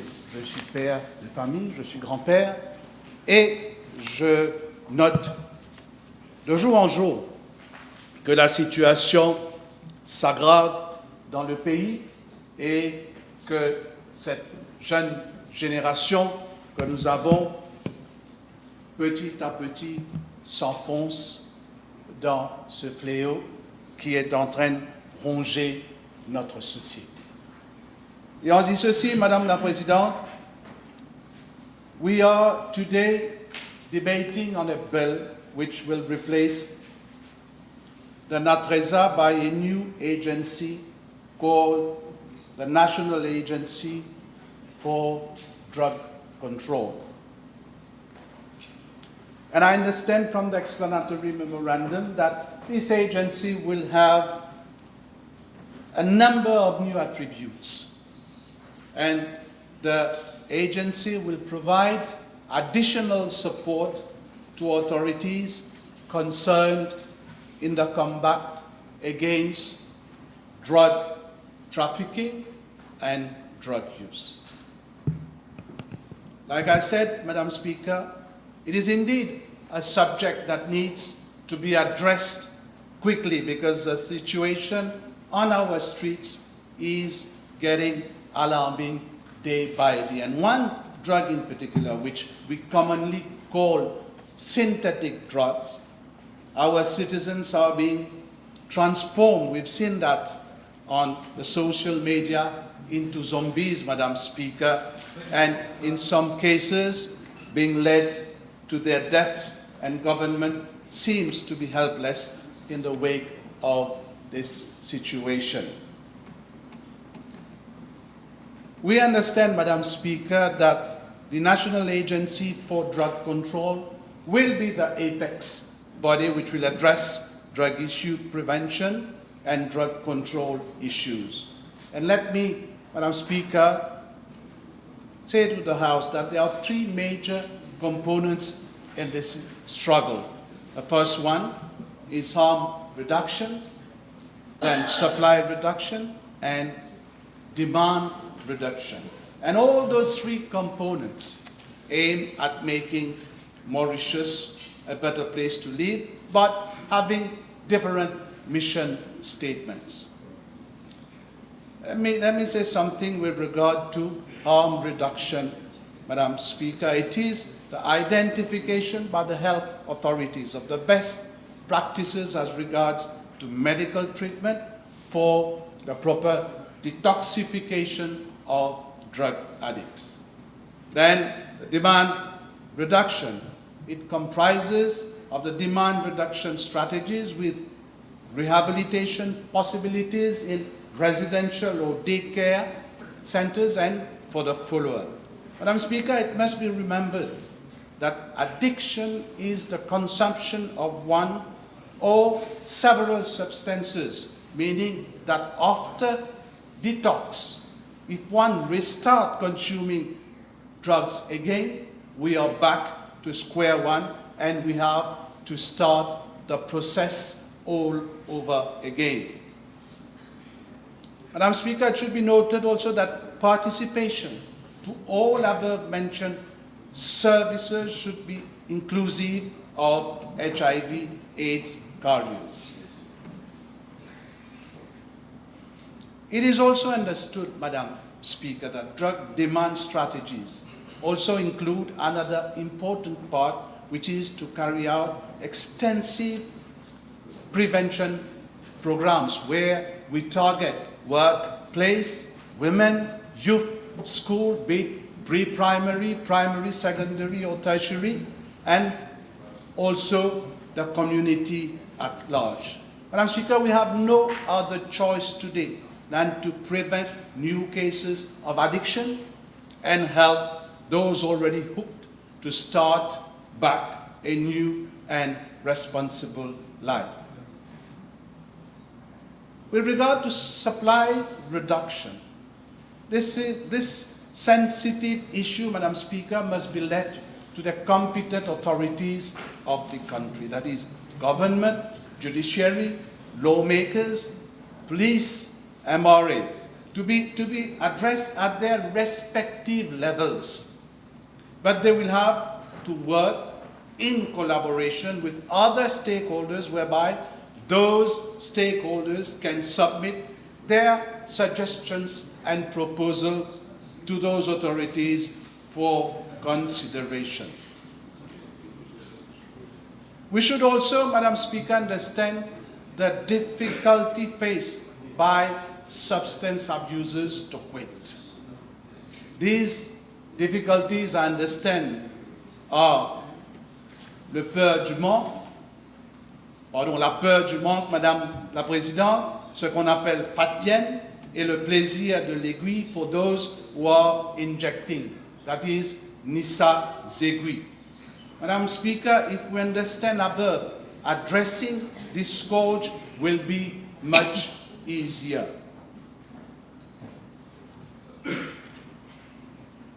I heard the Honourable Prime Minister spoke about methadone treatment.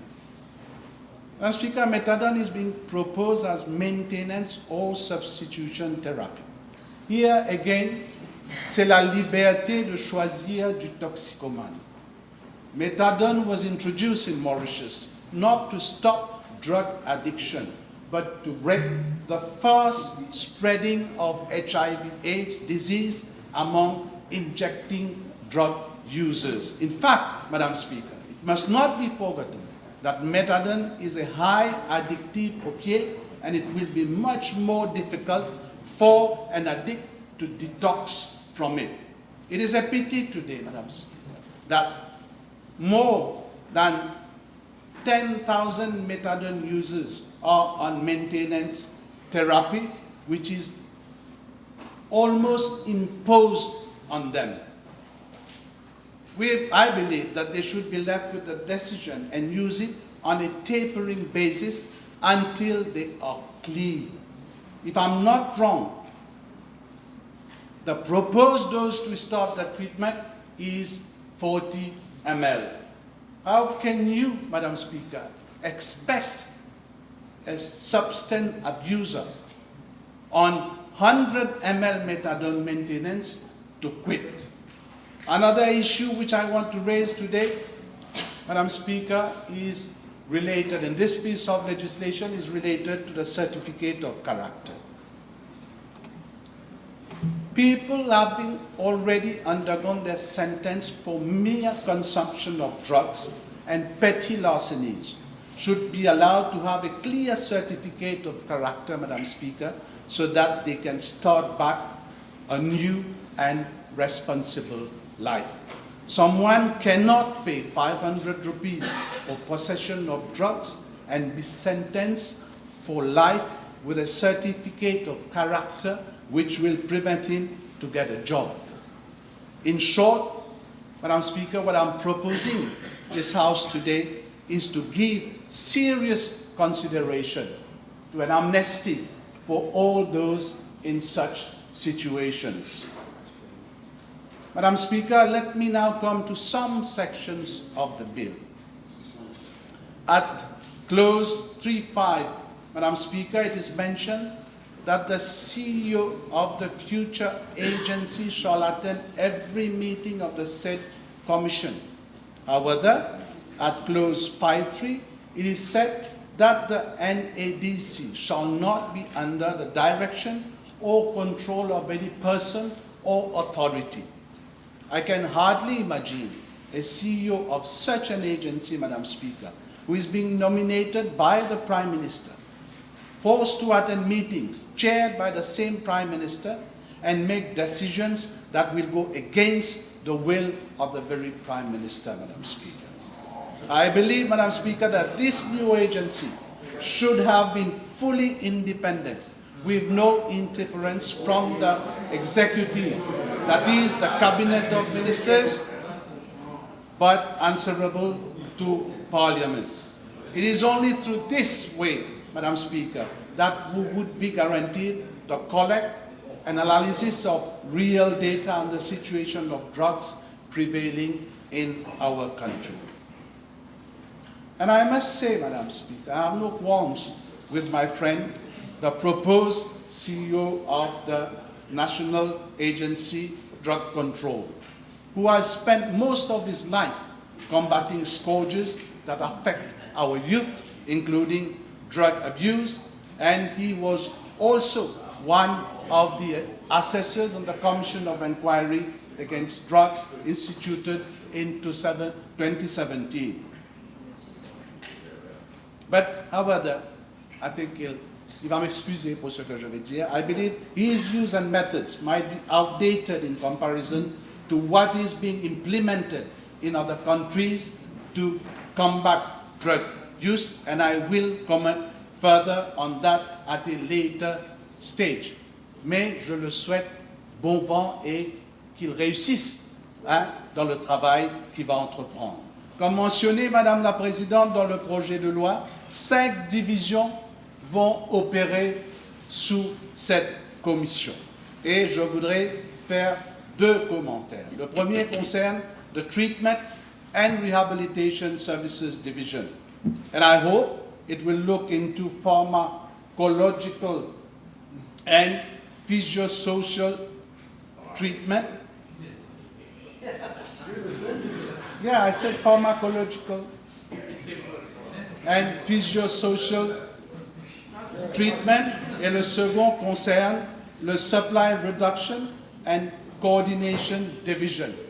There, I hope the role and responsibilities of that division will be clearly spelled in order to avoid any misunderstanding with the law enforcement sectors. Madam Speaker, Clause 7 deals with the objects of the National Agency for Drug Control. And I wish to refer the House to Clause 7B. My question with regard to that Clause 7B is whether it will also include precursor chemicals and other chemical substances used in the manufacture of illicit drugs.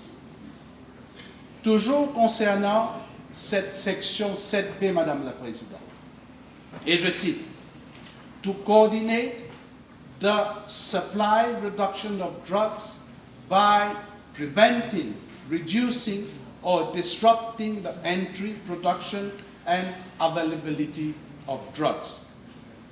Ma question, c'est est-ce que cette section veut dire que la NADC va participer à la saisie des drogues?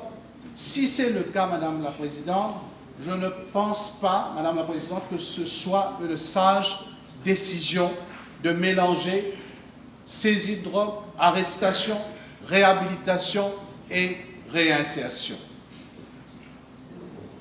À la section 24 de ce projet de loi, il y a une clause sur la confidentialité et une amende pouvant aller jusqu'à 100 000 roupies et une peine de prison pouvant aller jusqu'à 2 ans d'emprisonnement contre toute personne qui, sans aucune excuse valable, va à l'encontre de cette section. Soyons sérieux, Madame la Présidente. Nous savons tous. Let him develop his ideas. Allez. Nous savons tous, Madame la Présidente, qu'un baron de la drogue peut récompenser une taupe avec 2 voire 10 fois cette somme pour une précieuse information qui permettrait d'éviter de perdre une importante cargaison de drogue, voire même de se faire arrêter. Et d'une façon générale, je pose la question, sommes-nous pas en train d'ajouter une lourdeur administrative inutile sur un processus qui se devait être discret, efficace et une entité qui aura à sa disposition un budget colossal? Madame la Présidente, nous sommes en train de remplacer la NATRESA que j'estime qui avait fait un bon travail par le National NADC. Agency for Drug Control. NADC. Madame la Présidente. Est-ce qu'il y a eu, ma question c'est, est-ce qu'il y a eu consultation avec ces acteurs avant de proposer ce projet de loi à la Chambre? Les acteurs, vous voulez dire? Madame la Présidente. Les partenaires, vous voulez dire? Oui, oui. Madam Speaker, under the previous government, whether they agree or not, a huge step was made by amending the Dangerous Drug Act in 2022. La possession de drogue à usage personnel a été décriminalisée depuis 3 ans. Comme c'est le cas dans plusieurs pays, nous avons décidé de traiter les usagers de drogue comme des patients qui sont ainsi placés sous des traitements par le ministère de la Santé. Dans la même foulée, Madame la Présidente, nous avions introduit l'utilisation du cannabis médical. Et c'est cette décision qui a donné lieu au débat sur la légalisation ou non du cannabis à usage récréatif. Et j'estime que la question mérite d'être posée. J'aimerais bien que le Premier ministre, dans son séminaire, nous donne les chiffres du nombre de saisies de drogue synthétique effectuées depuis le début de l'année. Bien sûr, Madame la Présidente, je ne fais que relancer le débat. Et cela ne veut pas dire que je suis pour la légalisation du cannabis. Comme le Premier ministre adjoint l'avait affirmé sur une radio privée à la veille des dernières élections générales, je pense moi aussi que la question mérite d'être posée, Madame la Présidente. Concernant l'utilisation de la méthadone, malheureusement, nous avons 2 écoles de pensée dans le pays. Ceux qui estiment que la méthadone aide à réduire les risques de transmission du VIH-Sida en diminuant l'usage des seringues et en aidant un usager de drogue à arrêter la consommation de drogue dure. Et d'autres qui pensent que c'est une perte de temps. Il faut faire une évaluation. Il faut voir ce que disent les chiffres et évaluer sa réussite. En tout cas, Madame la Présidente, le trafic de cette substance est problématique. Et dans certaines régions de l'île, les habitants ne veulent plus voir des centres de distribution de méthadone. Et il y a aussi une stigmatisation terrible envers ceux qui prennent de la méthadone. Madame la Présidente, la section 8.1b4 de ce projet de loi fait mention d'un real-time tracking system. Est-ce que le Premier ministre peut donner à la Chambre plus de détails sur ce système et comment cela va se passer dans les faits? Madam Speaker, I welcome the initiative to introduce the education sector on the agenda of the NADC. It should start with our youth. They should understand why it is not an act of bravery to consume any drugs. Obviously, there is peer pressure and lack of maturity. I'm sure we have all seen the video of a student inhaling what seems to be some kind of deodorant from a plastic apparatus. And I hope the minister does not claim that this happened when the previous regime was in power. We need to act. Our children need to realize that their lives are at stake, and such behavior, Madam Speaker, is not tolerable. Taking on board the education sector is, I believe, a step in the right direction when it comes to drug use. Madam Speaker, with regard to HIV/AIDS, I noticed that the bill also includes the prevention and reduction of risk of transmission of HIV/AIDS. There is a clause, that is clause 8.1d, and HIV and AIDS Prevention and Care Coordination Division, which as stated in the piece of legislation has clear functions. I would like for the Honourable Prime Minister to enlighten the House as to what will happen to the NGO pills, whose sole function, Madam Speaker, is exactly what this bill provides for. Has there, if I may ask the question, has there been proper consultation with that NGO before coming forward with that proposal, Madam Speaker? Madam Speaker, we need to bear in mind that NGOs are essential in dealing with such matters, as this subject is extremely sensitive. And we know how reluctant people are to go to government services to benefit such facilities. To conclude, Madam Speaker, like I said earlier, the drug problem has three axes, namely harm reduction, demand reduction, and supply reduction. And right now, we are trying to place all these three components under one umbrella. Like I said, let us give time to time and see whether this will work out. Le fléau de la drogue ne date pas d'hier. Le gouvernement précédent avait pris le taureau par les cornes avec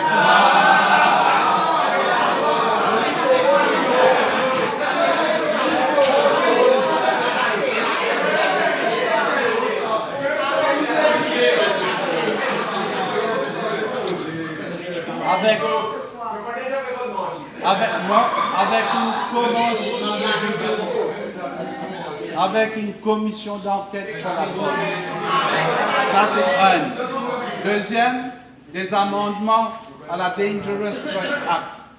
Maintenant, c'est au tour de ce gouvernement de maintenir la cadence.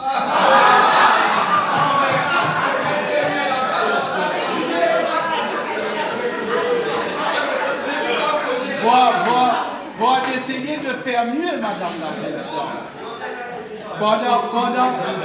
Soyons sérieux, pendant que nous sommes en train de débattre sur ce projet de loi, n'oubliez pas ceci. Au même moment, il y a un jeune qui est en train de consommer de la drogue synthétique ou de s'injecter de la drogue dure dans ses veines. Il y a un père, une mère, une famille meurtrie par la perte d'un être cher, emporté dans l'enfer de la drogue. Tout cela, Madame la Présidente, c'est pour vous dire que j'ai des doutes aujourd'hui sérieux sur la capacité de cette nouvelle institution à fournir des résultats. Mais je reste optimiste. Je reste optimiste quand cela concerne l'avenir de nos enfants. J'en ai dit, Madame la Présidente. Merci. Yes, Honourable Minister of Health, please. Madam Speaker, this is not simply a simple legislation. This is a bold, historic, and unparalleled step, a Herculean task to reclaim our society, to rescue our youth, and to restore public trust. We have to congratulate the government in taking this revolutionary decision, because we know everybody in the streets will tell you enough is enough. We had enough of it, Never again can we allow this scourge to afflict our society and our family.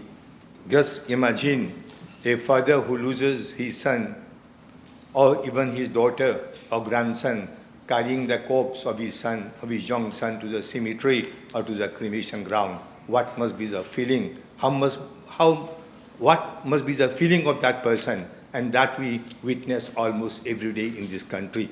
And so this is a scourge which has to be washed out. And we have to congratulate this government. At least we had the courage to come forward with such a legislation. We are here today to establish a national agency for drug control under the direct aegis of the Prime Minister. I heard the leader of the opposition stating that they shouldn't have been under the Prime Minister. This is what in fact he said. But I don't understand his mind. There can't be any other person, any other institution better than the head of the executive to undertake such a work, and he deserves all our congratulations. This is a decisive structure, an important structure to lead the fight against drug epidemic that has crippled our nation for far too long. This agency will represent a complete overhaul of our national drug response. It will strengthen our institutions. It will coordinate intervention with precision and compassion, ranging from education and prevention to treatment and rehabilitation to harm reduction, social integration, and supply control. At the center of this national revival stands a man of courage, foresight, and conviction, the Prime Minister. It can't be any other authority better than this. Despite shouldering the monumental task of running a nation which is economically and financially shattered, a nation today on its knees and rescuing these shattered finances inherited from an MSM-led government, he has chosen to take personal responsibility for the leadership of this agency. It is a mark of conviction, not convenience. Madam Speaker, this is what true statesmanship looks like. I salute him for it, and I salute the Deputy Prime Minister for the support and the contribution that he had brought to this project. And I know how many hours he has spent in supporting this move. Madam Speaker, if any new agency if this new agency represents our future, let us confront our past. The past is dead and buried, but it is important for us to have a peep at it, to have a look at it, so that we can forge ahead in future. It is a past that is marked by criminal and political negligence, institutional decay, and human suffering. It is a past that was shaped by the MSM-led government, whose record on drug is one of complete failure, a complete disaster, and it was a complete curse for our country. We all know how heroin flooded Mauritius in early 1980s under the MSM-led government, and more recently how synthetic drugs started to destroy our youth since they took office in 2014. How can we forget the dark days when MSM goons and drug peddlers would claim from housetop that gouvernement de Nulame? We still remember that. We remember the crime that was committed in early 80s in Bazaar for Ulvi, where criminals openly were moving up and down the streets and claiming that nobody can touch us because government is in our hands. So we still remember that. 4 members of Parliament are just, the Prime Minister spoke about it, arrested abroad.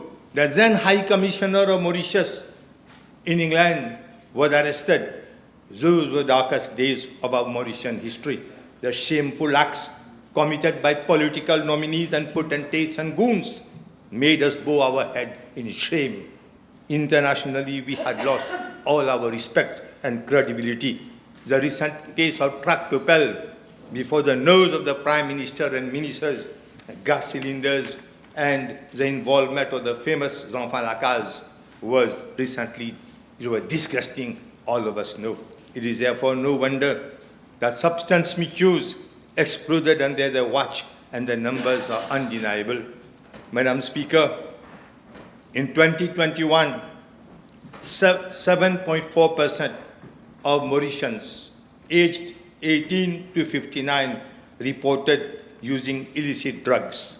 Today we have a population ranging from 55,000 to more than 100,000 of substance abusers. By 2024, drug abuse had become so widespread that 37% of citizens, according to Afrobarometer, identified it as one of the top 2 national issues, second only to the cost of living. The survey indicates widespread dissatisfaction with government's effort to combat the drug crisis. 70% of citizens perceive strategies as inadequate. The question, simple question that we asked, when they had all these facts and figures, what action had they taken? You go to any street, either village or city or the towns, everybody knows the addas, the centers, the pivoting point where drugs were sold.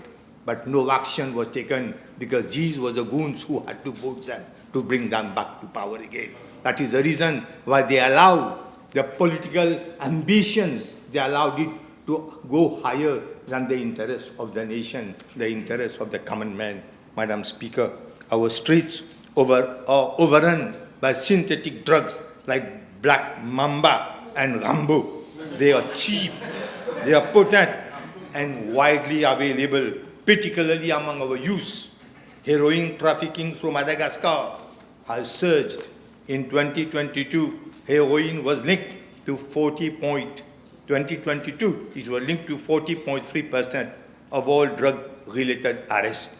According to National Drug Observatory report, in 2022, there were 1,008 drug-related admissions in public hospitals, 50.1% due to synthetic drugs, 30.7% due to opioids. Most patients were aged 20 to 37, the backbone of our future, that is our youth, were involved in that.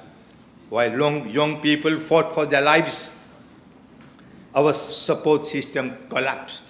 This is so because a study among Mauritian male addicts and published in 2022 showed that 17% were able to abstain from drugs for a period of only 1 to 3 years.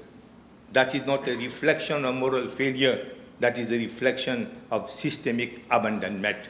Hardly they will get out of it and they go back again to it. What was the MSM government's response? Let me state this clearly. As soon as they came to power, in December 2014, the then Minister of Health tried unsuccessfully at that time to stop methadone program for freeze. And National AIDS Secretariat was removed from the office of the Prime Minister deliberately. That was another nail in the coffin of those who are fighting against HIV and AIDS and against the drugs. They dismantled Natreza, and I heard just now the leader of opposition stating that Natreza is being replaced. But Natreza was dead and gone at that time. They had destroyed it, killed it. It's not a replacement. This law is not replacing Natreza. Natreza is finished. They had finished it. And from that time, Natreza was eliminated till today. She's a harm, the calamity that has befallen the nation. And for this, they have to be condemned and never allowed again to take the wheels of power. Madam Speaker, Natreza was dismantled. The National Agency for Treatment and Rehabilitation of Substance Abusers, which had been the cornerstone of coordinated care and rehabilitation. With Natreza gone, they left a void, and the consequences, as I told, were devastating. Drug peddlers got complete freedom to do whatever they liked. Just imagine, they were so powerful, so strong, they could defy anybody to such an extent that even our gods and goddesses in Ganga Talab was not spared. This is what they had done. Madam Speaker, on one hand, the Labour-led government once proudly claimed. I remember we used to claim when we were in power that our aim, the Prime Minister used to say, our aim was to produce one graduate for every house. And the work of the previous government was to produce at least one drug addict for every house, in every house. That makes the difference. What was our aim and what has been their aim? So that is a gleam and shameful legacy that they have left us. That is their achievement. Instead of finding solutions, they were building illusions. To deceive the world, they set up a commission of inquiry on drugs. That was a grand display to show the world that they were really concerned. The truth is that they ignored most of its recommendations. It was a slap on the cheek of those who claimed that they are working wonders. They publicly congratulated those very people who were blamed by the Commission of Inquiry for drug situations in our country. All of us know. Under MSM government, the drug problem evolved into a public health catastrophe. It had a devastating impact on our HIV/AIDS response. Don't forget, in 2005, the MSM-led government left the country at the height of an HIV crisis, 925 new infections in 1 year, many among prison inmates with histories of injecting drug. But the Labour-led government took bold, evidence-driven and internationally acclaimed action. We implemented the methadone substitution therapy. I heard the leader of the opposition questioning the utilization of methadone.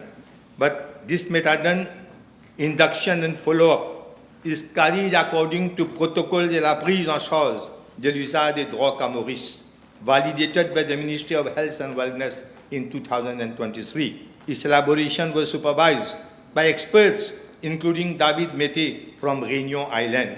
And methadone is a gold standard as per WHO recommendation. And the dosage recommended, you were talking about the dosage recommended is 80 to 120 milligrams. So we can't, he can say whatever he likes, but we know what we have done. They introduced medical cannabis. They introduced medical cannabis. And as a date, that was introduced around, I think, 2022. As a date, only 6 patients have been recommended and approved by medical cannabis therapy committees, and they are undergoing treatment. Only 6. And in number, there was an amendment to the Dangerous Drug Act in November 2022, and DUAP became operational. DUAP means Drug Users Administrative Panel. It became operational in 2024. But over the past months, a number of intercepted individuals for drug possessions, they prefer criminal justice system rather than the one which was set up by them, that is called DWAP. So this DWAP, it needs to be revisited, and if need be necessary amendment should be brought to it. I was talking about the decision that the Labour government had taken. We had implemented the methadone substitution therapy. We introduced the needle exchange program. We brought in HIV/AIDS legislation. We set up the National AIDS Secretariat under the Office of the Prime Minister. We developed a harm reduction framework that reversed the trend from 2006 to 2010. HIV cases among people who inject drugs, PWID we call them, dropped significantly down to about 50 per month. Up till 2014, we maintained real and true control. There was full vigilance. But under the MSM back in power, we saw a terrifying resurgence. In 2024, 549 new HIV infections were detected, a 44% increase. Among men, infections rose by 60.3%. Among women, infections rose by 15%. 243 new cases were found among people who inject drugs, with 70% identified at the point of entry in prisons. The epidemic has shifted. Injecting drug use now fuels 45% of new infection, while 50% come from heterosexual transmission. This means that the virus is moving beyond high-risk groups into population carried on the back of unsafe behaviors, stigma, and reduce harm reduction coverage. The needle syringe program, NSP, and the opioid substitution therapy, OST, once effective, are now under-resourced and underutilized. As HIV became more manageable thanks to modern treatment, it's undetectable and therefore untransmittable, hence complacency sets in. Added to that was the devastating impact of stigma, discrimination, and legal barriers which drive people away from services. People living with HIV or struggling with addiction are forced into hiding. When they hide, the virus spreads, the addiction deepens. But Madam Speaker, we are here today to change all that. The National Agency for Drug Control will be a coordinating powerhouse, a unifying body across ministries and communities, institutions and NGOs, prisons and private clinics, homes and schools. It will coordinate public education and prevention, demand reduction among youth, rehabilitation that works, harm reduction that protects, social reintegration that restores dignity, supply reduction that disrupts trafficking networks. Critically, within this agency, we will establish a dedicated HIV and AIDS coordinating division to integrate the national HIV response with our drug policy. It will ensure alignment with UN AIDS 95/95/95 SDC and the Global AIDS Strategy 21 to 26. That 95 means 95% reduction in new HIV infections, 95% access to antiretroviral treatment, and 95% viral suppression. It will roll out community-based testing, treatment, and prevention. The new agency will monitor and evaluate progress in real time. It will mobilize resources, both nationally and internationally, and drive right-based advocacy to end stigma and discrimination. Madam Speaker, this is not merely a bill, it is a blueprint for national salvation. This is a message of hope to a mother who is despaired and distressed to see her child slip into addiction. This agency will be your ally and your friend. To the young woman afraid to seek HIV testing, this agency will protect your rights. To the man behind bar, ready to rebuild his life, this agency will open that door. This is the moment of redemption. This is our government fulfilling its mission and its promise. And this is the Prime Minister showing once again what leadership, vision, empathy, and courage can accomplish. This is what true leadership means: to lead, not to mislead, to guide, not to misguide, to serve the nation, not make the nation serve you. I again thank the Prime Minister and the Deputy Prime Minister, and I'll say you have worked wonders. Thank you.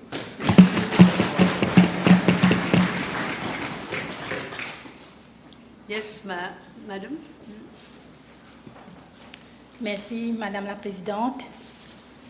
Ce projet de loi, Madame la Présidente, représente une lueur d'espoir pour notre nation.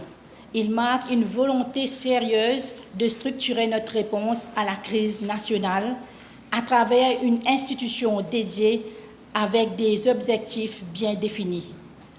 Madame la Présidente, dans ce projet de loi, 3 mots-clés ressortent et méritent toute notre attention: la réintégration, la prévention et la réhabilitation.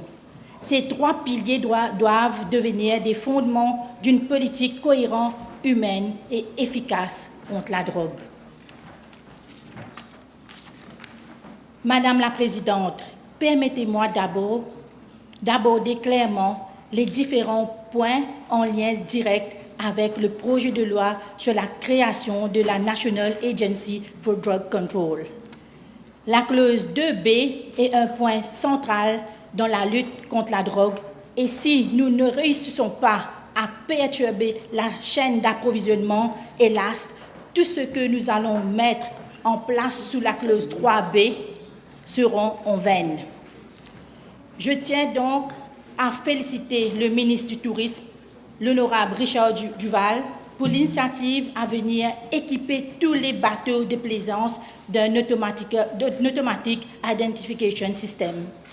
Ceux-ci permettront de mieux contrôler et surveiller les déplacements, ainsi la chaîne d'approvisionnement de la drogue sera fortement perturbée.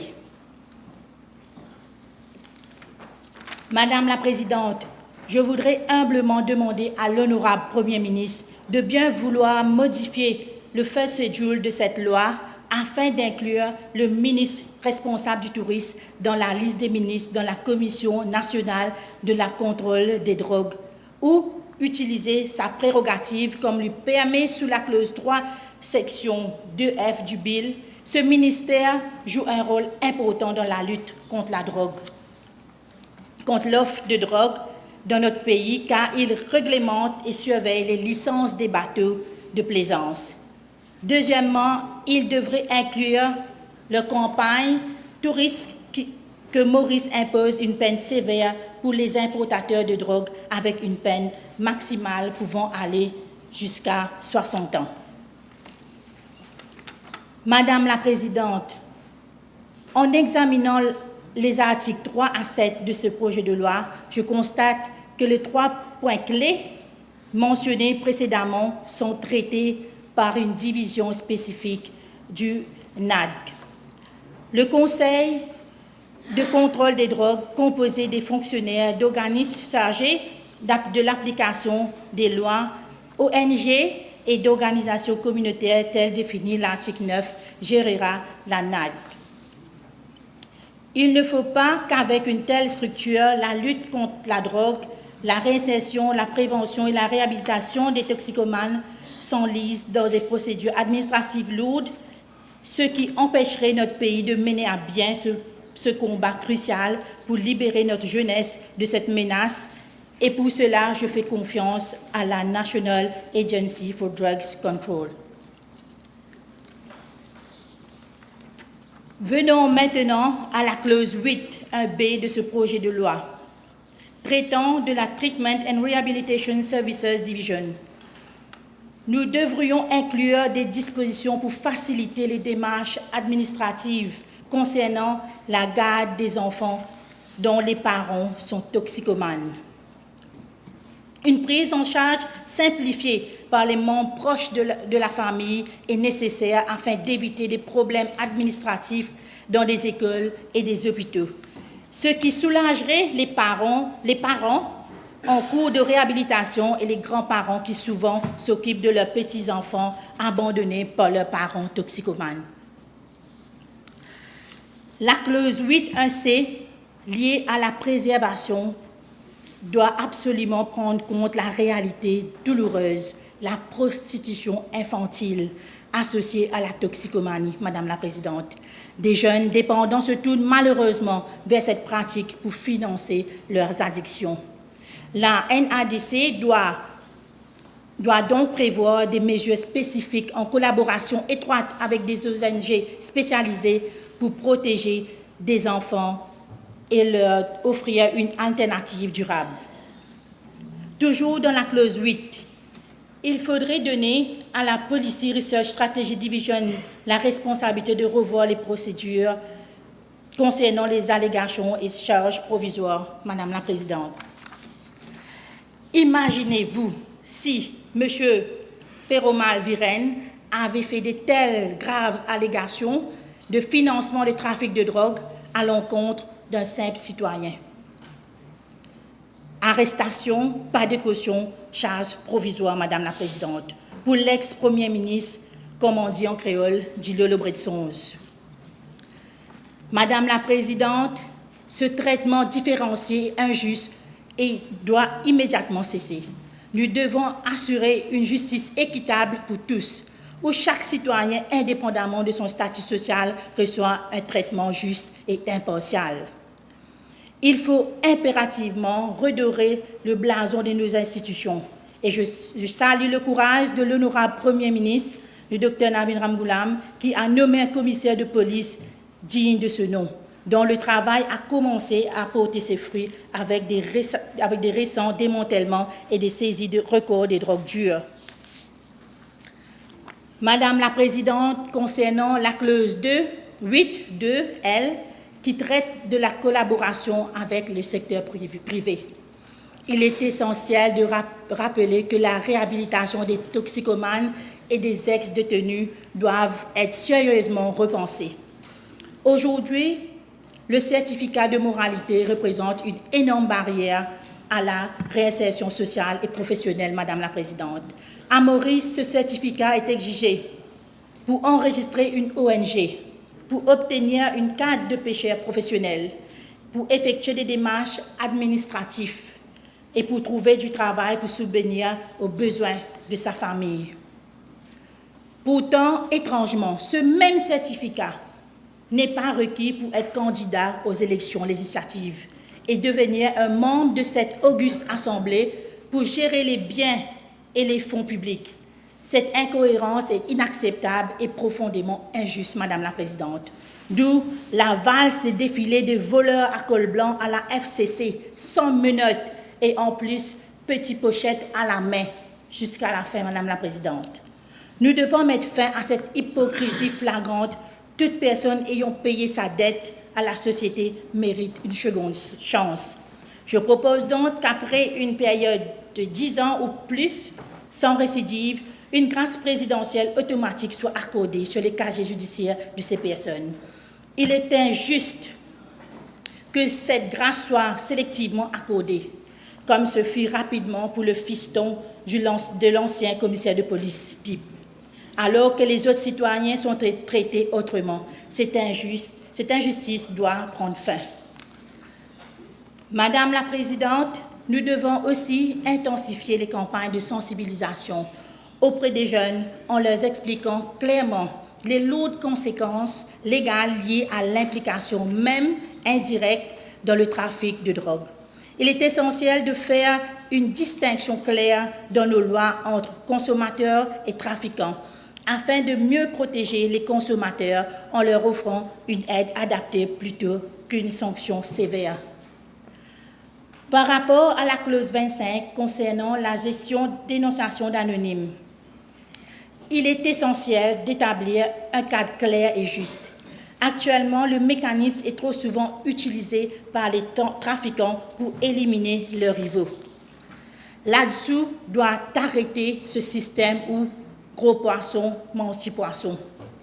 De plus, Madame la Présidente, là-dessous doit être équipé des tests rapides de détection des drogues.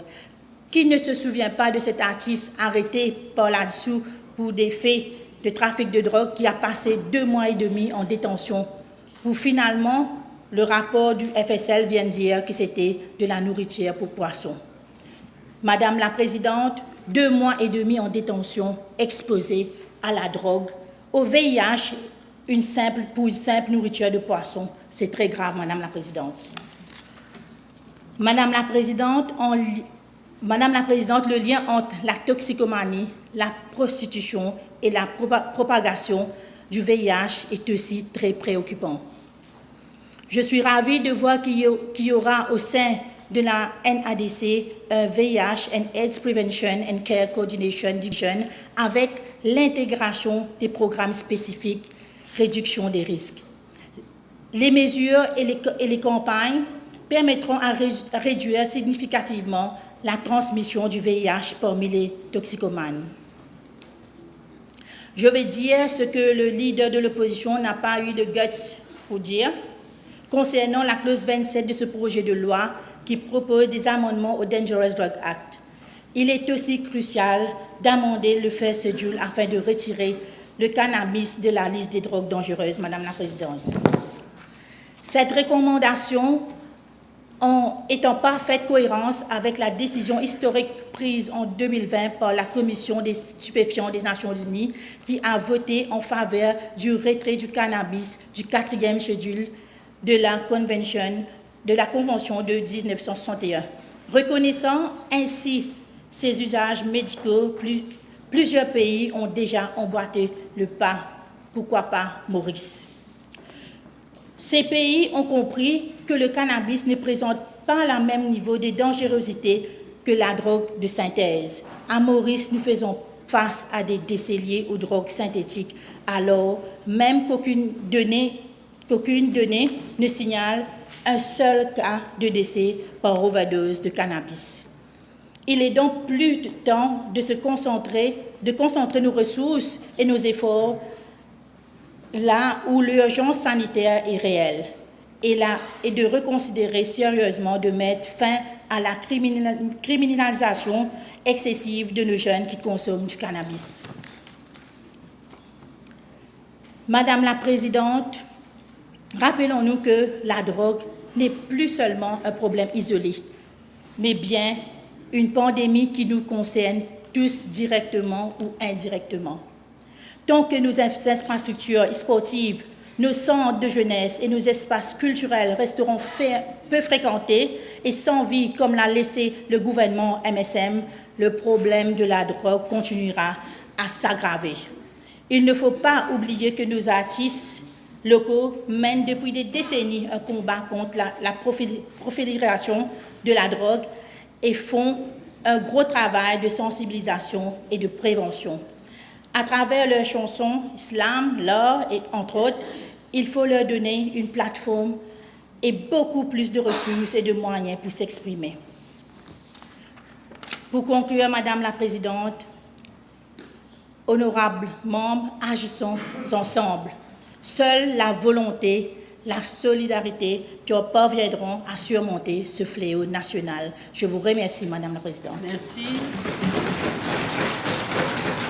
Honourable Minister. Cynthia, Honourable Minister. Yes, Madam Speaker.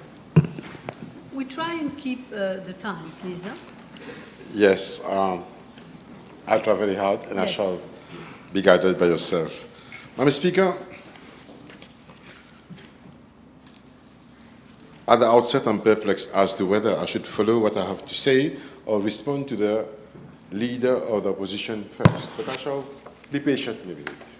Madam Speaker, today marks a watershed moment in our nation's fight against the scourge of drugs that has plagued our society for far too long. As a member of this August Assembly, as a Minister of Public Service and Administrative Reforms, as a father and a citizen of this country who believes deeply in our nation's potential, I stand before you with profound sorrow, but renewed hope. Our country is facing an unprecedented drug scourge which is destroying the lives of thousands of youngs who fall prey to these marches de la mort.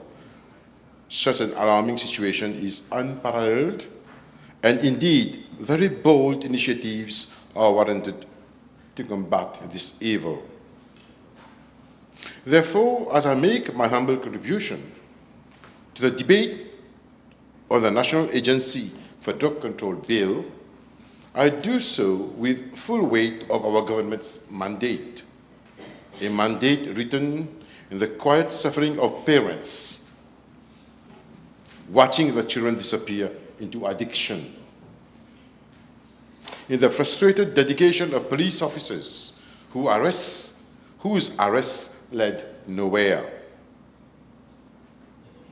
in the fading dreams of young people who deserved better protection from this scourge from a more responsible government. Madam Speaker, this is not an instance of coup d'etat. We go back to our manifest itself. If I may, Madam Speaker, refer to page 56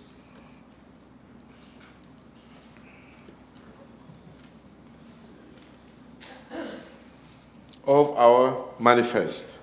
And that, Madam Speaker, was a drone written, it was calculated from the sufferings of people we have witnessed, listened to, and were very alert.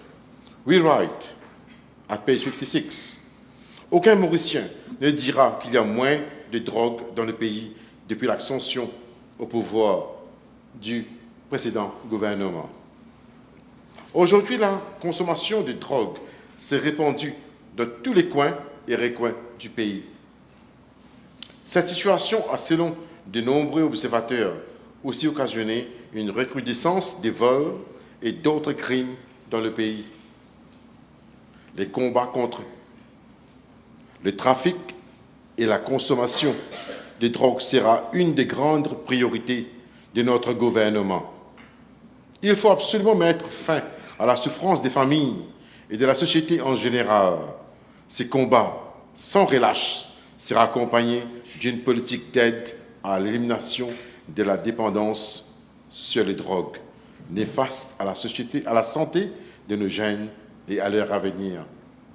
Madam Speaker, we started there and then, while we started our fight against an irresponsible government taking our youth to the dead end with this evil of drugs.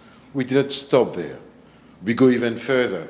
Our government program presented by the President of this country, His Excellency, spoke lengthily, and he went to page 28, paragraph 56, where he mentioned in clear lines the following words, Madam Speaker: the fight against drug trafficking and use will be one of the major priorities of the government.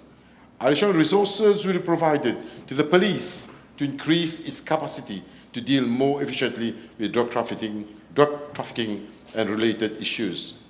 Government will adopt bold measures to end the suffering of families and society in general as a result of the significant increases in drug trafficking over the last few years and the breakdown in law and order. Madam Speaker, therefore, what the Honourable Prime Minister has presented to this August Assembly, to the House, is not a surprise in any way. It is something that this government has a duty, has a solemn duty to answer to the needs of our youth, our future, the suffering families, and the people together in this battle, in this fight.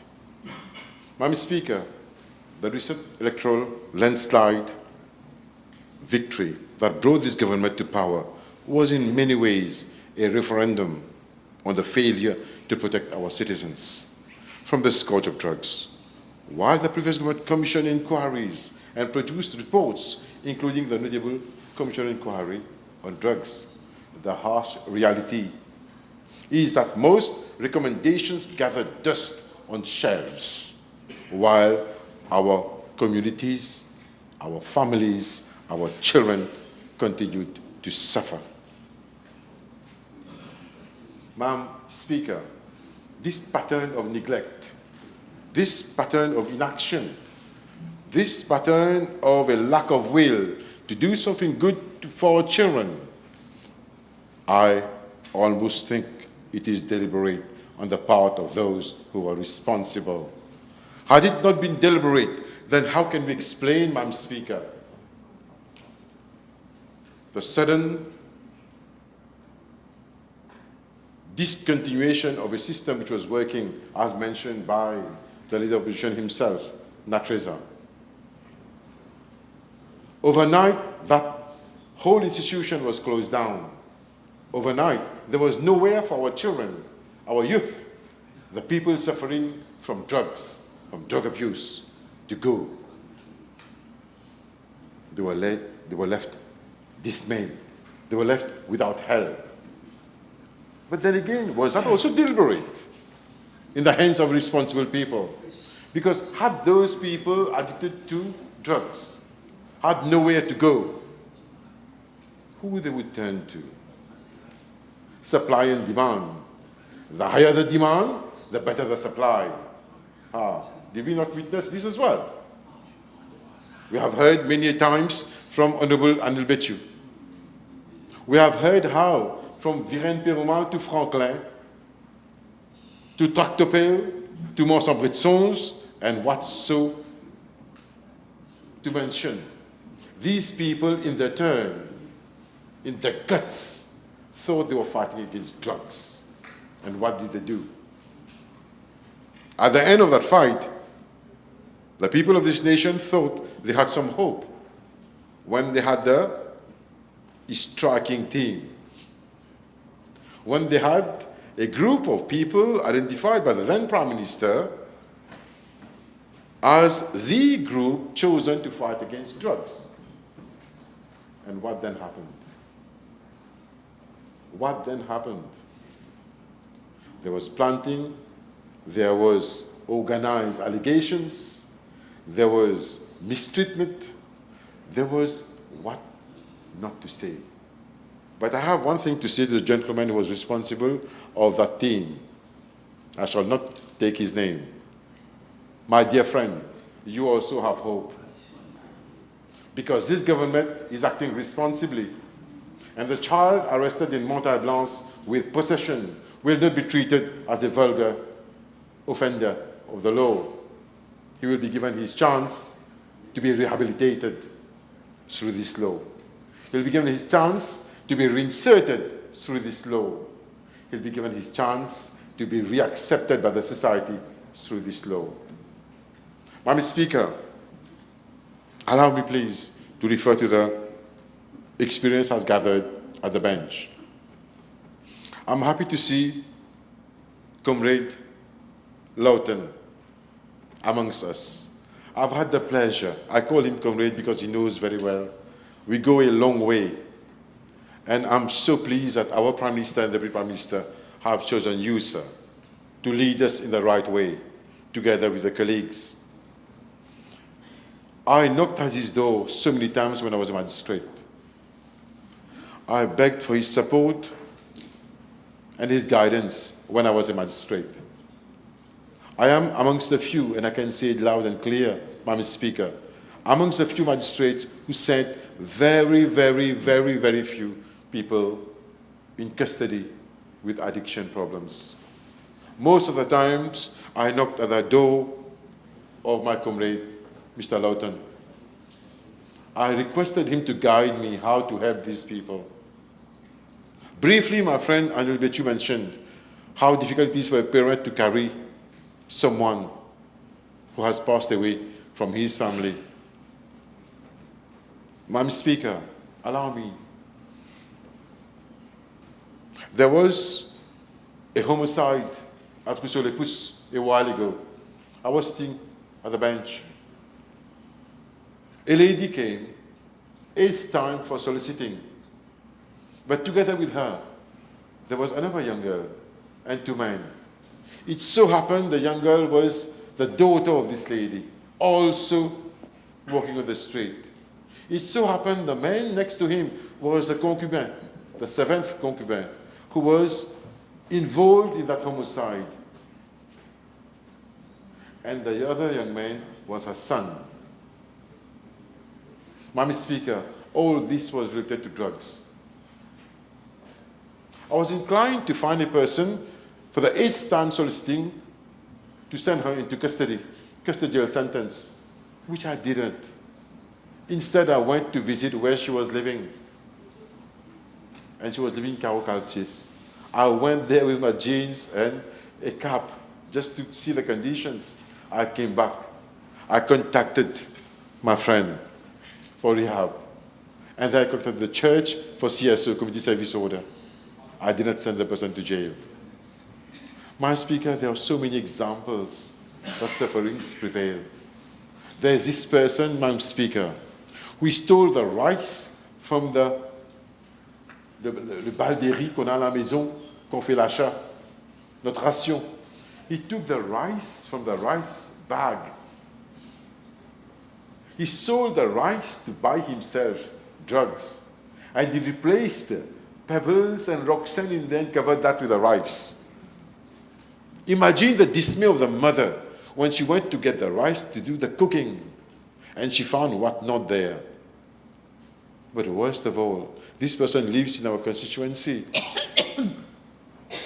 The father came to me to take the person out on bail.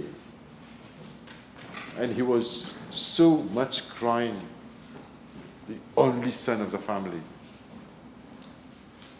He sold the jewelry of the mother that she was given when she was married to the father. He went to steal next door. He was then for PSPN theft. In this background, against these calamities, that this government is taking its responsibility. And yet, the leader of the opposition stands there lecturing what to do and what not to do with the law. I was sitting here patiently waiting. Quand les coudiers pour mettre CWA, papa? I was waiting, Mr. Speaker, that he would say something about his expertise, being an engineer, explain to us why this mess is there that we're facing through the Minister of Public Utilities. Instead, he lectures us on something that he doesn't even understand.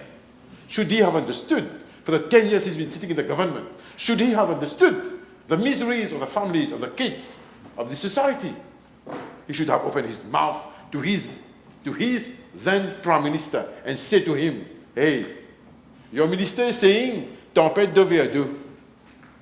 Your minister is saying, femme not raison. Your minister is talking rubbish because he's inclined to send people suffering from drugs to Brown Seccard, treating them as mad people. Let us open something better equipped, a center to rehabilitate these people. Mr. Speaker, you and I come from the same background, we are lawyers. We know that the philosophy, the principle of jurisprudence has taught us about retribution from ages ago. We then moved into rehabilitation. Some jurisdictions have gone into restitution already. I pray that our jurisdiction goes further into redemption. These 3 hours will dictate the future of our youngs, of our people, or the future of our country. In the capable hands of these competent people, we spent a lifetime fighting against the evil side of drug abuse. Allow me, Madam Speaker.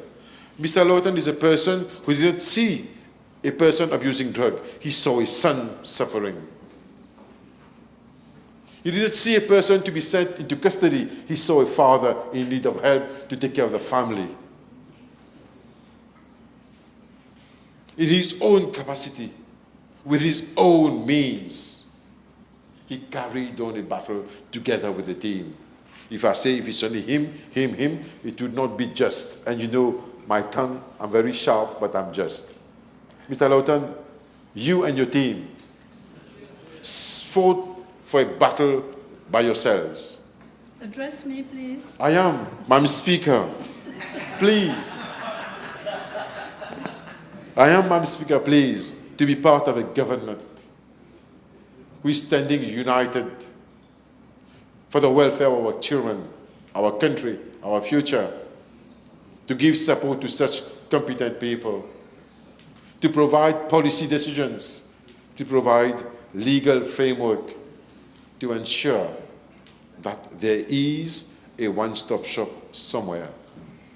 I don't know which part of the law the leader of the opposition read to say that this NADC is going to substitute itself to the police or the MOE. I don't know which part of the law he misread or he deliberately, once more, because he's got the viruses of the previous government, to be able to misread and misdo everything.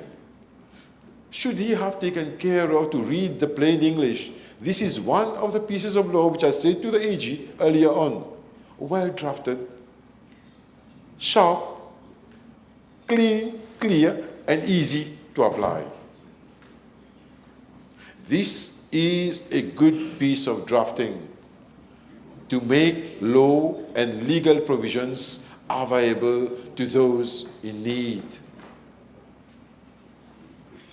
This piece of law is going to be a symbol in itself to provide our country with hope for the future, Madam Speaker. Madam Speaker, in line with our manifest, in line with our program, with at heart the future of our youth, the welfare of our country, and our incessant battle fight against the evil of drug, we stand united and we vouch for this bill. I thank you, Madam Speaker. Thank you very much. Ms. Colette? Merci beaucoup, Madame la Présidente. A bridge to the future, que la République de Maurice soit à nouveau la République de Maurice. Nous avons tous ce souhait et nous permettons. Madame la Présidente, imaginez un futur où chaque citoyen, où des jeunes des quartiers animés aux parents et grands-parents dévoués vivent dans une communauté protégée des désordres et des ravages des drogues, avec des autorités publiques, des ONG et une société civile activement engagée à la coordination de bonne foi entre eux, avec une gouvernance exemplaire. Imaginez un futur où les vies ne sont plus définies par des dépendances, mais par des opportunités de empowerment, coming clean, staying clean, dans une société saine. Consommons des fruits et légumes et non des drogues illicites. Ce rêve, bien que lointain pour certains, pourrait devenir une réalité grâce à l'introduction du projet de loi sur l'Agence nationale de contrôle des drogues, en version raccourcie, l'ANADEC. Il est clair que parmi les grandes priorités du gouvernement actuel, comme annoncé dans le programme gouvernemental 2025-2029, l'une des priorités majeures de ce gouvernement est la mesure contre ce fléau national qui est le trafic, l'usage et l'abus de drogue. La drogue, Madame la Présidente, est définie dans ce projet de loi comme étant une substance naturelle ou synthétique, licite ou illicite.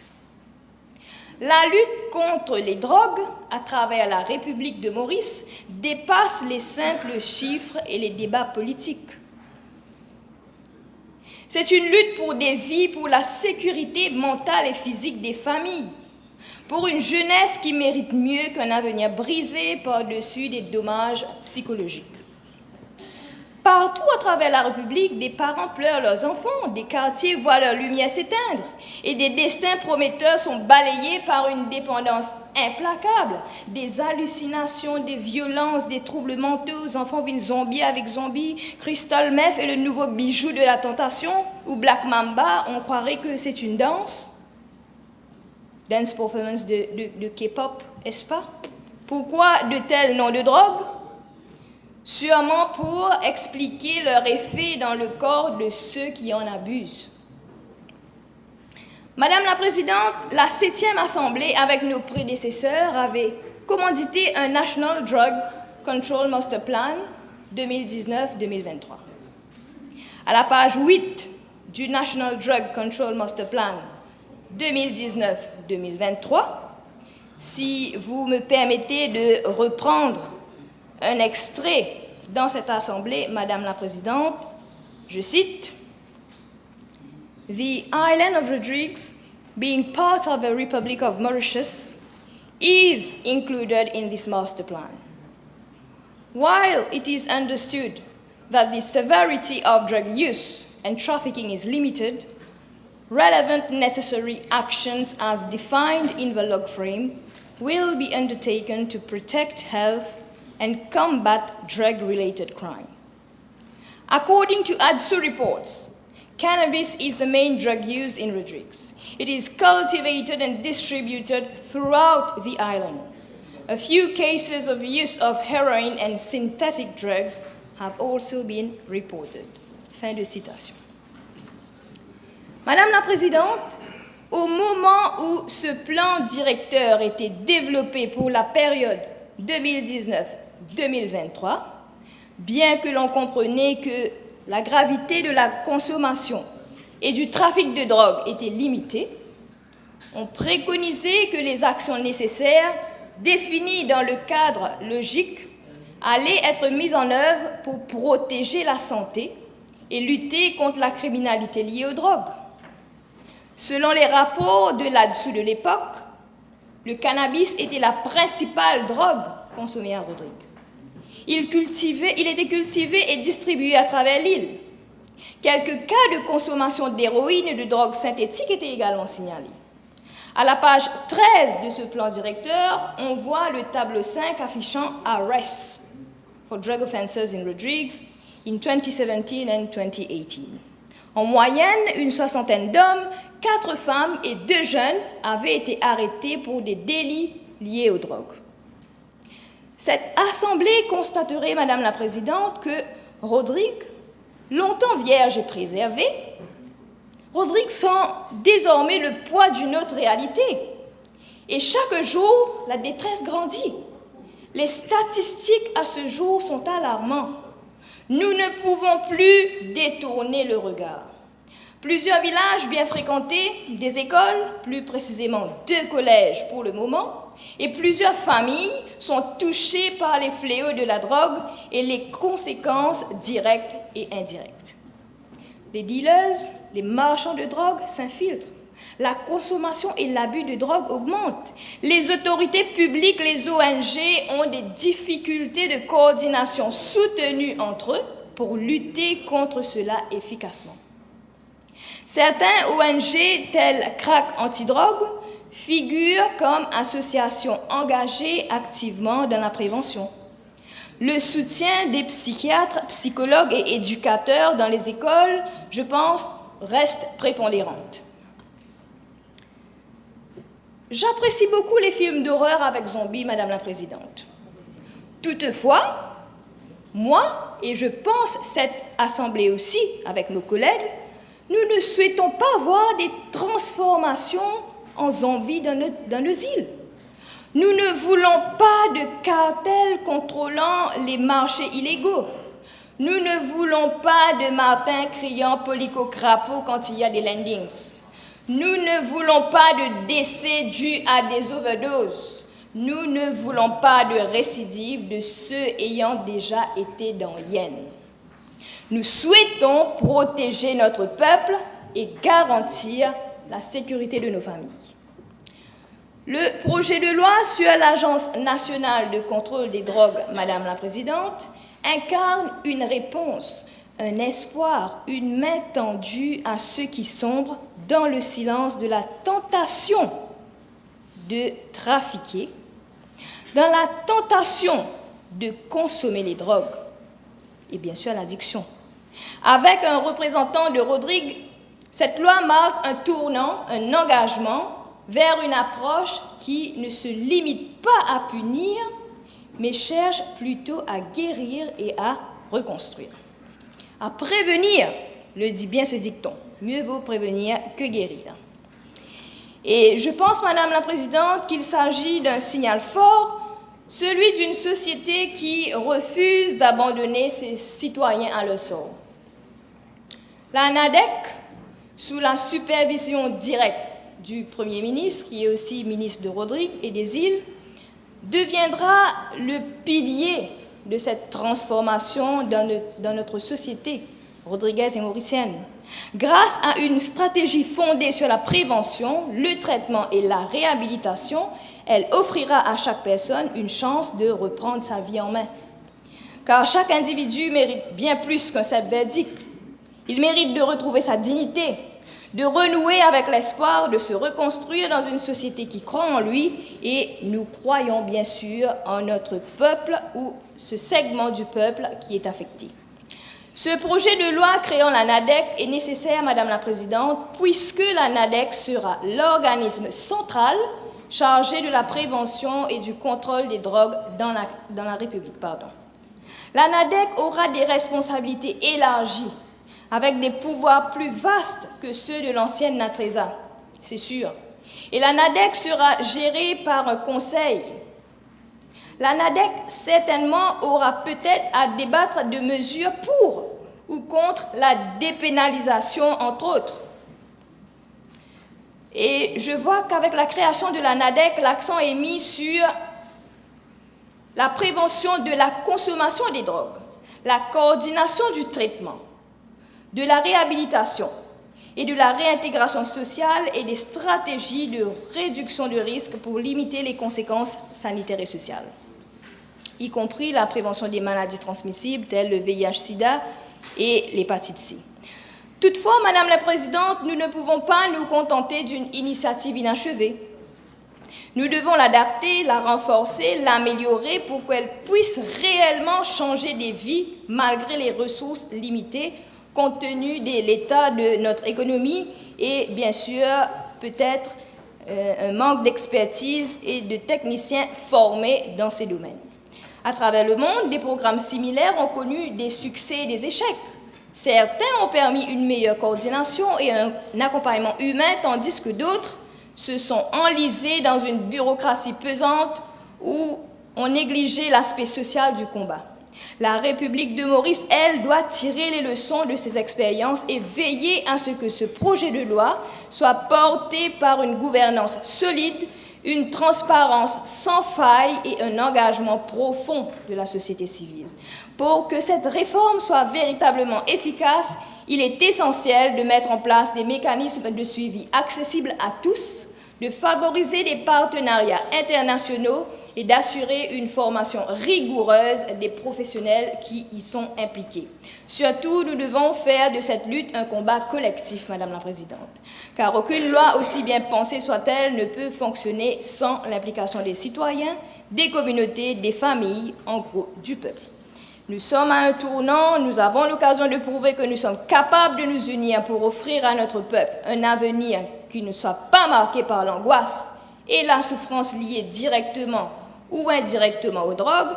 Ce projet n'est pas seulement une réponse politique, c'est un appel à la solidarité, un cri du cœur pour que nous ne perdions plus personne dans l'oubli. Chaque vie compte, Madame la Présidente, chaque individu mérite une seconde chance, Ensemble, avec détermination et humanité, le peuple peut et doit être plus fort que ce fléau national. Et aujourd'hui, nous avons la responsabilité de faire en sorte que cette promesse devienne une réalité.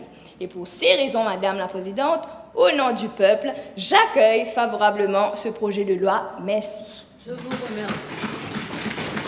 Monsieur le ministre Boulel.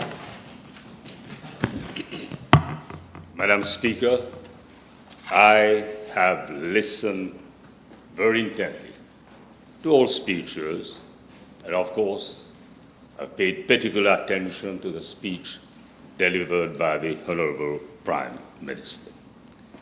His speech was poignant and very powerful. And he has conveyed a message loud and clear. And the underlying theme of his speech is support that we have to dispense to those who are victims of this scourge.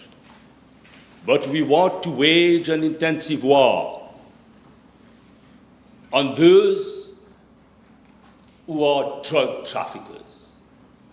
And when I listened to the speech delivered by the Prime Minister, the underlying theme and the message that has been conveyed is bio-psycho-social problem.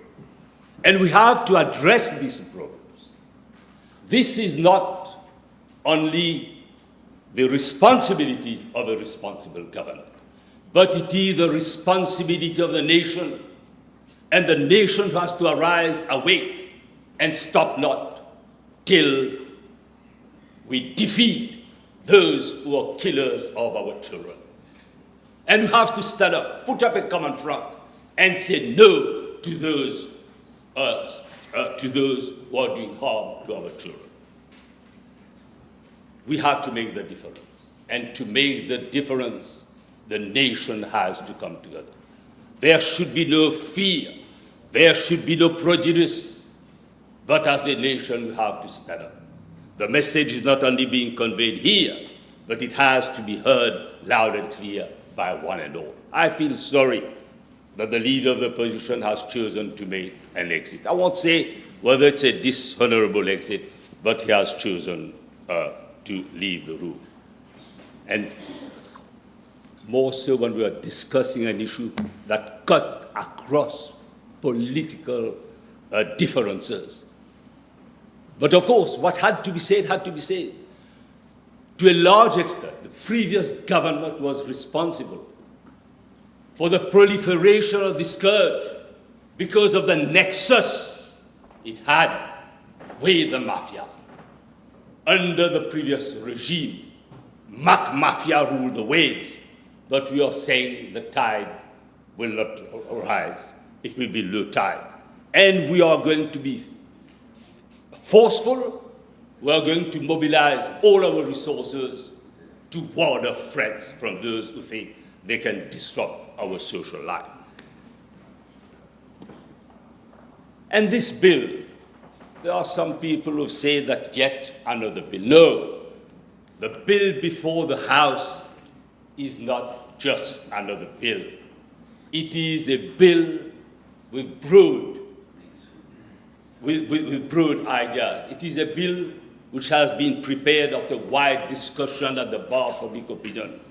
It is a bill which has taken on board input from all stakeholders. And there are lessons, and lessons have been learned and drawn from the experience of the National Agency for the Treatment and Rehabilitation of Substance Abusers. We as a government, I've said it and I will reinforce what I've said. We are resolute and determined to weed out the worst scourge faced by the nation. And when I look at the provisions of the bill, notwithstanding Clause 4, the Commission will be chaired by the Prime Minister. And it's the strong signals which are being conveyed. Prime Minister is not only first amongst the equals. Together with the Deputy Prime Minister, decisions will be taken to ward off those threats and to tell those who are killers, those who are maiming our children, that we are going to make the difference and we are warning them to stay away. And we will see to it, and I will come to that at a later stage when I will talk on the importance and relevance of the Financial Anti-Money Laundering Act. So, what is the relevance of this commission being chaired by the Prime Minister? He will engage with the public through advocacy and awareness campaign, highlighting the risks of medication misuse and promoting informed healthcare choices. And the keywords have been highlighted by all of us. The keywords are demand reduction and supply reduction. And there are provisions made for the setting up of this National Drug Agency Control Commission. But I will draw attention to 4F, that progress will be made, will be monitored by drug departments through the setting up of performance indicators. And it reminds us of the relevance and importance of pharmacovigilance. I will come to section 8.1a, subsection 2, 1a, 2, where it is stated unequivocally that for the National Agency for Drug Control to attain its objective, and I quote, it shall coordinate and facilitate efforts at national level toward the implementation of National Drug Control Master Plan and the National Action Plan for HIV and AIDS and any other drug control strategy. Yes, a report has been submitted. An action plan has been submitted. But if there was seriousness of purpose, if there was willingness on the part of the previous government to be aggressive, to wage war intensively against the mafia, against the drug traffickers, they would have sent this action plan to the different ministries. That plan would have been costed. But we have given commitment that there will be implementation of the action plan, of the action plan and the master plan. But not only are we giving commitment, but we will mobilize our resources to implement the National Drug Control Master Plan.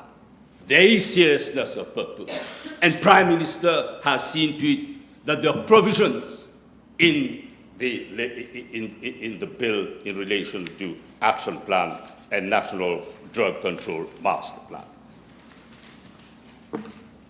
But not only are we determined and totally committed, I expect our foreign scientific lab, I hope that the foreign scientific lab will not let us down. It has all the reagents and the up-to-date equipment to conduct tests, and I hope I don't hear of false positive tests or false negative results. The lab is here to serve, and it has to deliver specific results. This is the relevance and importance of the forensic scientific lab. We know what happened in the past when dirty fingers manipulated results. Under the previous government, anything went because of the nexus with drug traffickers. But what? We still have a parallel economy. But as I've stated, we have a clear mandate to break the nexus between the drug mafia and those who manipulated power to corrupt. The fight does not ignore the use of technology, and we know what is happening, and we have to put an end to it, but because there's payment, and payment is being done with cryptocurrency to launder money. This is how payment is being effected. This is why we as a government, we are resolute in our fight to wage war on drug traffickers. We are determined. We have the will, and we have the political will. This is the will of the L'Alliance du Changement. And as we say, the only factor in life which remains constant is change. And there will be fundamental change in relation to the war that we are waging on drug traffickers. And this parallel economy, Madam Speaker, has flourished with the complicity and duplicity of the MSM regime. Why did the former Prime Minister fail to depose before the Commission of Inquiry chaired by former Justice Lam Shanid? I deposed as a responsible politician and spoke fearlessly, because you have to put the safety of our kids, of our people first. They are our best assets. Findings of the report were damning against the MSM MPs and lawyers close to them. And this has been stated and canvassed fully, but I won't come back to it. But let me say, unfortunately, the previous government did not learn any lessons. I'm not going to highlight what my good friend, Honourable Bechu, has stated in relation to the famous rave party during the peak of COVID in a sachet in the vicinity of Ganga Talao. And this was a scandal of epic proportion. Drugs were freely circulated in the vicinity of Ganga Talao. Madam Speaker, I mentioned earlier, and I refer to FIAMLA. FIAMLA prevents drugs money from being rinsed, from being dried, and from being spin-dried. But we have to follow the trail, and we have to beat the traffickers who are laundering dirty money. As I've stated earlier, are you surprised that payment is made in cryptocurrency? Can the trail be followed? Yes. Layering to obscure the origin will fail this time. Sharing of intelligence to uncover hidden connection and unravel the entire money laundering network is inevitable, as I say, because we have the will, and we will do it because we have friends, reliable friends. We have traditional partners who are willing to be together with us, because our fight is the fight, and we have to see to it that we deliver on promises made. But unlike the previous government, we are not looking into the eyes for certificate of merit to be issued. This is over. First, we have to know who the client is, and we have to understand the very meaning of diligence. The narco traffickers, as I've said, are still there, although some are on the run and operate under cover. But there is still, as I've said, an inherent fear. And I know of teachers who shake in their boots and turn a blind eye, yet they have to put their best endeavor to protect our kids. Today it is sad when you see, when you hear, and I've seen young kids who are drug pushers and walking with bundles of paper money. Madam Speaker, as I've said, we are not going to retreat nor surrender, whether the war will be fought in land or at sea. The National Park Conservation Service, the Forestry Division, together with Custom, CCID, ADSU, National Coast Guard, MRA, have to act collectively to wage war on drug barons. And we have to be mindful of transshipment at sea. I have impressed upon ministers when I attended the meeting in Royal Island that we should have a strong regional plan for control and monitoring of transshipment of fish and drugs. Sometimes drugs are hidden in the bellies of fish.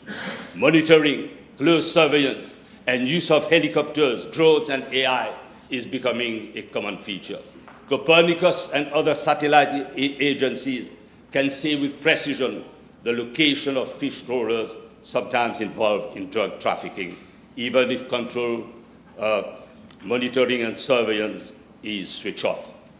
The Canal of Mozambique, Madam Speaker, is known for all illegal transactions.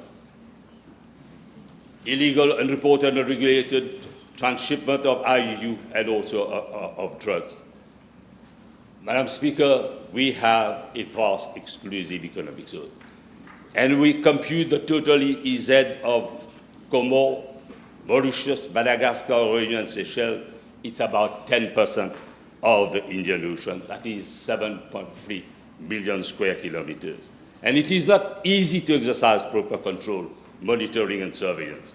But with the support of EU and French government, surveillance program to combat IUU and drug trafficking is becoming effective.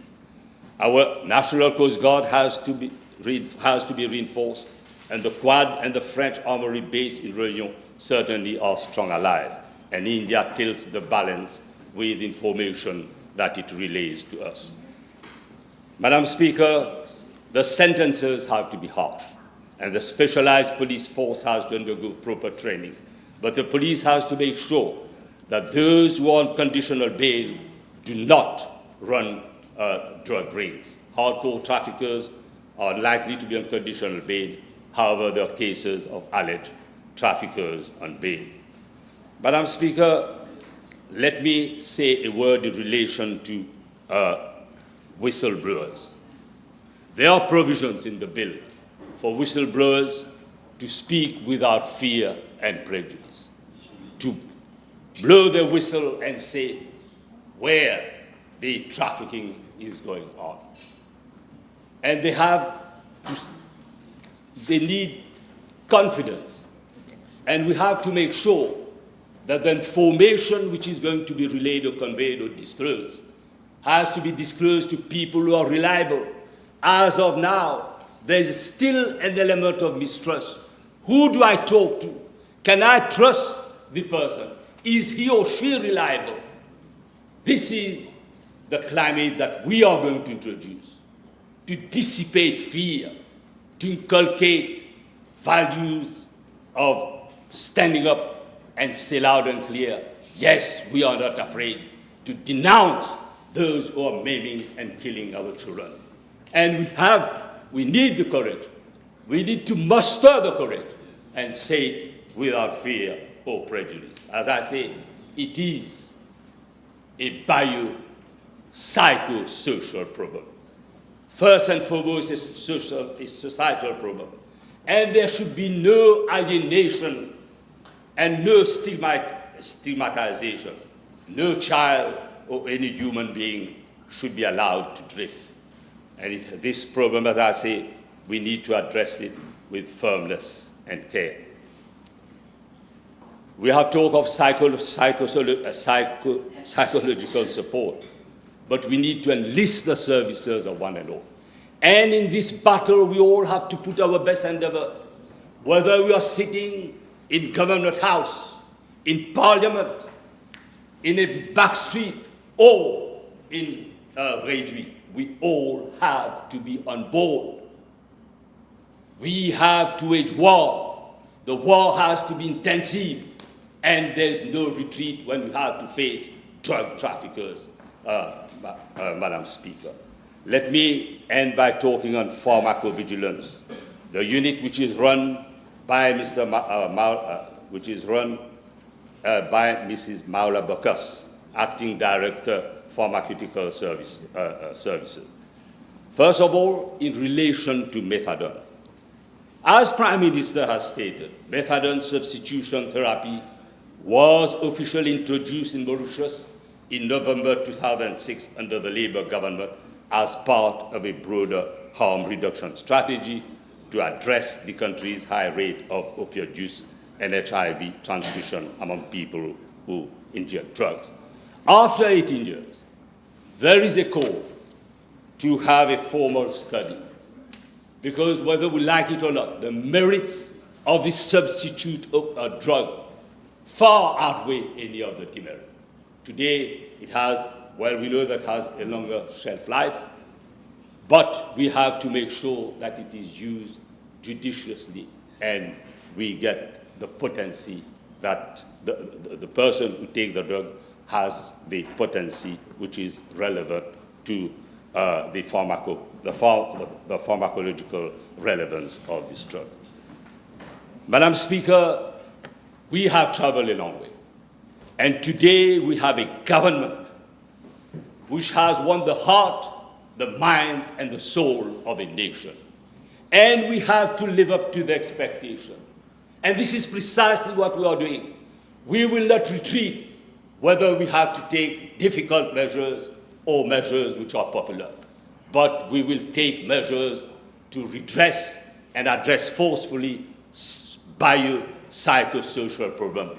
As a nation, we want our people to be on the move and to walk without fear and prejudice. This is a battle which we are going to win, and win handsomely. Thank you very much, Madam. Thank you. Honourable Member for Pamplemousse-Triolet.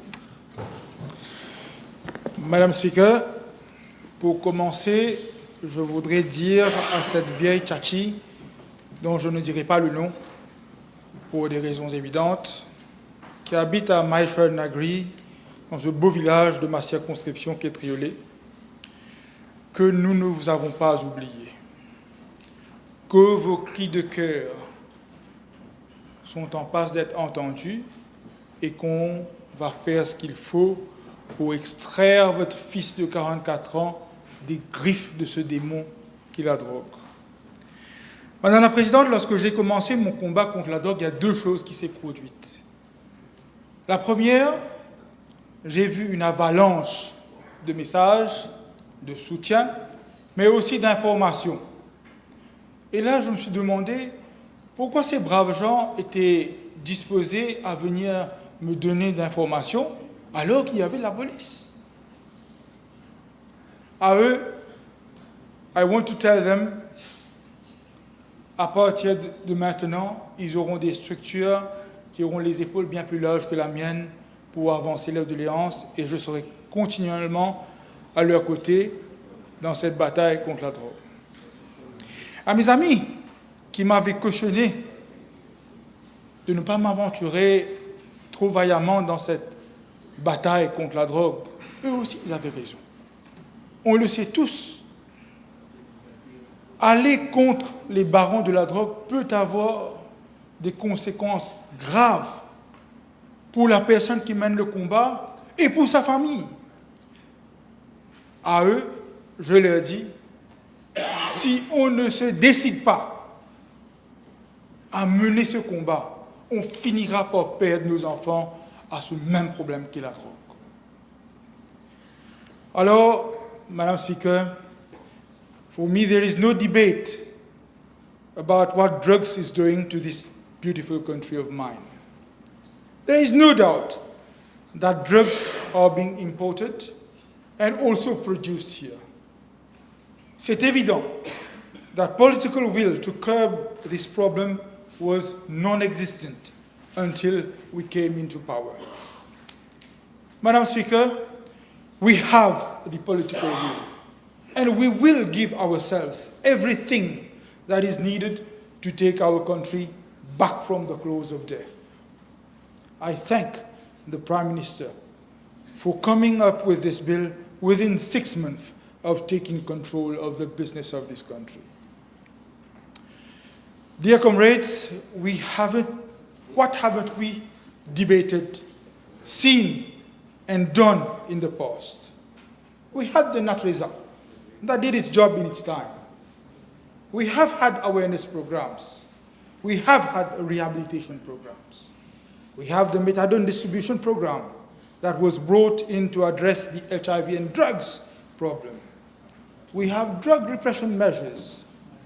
We realized that drug addicts had to be treated as victims, as sick people, in contrast to drug dealers who suck the lives of our families. We have ways and means, maybe not enough, for preventing drugs from coming in and going out.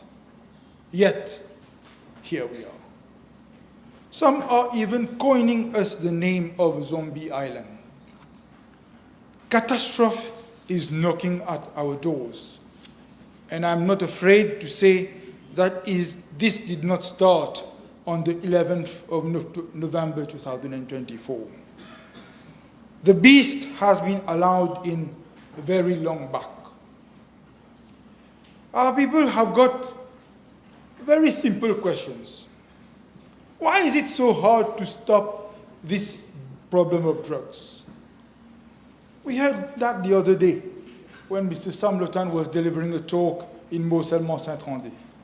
A gentleman in the audience asked, why can't we apprehend a drug user and ask him, where did he buy his drugs from? And then we climb the chain to reach the big boss.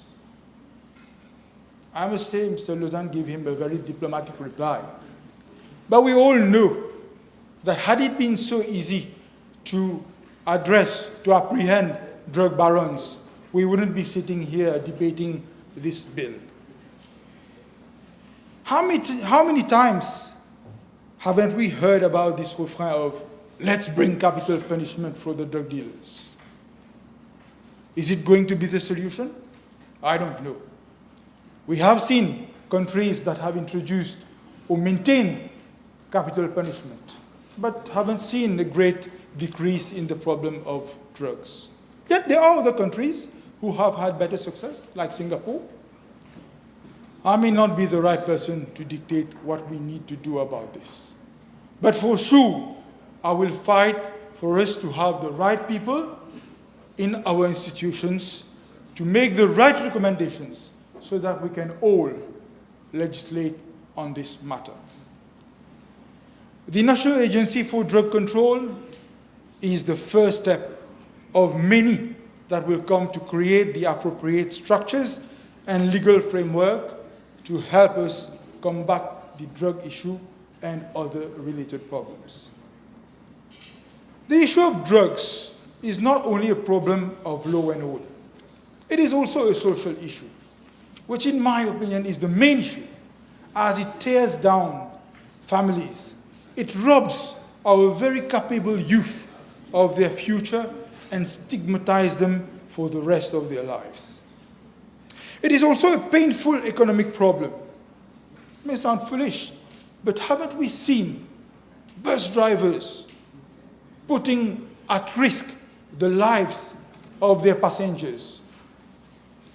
Oh, just being immobilized in the middle of the road whilst they are in trance under the effect of drugs. Haven't we seen people zombified on their motorbikes in broad daylight? It seems that drugs is not something that addicts are hiding anymore, but it is in fact about enslavement, where they have no choice over what they are doing. Having no choice is not a choice. This is the pledge we have taken to put choice back in the hands of the people, be it in terms of our economy, our health, or social tissue. That is why, Madam Speaker, it is urgent for us to have an agency such as the one we have proposed. We cannot be good in one department of our lives and yet so bad in another department. That is why it has become important for us to have a modern agency that will not sit as a toothless bulldog, but will have the relevant powers to look at the problem with a holistic view, to take action in all directions that are required to address the problem. Yes, we have to provide the appropriate treatment to those who have fallen to the scourge of drugs. But we have to also lift up families affected by this. We have to give our business community an able working population rather than just giving them as only recourse to import people from Bangladesh, Nepal, or Madagascar. Madam Speaker, this law does not decriminalize any form of drug use or practice. It is not meant for that. It does better. It sets up the appropriate structures to consider this problem. The National Drug Control Commission will be chaired by the Prime Minister and will also comprise of the Deputy Prime Minister and many other ministers. All of them at the apex of our executive. If this does not show how important we consider our fight against drugs in Mauritius, I don't know what will. This bill also provides for the setting up of the Drug Control Board, and I have no doubt that the most able people will be appointed to lead this organization. The expectations of the population and all of us sitting in this August Assembly are very high.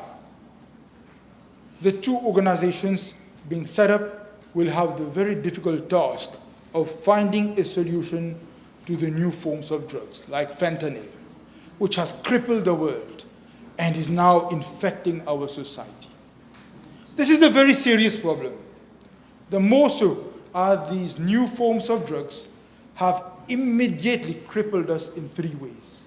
Firstly, they are available at such low prices that even a child attending a primary school can acquire it with their pocket money, let alone a working adult wasting his hard-earned money on a fleeting high. Secondly, these new drugs have also meant that measures like legalizing recreational cannabis would be of no use, as the users of these synthetic drugs cannot use cannabis as a substitute. The reverse may be true, but the price at which synthetic drugs are available will not serve any purpose if we just legalize cannabis. From consultations I have had, I understand that there are also no synthetic substitutes for the new synthetic drugs, and doctors can only treat symptoms. They are treating headaches, nausea, and sleep disorders.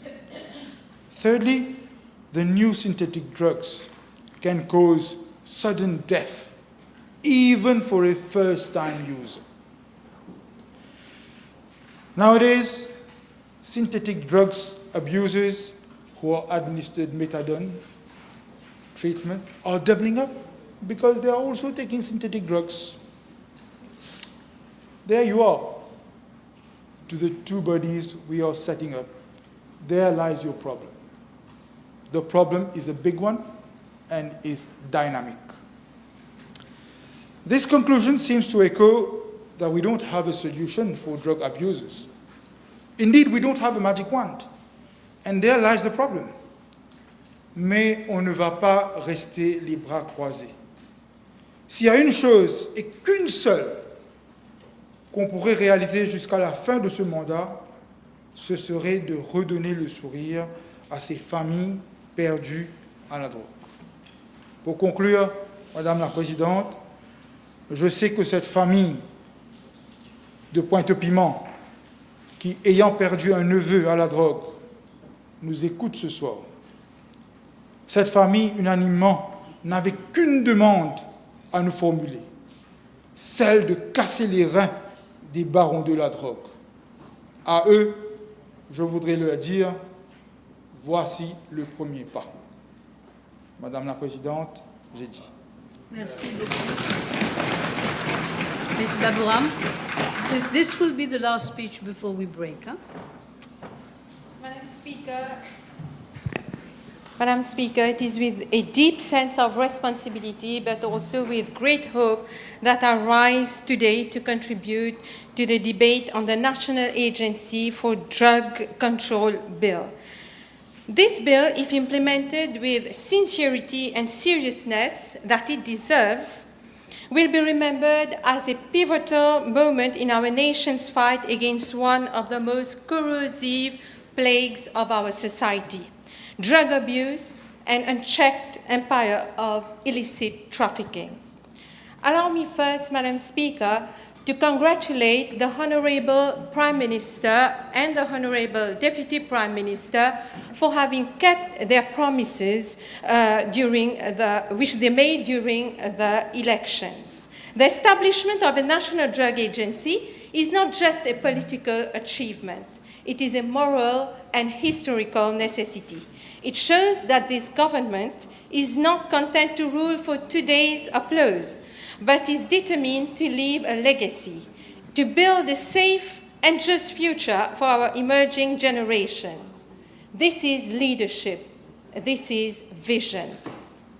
Madam Speaker, a socialist government worthy of that name must strive for inclusiveness, justice, and equity.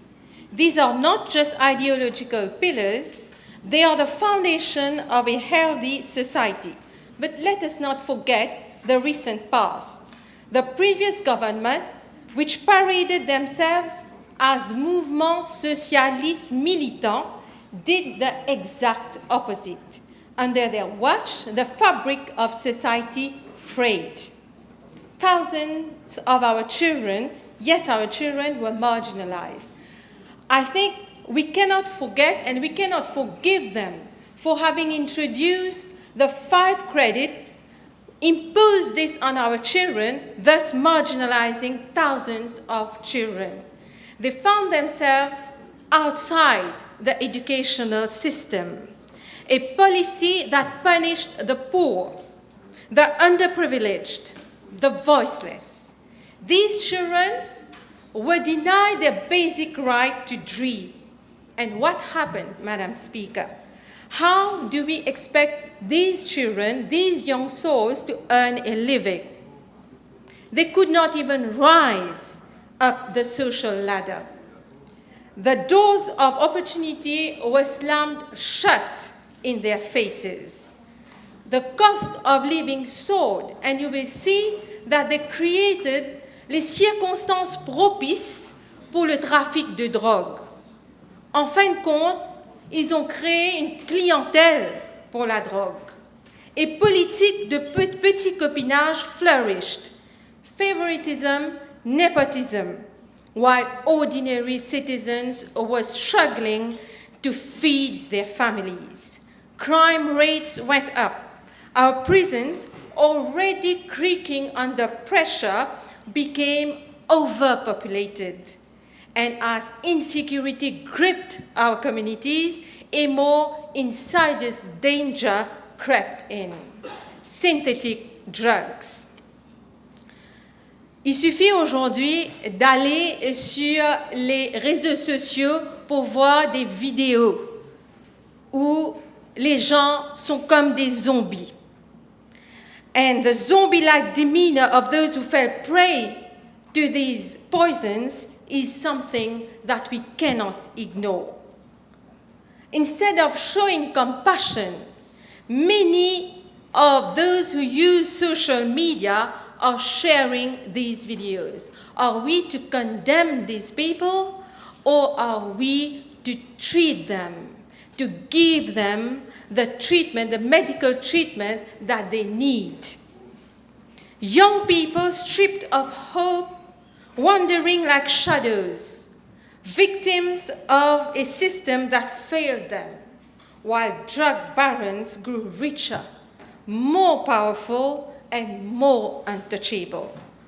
Madam Speaker, how can we call this a democracy? How could we call this a democracy?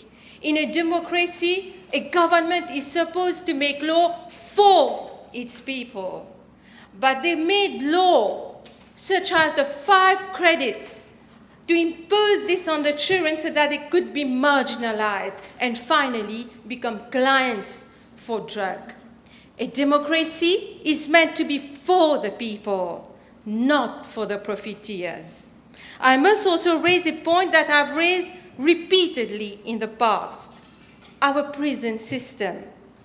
I cannot forget how our prisons became a passoire for drug lords.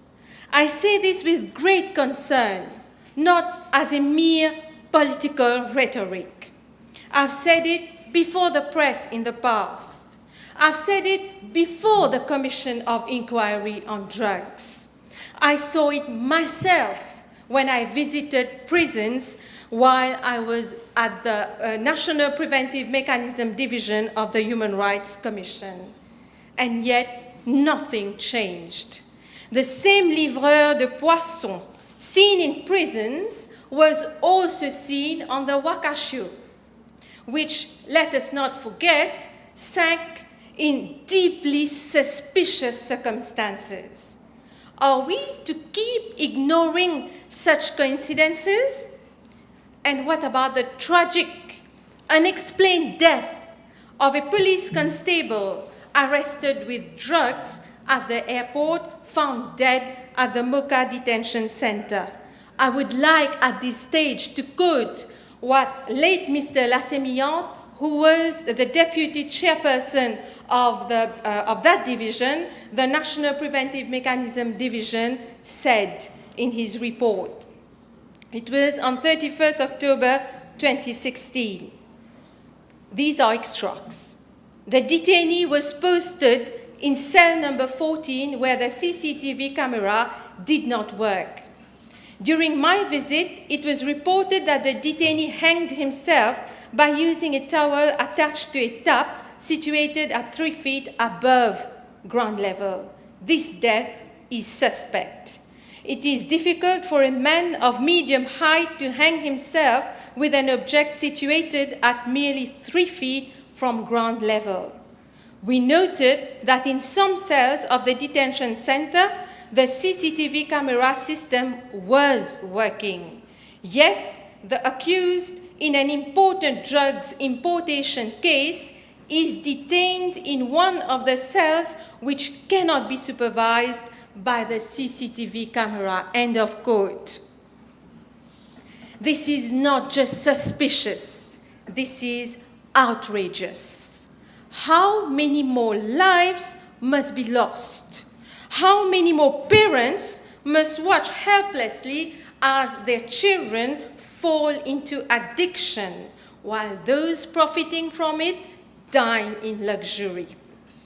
This is why, Madam Speaker, this bill is more than just a legal framework.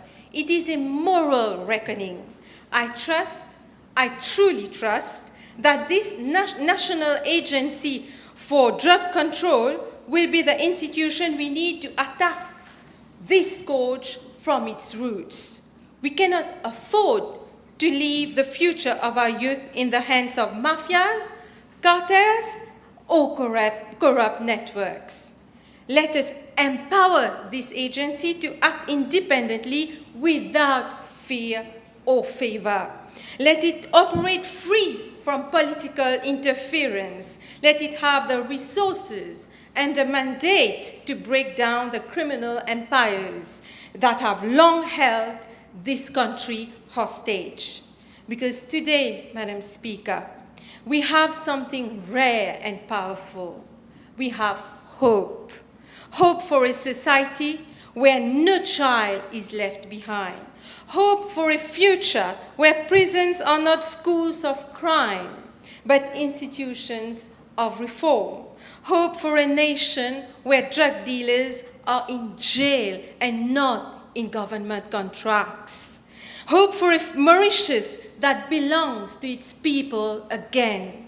Let us not squander this opportunity. Let us pass this bill with the seriousness and the unity it deserves. Let history record that we stood on the right side, that when the tide turned, we chose justice, we chose life, we chose our children. Thank you, Madam Speaker. Honourable members, I suspend the sitting for 1 hour.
Please be seated.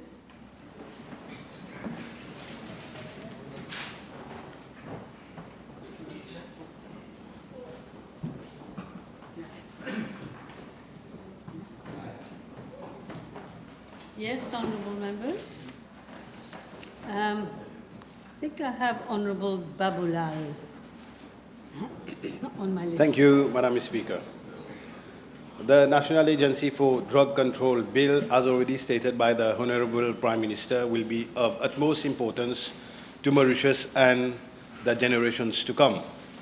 Madam Speaker, the government programme made it clear that the fight against drug trafficking and use will be one of the major priorities, and that the government will set up the National Drug Policy Monitoring and Coordination Agency that will bring together various public bodies that will combat drug trafficking,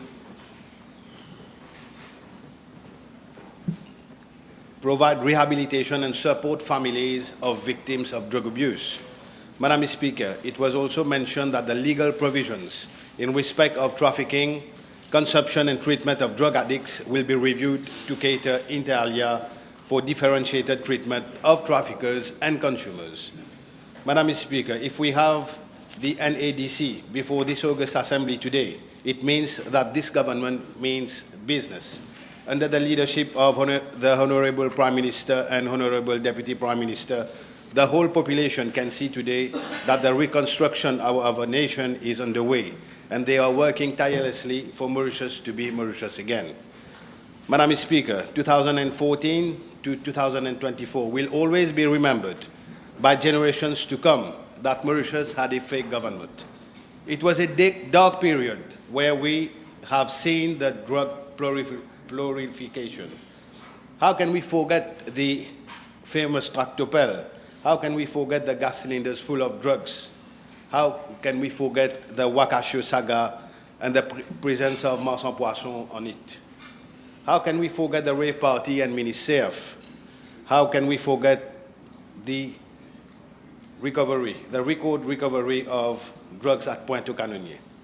Madam Speaker, the previous government had not been a responsible government when it came to the drug control and money laundering. Instead, what can be seen today is that Mauritius has been heavily affected. A lot of families are suffering and the victims are left to themselves. It is very sad when we see how the youngsters have been victims of synthetic drugs and no measures were taken by the Pinocchio's government. Madam Speaker, even the previous government set up the Commission of Inquiry on Drug Trafficking in 2018. What was the outcome? To the nation's astonishment, members close to the MSM party was mentioned in the report. Even Pinocchio's name was mentioned. The pragmatic recommendations were never adopted. No any law was amended to stop the proliferations of drugs. No anything was done for the victims. Madam Speaker, the previous government also did a National Drug Control Master Plan 2019-2023. But again, nothing was done. Why? Because they have always been anti-patriotic. They have never cared for the children and citizens of this country. The only objective for them was to steal the wealth of this country. If we see the whole picture, it can be said that instead of condoning the drug business, they had an invisible hand supporting it, to destroy the new generations to come, because for them it was money and power at all costs. Pinocchio thought himself as undefeatable, as money can buy everything, and the striking team ready to terrify anyone raising their voice against the previous government. But, Madam Speaker, he forgot, as rightly pointed out by the Honourable Deputy Prime Minister, L'Épée Batmirab was watching, and the people knew what they had to do to get rid of Pinocchio's fake government on the 10th of November 2024. Madam Speaker, the NADC will be the apex body for addressing drug use prevention and drug control issues in Mauritius. It contains 28 sections and englobes almost everything that Mauritius needs to be able to look forward and leave a legacy for the generation to come. Madam Speaker, the NADC will be administered and managed by the Drug Control Board, comprising of a chairperson and at least 20 members, including representatives from different ministries, the Commissioner of Police, the Commissioner of Prison, Secretary General of the National Social Inclusion Foundation, and members from the civil society, having the responsibility to make policy decisions. Madam Speaker, the board may set up such committees as deemed necessary to assist it in the discharge of its function in the fight against drug abuse. There will be a committee for each division, such as Policy, Research and Strategy Division, a Treatment and Rehabilitation Services Division, a Prevention and Public Awareness Division, an HIV/AIDS Prevention and Care Control Division, and a Supply Reduction Coordination Division. There will also be a Chief Executive Officer who will be the head of NADC and will be responsible for the control and management of the day-to-day business and operation of the NADC. Madam Speaker, this inclusive approach, where all stakeholders will join hands together, will no doubt fulfill the very purpose of the NADC. It will be a golden opportunity and a unique chance to rethink the drug policy and repair the damages caused by the previous government. Madam Speaker, the NADC will no doubt find solutions for the victim of substance abuse. They should not be looked as only victims, but they should be considered as patients suffering from a form of sickness and whose place are not certainly in prison, but in rehabilitation centers, and have to be taken care by health specialists. Madam Speaker, the dispensing of methadone at local police stations, as per the methadone program, has to be revisited again. Many of the victims are often left by themselves, abandoned by the family, and do not receive proper psychosocial help and support to get out of the drug web. I have no doubt that the NADC will come with the appropriate solutions for the victims. Madam Speaker, every board will have to take oath before assuming functioning according to Section 23, and they have to maintain the confidentiality any matter according to Section 24. Section 25 also gives protection to whistleblowers, and there are severe penalties if there are victimization or retaliation. All safeguards are present for the NADC to work perfectly. Madam Speaker, Section 27 amends the Dangerous Drugs Act and gives the NADC powers to rehabilitate victims where the offender is willing to undergo therapy to overcome his addictive behaviors to drug. This as well will enable the NADC to play a pivotal role in the fight against drug abuse. Madam Speaker, the war on drugs abuse will not be easy. Once the NADC has been set up, being at the apex and deciding on policy decisions, we are sure that representation will be made to evaluate the debate in relation to cannabis. Madam Speaker, it will be for the NADC to decide whether to prevent the deadly, uncontrollable proliferation of synthetic drug. Cannabis use will be seen the way forward or not. There has always been a raging debate between legalization versus decriminalization, recreational and its use for medical purposes. Madam Speaker, the NADC, we hope, will be able to draw the line and come with the right policy decision. The NADC will have to refer to the best practices in various countries and come up with the best solution in our fight against drug abuse. Madam Speaker, everyone should join forces together in the pursuit of the common purpose to have a healthier society with less crimes linked to drug abuse and protection of the vulnerable. A healthy society rests on three fundamental pillars: the government, the private sector, and the civil society, where each has a distinct role to play. It is also crucial to ensure that there is a healthy population capable of contributing to the sustainable economic development and growth of the country. This will be possible through education, poverty alleviation, the bonding of family values, and a change in the perception of the people. Madam Speaker, the NADC will no doubt be the laying foundations where the collaborations of the public and all the stakeholders, including the law enforcement agencies, will enable the nation to move forward with a clear collaborative goal for the nation's future. I thank again the Honourable Prime Minister and the Deputy Prime Minister for bringing in this bill. Thank you. Thank you. Thank you for keeping the time, Mr. Babulal. Mr. Kira? Madame la Présidente, nous débattons en ce moment d'un projet de loi crucial, le National Agency for Drug Control Bill. Un texte de loi tant attendu car le pays est actuellement en état d'urgence sur le sujet de la drogue. Au risque de me répéter, la situation dans le pays aujourd'hui est telle que les bonnes intentions contenues dans le projet de loi ne suffisent pas. La société devrait aussi avoir son mot à dire. De nombreuses ONG militent pour que Maurice emboîte le pas à des pays développés qui ont assoupli leurs lois sur la consommation du cannabis. Une question que je me pose, Madame la Présidente, est-ce qu'un projet en faveur de la dépénalisation du cannabis aidera à combattre la dangereuse montée des drogues de synthèse et anéantir ses effets désastreux sur notre société? De nombreux experts en sont convaincus. Certains parlent même de légaliser le cannabis.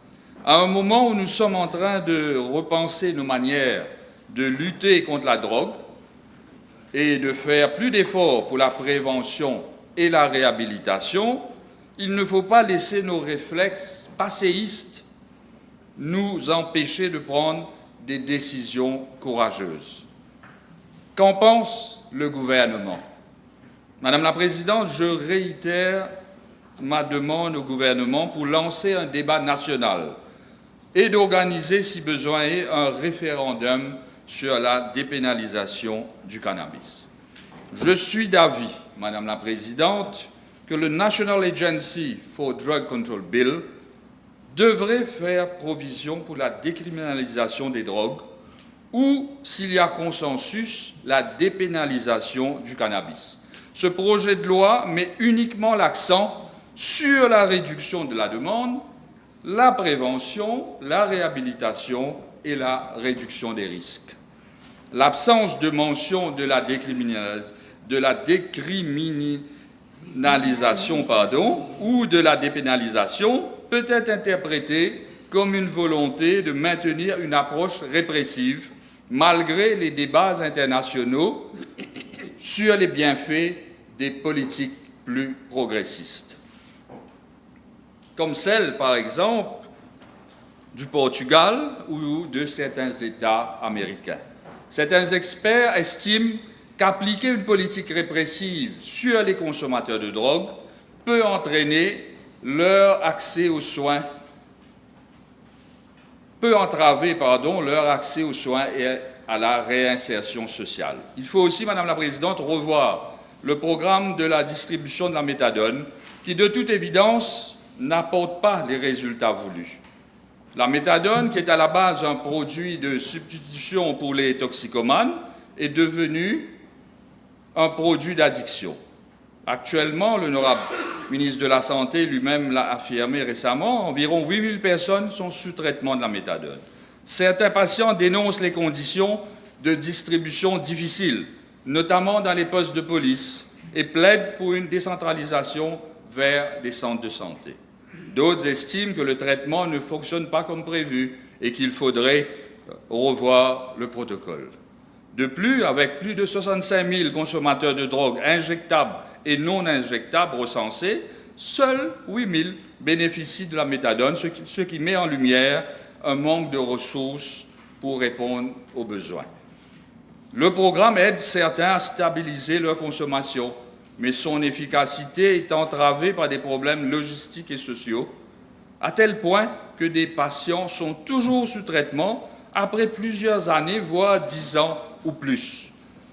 Je souhaite donc, Madame la Présidente, que l'Agence de contrôle et le ministère de la Santé se penchera sur le problème et prendra en considération des alternatives, si besoin est, à la méthadone, comme la buprenorphine et la naltrexone. La buprenorphine réduit les symptômes de manque et a un risque de dépendance plus faible, alors que la naltrexone empêche toute sensation d'euphorie en cas de rechute. Je note également que même si le projet de loi prend en considération la corrélation entre drogue et le VIH et SIDA, dans le but de minimiser la transmission du VIH et de l'hépatite C, il reste néanmoins centré sur la répression et le contrôle du trafic. Il faudra donc une approche de réduction des risques inspirée des modèles comme celui, encore une fois, je le cite, du Portugal. L'absence de mention explicite de la décriminalisation ou de la dépénalisation pourrait limiter l'accès aux soins pour les consommateurs de drogue, freinant ainsi les efforts de prévention du VIH-Sida. Madame la Présidente, je me pose également la question de savoir quel sera désormais le rôle du National Drug Secretariat et du National Aid Secretariat avec l'entrée en vigueur de la National Agency for Drug Control Act. Ce serait bien si le Premier ministre pourrait nous en dire davantage lors de son summing up. Madame la Présidente, pour revenir au National Agency for Drug Control Bill, je relève des points d'attention que le gouvernement ne doit pas ignorer. Donner trop de pouvoir à une seule agence sans mécanisme de contrôle fort peut mener à des dérives bureaucratiques ou à des lenteurs administratives. Il en est de même sur les moyens réels dont disposera l'agence. Aura-t-elle les moyens humains, financiers et techniques pour remplir sa mission?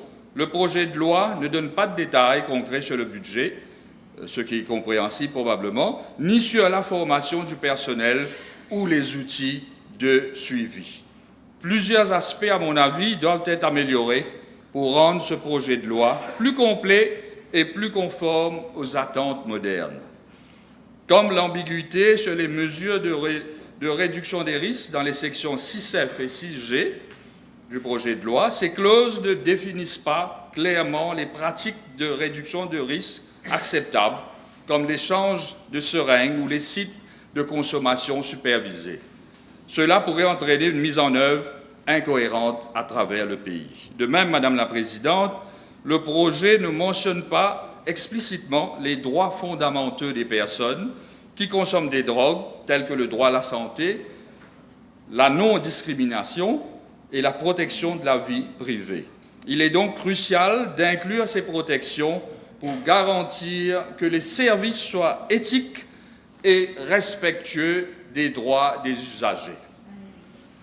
Si on s'arrête aussi à la section 8, bien que la société civile soit représentée dans le conseil d'administration, le projet ne précise pas comment ces représentants seront choisis, seront sélectionnés, ni leur influence réelle sur les décisions de l'agence.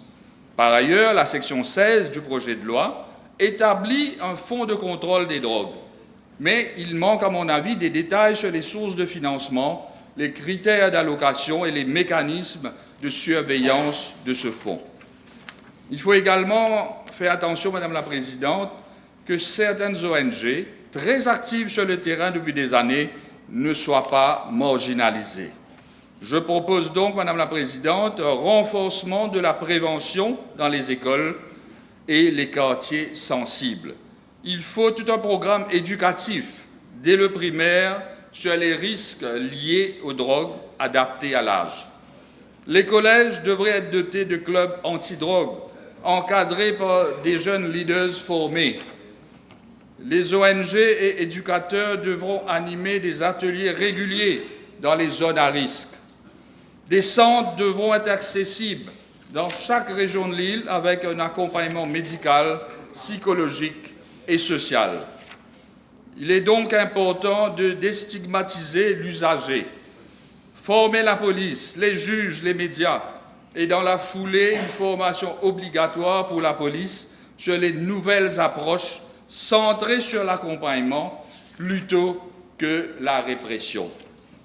Mais également encourager les juges à recourir à des peines alternatives comme les thérapies et les travaux d'intérêt général pour les consommateurs. Mais pas de pitié pour les trafiquants. Ce projet, Madame la Présidente, suscite de l'espoir, mais aussi des interrogations. Autant que j'accueille favorablement, autant je vais répéter ce que j'avais annoncé lors de mon intervention sur le discours-programme.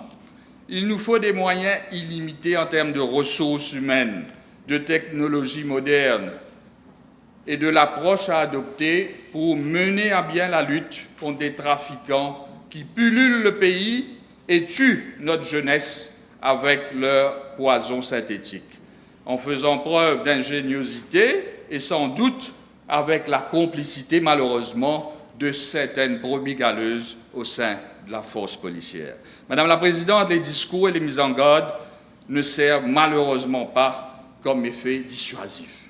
Nous voyons tous les jours des chauffeurs sous l'effet de drogue, inconscients dans leur véhicule qui causent des accidents. Un jeune a été trouvé en possession de drogue dans une école primaire.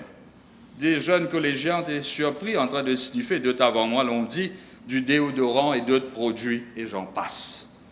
Le Premier ministre a révélé récemment à la Chambre que la quantité de drogue saisie de novembre 2024 à mars de cette année s'élève à plus d'1 milliard de roupies.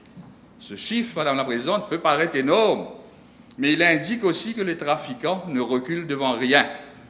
Ils font même davantage appel à des ressortissants étrangers, et surtout d'Europe, pour faire entrer de la drogue dans le pays. Et dans tout cela, Madame la Présidente, il y a l'épineux problème des drogues synthétiques. On en fabrique dans les laboratoires clandestins, on en trouve sous toutes ses formes, facilement accessibles aux petits comme aux grands, et plus prisé car à prix abordable pour toutes les bourses. Nous sommes témoins au quotidien de la zombinisation de nos jeunes, des dégâts causés à la santé mentale des jeunes consommateurs et avec une recrudescence des cas de violence physique et sexuelle. Et cela s'est répandu dans villes et villages, n'épargnant aucune couche sociale. En somme, Madame la Présidente, je soutiens ce projet de loi, mais pas de façon aveugle. Je le soutiens avec exigence, car la lutte contre la drogue mérite mieux que des intentions. Elle mérite des résultats. Donc, approuvons ce texte. Je termine. Veillons à l'accompagner, à le surveiller, à l'ajuster, pour qu'il ne devienne pas une énième réforme qui meurt sur papier, mais bien un levier de transformation réelle pour notre jeunesse, nos familles et notre pays. Je vous remercie. Yes, Honourable Member, you mentioned a referendum. I stand under the correction of the Attorney General. Of course, we don't have yet a method of referendum, even if the word exists in our Constitution. You agree, yes, Honourable Attorney General? But it's a good thing to bear this in mind. Now I have Honourable Narsinger.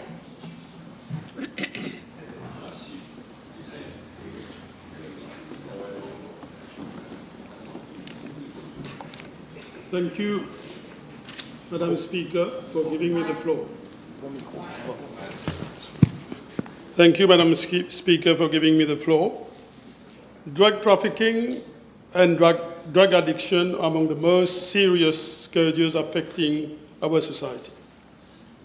Madam the Speaker, it is very unfortunate that at a time when we are discussing about this important bill, we see that the two members of the opposition are not present. And this is very, very unfortunate. We criticized in the opposition for nearly 10 years. And we also made it very clear in our government program that we will tackle this scourge of society in the most frontal and steadfast manner. The present bill, Madam Speaker, is a testimony of our commitment to crack down on drugs. We do not only brag, but we must act. Our Prime Minister and Deputy Prime Minister mean business, unlike others in the previous regime. The bill marks a radical departure from previous practices. I will highlight the marked differences between NATRESA and the present National Agency for Drug Control. The previous regime was the champion of rhetoric. They were saying, "Vous cassez les reins, mafia la drogue." They mentioned that a couple of times. Instead, we have seen an unprecedented surge of drug trafficking and drug consumption during the reign of MSM. The series of unsolved scandals are still vivid in our mind. A number of speakers before me mentioned that. Tractopelle, gas cylinders, in nature, Wakashio, the Navin Krishna who was on the run, en cavale. It is true that we cannot crack down completely on drugs. Let us not be demagogical. In my own constituency, we are witnessing the damage being done by this pernicious scourge. But it is a legacy of the previous regime. I listened carefully to what the leader of the opposition has been saying. We have seen the deaths of 2 young people by overdose in my own constituency. Madam Speaker, il ne faut pas se voiler la face. It is also opposite, Madam Speaker, to analyze the status of drug in 2 leading reports. Let us not forget the famous Ro report and Lam Shangming report. One was in 1987, and another one was in 2018. And around 1987, heroin and brown sugar were the fashionable drugs and the craze at that time. And also, at that point in time, we witnessed the slow creeping of Subutex, whereas today it is synthetic drug, even more dangerous. Now the drug traffickers are targeting more and more the poor, as we have seen the surge in the prices of cannabis. Both reports at that point in time pointed out the involvement of some politicians and the close circles of politicians. Both reports put on record the corruption at the level of the police, especially those who were supposedly to be trustees and guardians of the system. Justice Lam Shangling mentioned about the need to dismantle or to restructure ADSU. Have we done it up to now? Today we have a very competent and dedicated Commissioner of Police. But we must also address this recommendation regarding the restructuring of ADSU. I still have very bad, I have to confess, I still have very bad echoes regarding the functioning of ADSU. Therefore, it must not be mere restructuring, but also a careful selection of competent officers. More importantly, we need men of integrity. Integrity is of essence. Unfortunately, integrity is becoming more and more a rare commodity in our country. The Roe report explained the importance of strong political will. Yesterday, we did not have it, but today we have this strong political will. This is the marked difference, Madam Speaker. Resolving the drug scourge is not only a question of cracking down and inflicting punishment. It is also important to address the issue of prevention, treatment and rehabilitation, and coordination and research. Decisions on such an important issue cannot be capricious according to the whims and fancies of a Maximo leader as it used to be. Strategic decisions must also be backed on data, figures, and scientific information. Now, for the first time, we are witnessing such high-level engagement. The new legislation, by virtue of Section 3, set up a National Drug Control Commission. Who are the protagonists?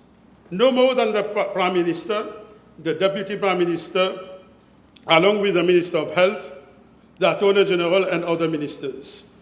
And it is sad to note that the leader of the opposition was criticizing such sort of nomination. It seems that the leader of the opposition does not understand the basic principle of separation of powers. In all institutions, this is part of the executive. In all institutions, we have the political dimension and the administrative dimension. So it is unfortunate that the leader of the opposition has not understood the basic. It may also include, and this is a very good point, the Chief Commissioner of Rodrigues. We have not forgotten Rodrigues. We know the commitment of the PM and the DPM, and also the commitment of the Minister of Health, Mr. Anil Bechu, and the commitment of the Attorney General. We have no doubt that the political will is now a reality. It is, in fact, the NDC Commission which will set national objectives and goals. And in fact, it is very important to have a vision because we cannot afford to run without a sense of direction. Overall coordination at the highest level is critical, and this will be ensured by the Commission. There will be also, Madam Speaker, a real-time monitoring system, RTM, and publication of an analytic bulletin on a quarterly basis. Really impressive. Now, coming to the National Agency for Drug Control, it is important at this juncture to compare the defunct NATRESA with the new National Agency for Drug Control. As you know, NATRESA was focused on treatment and rehabilitation, whereas this new National Agency for Drug Control adopts, and this is important to put on record, a holistic and integrated approach, which did not exist under NATRESA. Its mandate goes beyond treatment to include, very important to note, prevention, control, enforcement, policy coordination, very important, and data management. Such approach aligns itself on international best practices. It is a more balanced approach between public health, law enforcement, and like NATRESA, which operated under the Ministry of Health, the new institution will be more autonomous, very important for it to be autonomous, and at the same time, it will be a better coordinated agency. There is also now clear, very important to note this, interministerial cooperation. It ropes now the PMO, the DPMO, the Health Ministry, Justice, Education. So what we are doing, there is a multi-sectoral approach to tackle the drug scourge. So this inter-agency model reflects the framework of the UN ODC, that is the United Nations Office on Drugs and Crime. And so it lays a lot of emphasis on human rights also and public health. So I consider it to be a paradigm shift. It moves away from a purely punitive model to a more holistic one. Now the bill includes explicit policies on harm reduction strategies, access to evidence-based treatment. It also caters for vulnerable groups such as women, children, and people with mental problems. There is more emphasis on voluntary treatment and to reduce criminalization and drug, usually for small consumers. Madam Speaker, NATRESA was a single agency, and it could be sensed that the agency was overstressed at times, and it could not deliver. Whereas the new agency will now comprise multiple divisions, very important. One is helped on policy, and another one on research and strategy, another one on treatment and rehabilitation, yet another one on prevention and public awareness, especially addressing HIV and AIDS. So each unit will be spearheaded by a coordinator, and coordination and cross-fertilization of knowledge will be of essence. Now I will now focus on an important role of the research unit. As a researcher myself and an academic, I know the importance of research. And robust research data is fundamental to develop an evidence-based drug policy. In fact, research can provide critical insights into the complex dynamics of drug abuse. Madam Speaker, decisions cannot be capricious and subjective. Regular surveys are important, especially school-based surveys. Treatment based on data is essential, for example, to know the types of drugs being used, demographics of clients, and reasons for seeking help. Socioeconomic impact data is also critical, Madam Speaker. Costs associated with drug use versus costs and benefits of different interventions must be made. Social impact studies are critical to formulate informed decisions. Both qualitative and quantitative research can show the consequences on drug use on families, communities, and public health. We also know the impact of drug on marginalized communities or regions. The research unit must be capable to evaluate programs. Rigorous evaluation is required. So, Madam Speaker, we are today having an important bill. We know that this government means business. We know that the Prime Minister means business. We know that the Deputy Prime Minister means business. We know that all members of this Parliament, possibly except the two, we mean business. We want to crack down on drug, and we are going to do it. We must do it. Because the future generation will not excuse us if we cannot tackle this very, very important scourge in our society. Thank you. Thank you very much. Mr. Edouaria, keep an eye on the time if you can, please. I will. Madame la Présidente, je suis particulièrement heureux qu'aucun des orateurs avant moi n'a affirmé que le problème de la drogue est une fatalité et que nous devons vivre avec. Ce soir, je suis heureux de faire partie de ce gouvernement qui, après 5 mois aux affaires, présente un projet ambitieux de lutte contre le poison qui a déjà fait des milliers de morts et ruiné autant de familles. J'en remercie le Premier ministre, son enthousiasme et sa fermeté qu'on a vu ce matin sont tout à fait contagieux. Je remercie aussi le DPM. Je ne veux pas révéler la teneur des discussions que nous avons chaque semaine lors de nos réunions de bureau politique au MMM, mais je peux dire que le DPM nous a, semaine après semaine, témoigné d'une certaine impatience, mais beaucoup de volonté et la sincérité du gouvernement de foncer avec la National Agency for Drug Control Bill.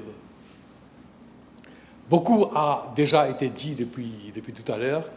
Il ne me reste pas grand-chose à ajouter. Toutefois, Madame la Présidente, je vais pour ma part tenter de décortiquer l'aspect socio-économique de la consommation de la drogue. Ce phénomène concerne, selon des spécialistes, entre 20 000 et 30 000 personnes de tout âge, de toutes les religions et de toutes les régions. Je m'empresse d'ajouter que ce fléau, et je viens à mon point essentiel, que ce fléau est la pure conséquence et la manifestation de notre société qui roule à 2 vitesses. Il n'appartient pas à ce projet de loi ou à la loi ou l'institution qui sera créée au bout de régler les problèmes d'une société à 2 vitesses. Mais je le fais comme une piqûre de rappel, au fait, pour dire que aussi longtemps que le problème de la pauvreté ne sera pas vaincu d'une certaine manière, d'une certaine hauteur, le problème de la drogue risque de perdurer. Oui, malheureusement, la drogue, c'est une affaire des riches et des pauvres, de toutes les façons. Je ne vais pas parler des trafiquants qui font d'immenses fortunes sur le dos des consommateurs, des malheureux passeurs de mules ou de petits revendeurs qui se font exploiter par les grands trafiquants, ou encore des États mal ou sous-équipés qui ne font pas le poids face aux moyens gigantesques des trafiquants. Dès lors, il est évident que c'est la population à bas revenus qui vivant dans des quartiers défavorisés qui sont les premières victimes. Des études avancent que 95% des consommateurs de drogue viennent des quartiers défavorisés. La CAM frappe là où les infrastructures sociales sont absentes, où les jeunes sont délaissés à eux-mêmes et où l'horizon paraît bouché. Il y a une corrélation directe entre le niveau économique des gens, des personnes, des consommateurs et la consommation de la drogue. Diverses études à Maurice, mais aussi à l'étranger, concluent que les enfants des familles démunies sont 20 fois plus susceptibles de se droguer que le gosse des familles aisées et de niveau éducatif plus élevé. La drogue est certes consommée de plus en plus par des personnes aisées, mais la drogue est plus dangereuse pour les personnes en situation de précarité. Ces problèmes lient et nous ramènent aussi à des difficultés d'accès aux soins, à la prévention. Le pauvre meurt plus que les riches d'intoxication. Il entre dans un cycle infernal qui le mène au désarroi, à la violence, à la prostitution.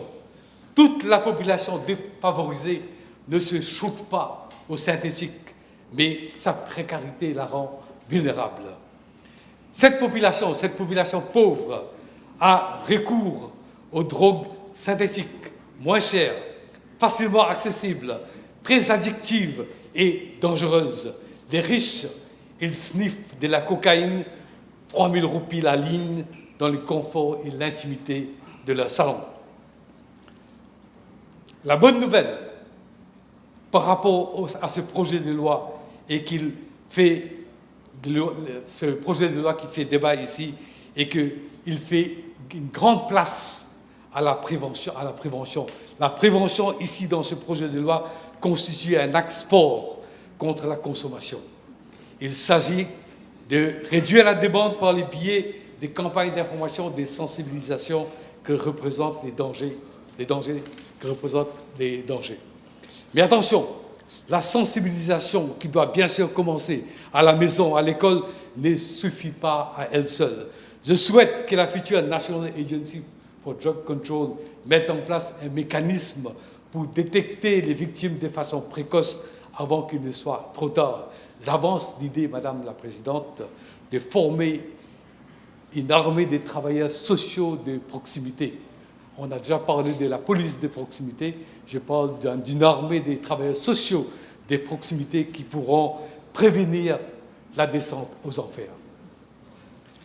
Le fossé entre riches et pauvres est aussi manifeste en matière de réhabilitation, qui est l'autre axe fort de ce projet de loi. Ce n'est pas donné à tout le monde de se payer une cure d'intoxication. Les riches, gosses ou adultes, s'en vont discrètement en Inde, en Suisse, dans des cliniques spécialisées et se payent des traitements coûteux. Guide de la population défavorisée. Où va-t-elle se soigner pour autant qu'elle ait été convaincue de le faire? À l'heure actuelle, l'État ne peut prendre en charge que quelques 200 personnes au Brand-Séquard, à Montaillon ou encore à Maillebourg. Les organisations non gouvernementales, l'Église en particulier, font un travail immense, mais tout cela n'est pas suffisant, vu l'ampleur du mal. Madame la Présidente, c'est réjouissant de noter que les pères fondateurs de la National Agency for Drug Control accordent une place prépondérante à la réhabilitation de ceux qui sont tombés dans le piège de la drogue. Avec plus de moyens, avec un encadrement mieux fourni et plus engagé, la nouvelle institution viendra aussi combler le fossé entre les nantis et les moins nantis en matière de réhabilitation. Je ne vais pas rentrer dans le sujet du trafic de la drogue qui est largement commenté ici. Je vais conclure, Madame la Présidente. Nous pouvons et nous devons déclarer la guerre à la drogue. Cette institution est un instrument à le faire. Nous gagnerons cette guerre seulement, nous gagnerons la guerre contre la drogue seulement si nous remportons aussi la drogue, contre la pauvreté, contre le manque de perspectives pour nos jeunes et les moins jeunes, mais surtout dans les milieux défavorisés. Merci, Madame la Présidente. Je vous remercie. Honorable Sibel. Thank you, Madam the Speaker. We have reached a critical situation with the drug problem in Mauritius, which the previous government has failed to tackle.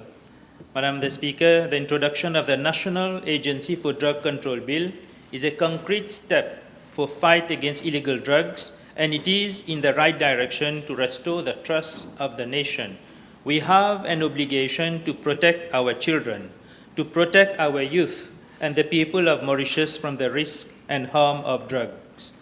This government was elected on a promise of change to pledge and deliver in creating a new Mauritius in the 21st century, where we now see changes happening step by step with a view to make Mauritius a better place to live. Madam the Speaker, there is no doubt that this bill lays down strong foundations to tackle drug problem together with a fresh and long-term approach, not only with the establishment of the National Agency for Drug Control under Section 5 of the bill as the apex body, but also with the establishment of the National Drug Control Commission, where, Madam the Speaker, we see the voluntariness of this government going that extra mile, and where the Prime Minister himself is standing as the chairperson of the Commission and the Deputy Prime Minister as the Vice Chairperson. This shows the seriousness of the drug problem and the firm commitment of both leaders to deal with the issues. Madam the Speaker, this bill empowers the Commission to set national objectives in the fight for the scourge of drugs and further empowers the Commission independently to oversee all drug control activities in Mauritius and evaluate the implementation of the National Drug Control Master Plan. The main objectives of the National Agency for Drug Control shall be to emphasize on the demand reduction of the drugs through the prevention, treatment, and rehabilitation of persons who use drugs and the social integration in the society, and at the same time, minimizing the negative health and social consequences. Madam the Speaker, Amnesty International says that criminalizing drugs does not decrease their use or supply. Instead, it drives the trade underground, increases the harm in using drugs, and fuels organized crimes, corruption, and violence. Evidence from several regions around the world shows that the war on drugs fails to decrease the use and availability of drugs, despite severe law enforcement with death penalty for drug offenses in Malaysia, China, and Singapore, mass incarceration in the United States of America, and torture in Mexico for drug offenses unless tackled otherwise.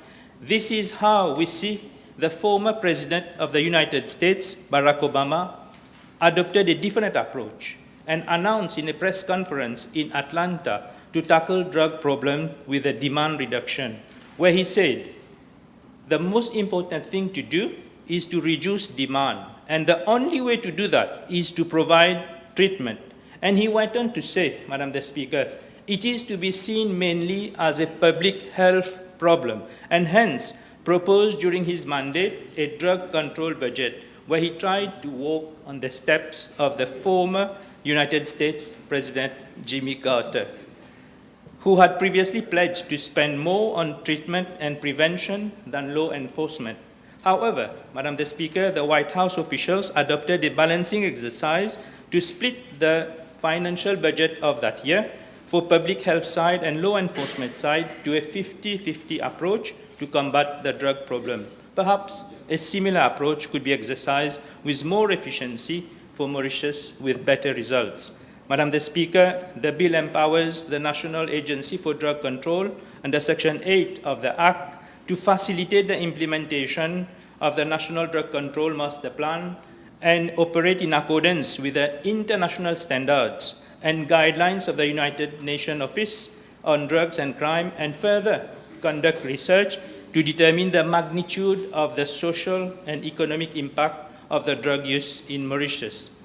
Madam the Speaker, the bill further makes provision through the Treatment and Rehabilitation Division of the National Agency for Drug Control to work in collaboration with the Ministry of Health, the NGOs, and mobilize resources locally with the private sector for vocational training and work placement programs for persons recovering from drug disorders. The bill further empowers the agency through its Prevention and Public Awareness Division to lead national campaign, sensitize people at large, and conduct local awareness through workshops, through community events, and promote awareness of the risks involved in consuming drugs. The bill also provides the agency to work along with the Ministry of Education to implement drug use prevention curriculum, if possible, in all educational institutions by emphasizing in promoting sports and life skill training program to keep youth engaged in activities. Madam the Speaker, the bill makes provision for the National Agency for Drug Control through its Supply, Reduction and Coordination Division to emphasize on enforcement of drug control laws and facilitate cooperation with the police, with the customs, and with the Mauritius revenue authorities. As rightly emphasized in our government program, we shall work to enhance the regional maritime security to combat illegal drug trafficking on the high seas, and at the same time, increase our surveillance capacity with the help of regional member states. The bill rightly makes provision for a confidential hotline access for individuals and families seeking help for reporting drug use and trafficking problems. Madam the Speaker, this bill introduces the most independent institution to tackle the vicious cycle of drugs in our society that has wrecked several lives, broken families, and threatened several communities.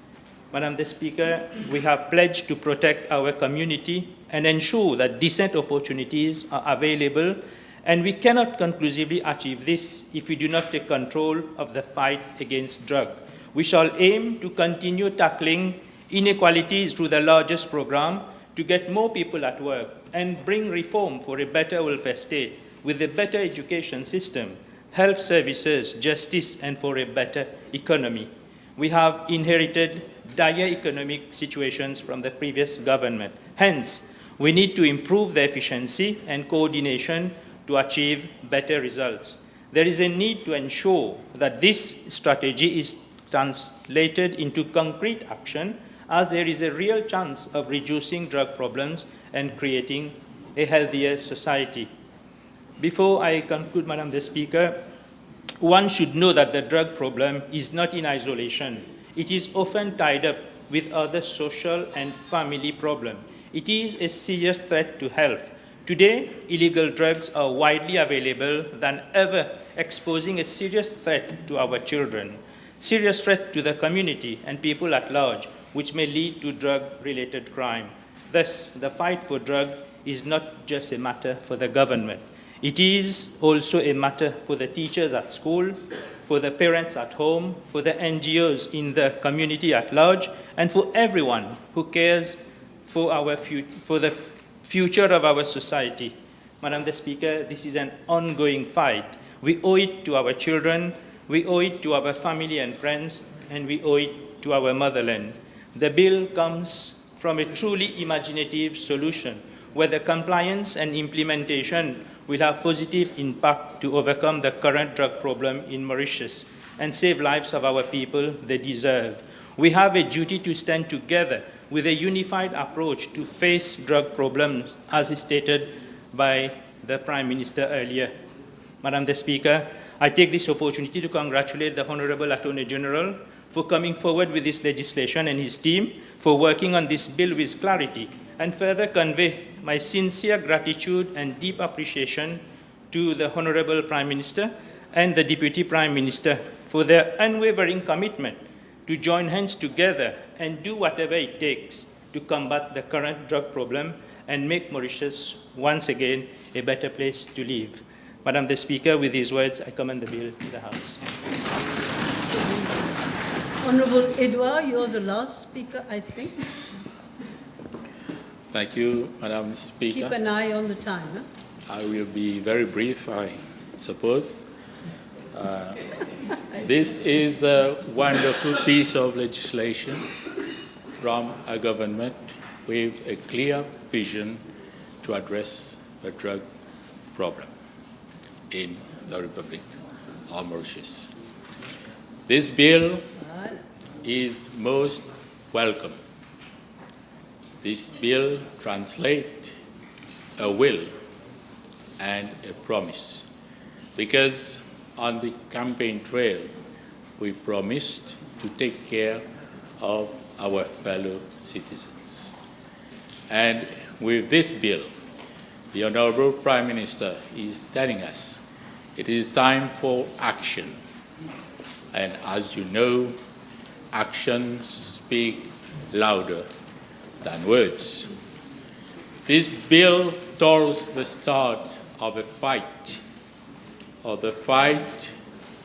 in a relentless battle to overcome this issue of drugs in the Republic. For my part, I will emphasize on Rodrigues and on Section 2B of this bill. That is, disrupting the entry, production, and availability of drugs. C'est malheureux quand même qu'à Rodrigues, il y a une polémique malvenue et stérile sur la nécessité de porter une attention spéciale à ce problème de drogue. Parce que la croyance, c'est qu'à Rodrigues, le problème n'est pas aussi alarmant qu'à Maurice. C'est vrai que nous avons un problème avec les drogues douces comme l'alcool et la cigarette, qui faut aussi une attention spéciale. Mais, avec votre permission, Madame la Présidente, je vais citer les findings of a survey from 2022. These findings are important. 12.4% of the population of Rodrigues aged between 15 and 64 years have ever used drugs. 2.3% of the population aged between 15 and 64 years are currently using drugs. 2.7% of the youth of Rodrigues aged between 20 and 24 years are currently using drugs. 2.2% of the youth of Rodrigues aged between 5 and 19 years are currently using drugs. 1.3% of the students of Rodrigues are currently using drugs. There are about 300 people that have ever used heroin, 100 ever used synthetic drugs. And among the current users, and this I think is very important for us to pay special attention, 30.8% of current drug users admitted it is easy or very easy to access drugs for consumption in Rodrigues. And 26.5% of the residents of Rodrigues believe that there are heroin in Rodrigues, and 28.8% believe that synthetic drug is a trendy drug in Rodrigues.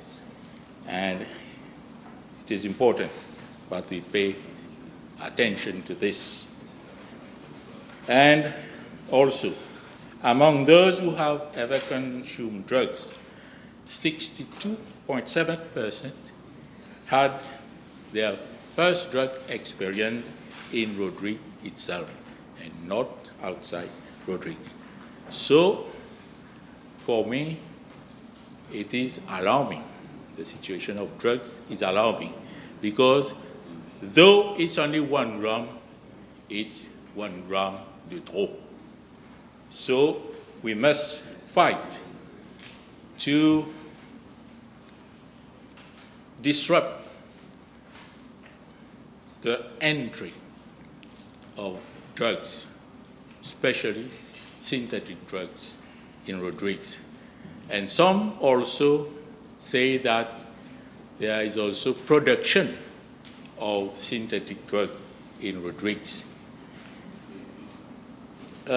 We are happy that Section 9.2.0 makes provision for Rodrigues to be represented on the Drug Control Board. But in Section 3.3, you are seeing again, as I said the other time, that the Chief Commissioner may attend meetings of the National Drug Control Commission. We have had a bad experience with this may attend. We have had bad experience in the Rodrigues Regional Act, where it is said the Chief Commissioner may attend cabinet meetings, and it never happened. We ask ourselves why, as head of Rodrigues, the Chief Commissioner is not a member of the National Drug Control Commission. I most humbly beg the Honourable Prime Minister to include the Chief Commissioner in Section 3.2 so that he become a member of the National Drug Control Commission. And now I come to the visualization of the control of drugs in Rodrigues. I imagine a handful of police officers in Rodrigues who have to look after the port, the airport, and cruising vessels who comes very near the reefs of Rodrigues. And I heard before other colleagues were talking about Wakasho and what may have happened. And we also in Rodrigues were asking ourselves, why do these large vessels cruise so near Rodrigues? Why do they cruise so near? So we have to pay attention to this as well. And in this endeavor to control drugs in Rodrigues, we must think that Rodrigues is not a district as the other districts in Mauritius. Rodrigues is an island, and that's why I'm saying a handful of police officers is not sufficient to address this drug control problem. And we know that the Lam Shanglin report on drugs have pertinent recommendations for Rodrigues. And there is need to invest in Rodrigues, in equipment necessary for the control of the entry of drugs in Rodrigues. And there is need in Rodrigues to have systematic scanning of all containers reaching Rodrigues, because now as it is, containers are leaving the port area unchecked. So there is a need to have systematic scanning of all containers leaving the port area. This is the wish of the police officers who are responsible for the control of drugs in Rodrigues. And also at the airport, there must be systematic scanning of all luggage in the airport. So we see that it's not that alarming, I concede, but we must pay special attention to disrupt the entry, the production, and the availability of drugs in Rodrigues. And I recall my late godfather, who very often used the term cunning like a fox, and we know that the dealers are cunning like a fox, and there are many ways to just get away with that trafficking. And we must also pay attention in Rodrigues, as we all see and we all know that there is that thing of money laundering. And we must see through what is happening, the different activities, cultural activities, leisure activities, where it may be opportunity for money laundering. So this is a wonderful piece of legislation, and I thank the Honourable Prime Minister for this, and he's calling us for action, and I'm happy to support this bill. Thank you very much. Honourable Deputy Prime Minister. Madam Speaker, with your permission, I move for adjournment of the debates. Thank you. It's seconded. Mr. Bhagwan, you second. The question is that the debate be now adjourned. Those in favour say aye, those against say no. The ayes have it. Now, I think it's the Prime Minister. Yeah, Madam Speaker, I beg to move for the adjournment of the House to Tuesday, the 22nd of April at 11:30. The House stands adjourned. Thank you, everybody. Thank you for having stayed for almost 11 hours. And thank the staff from everywhere which have been with us from this morning.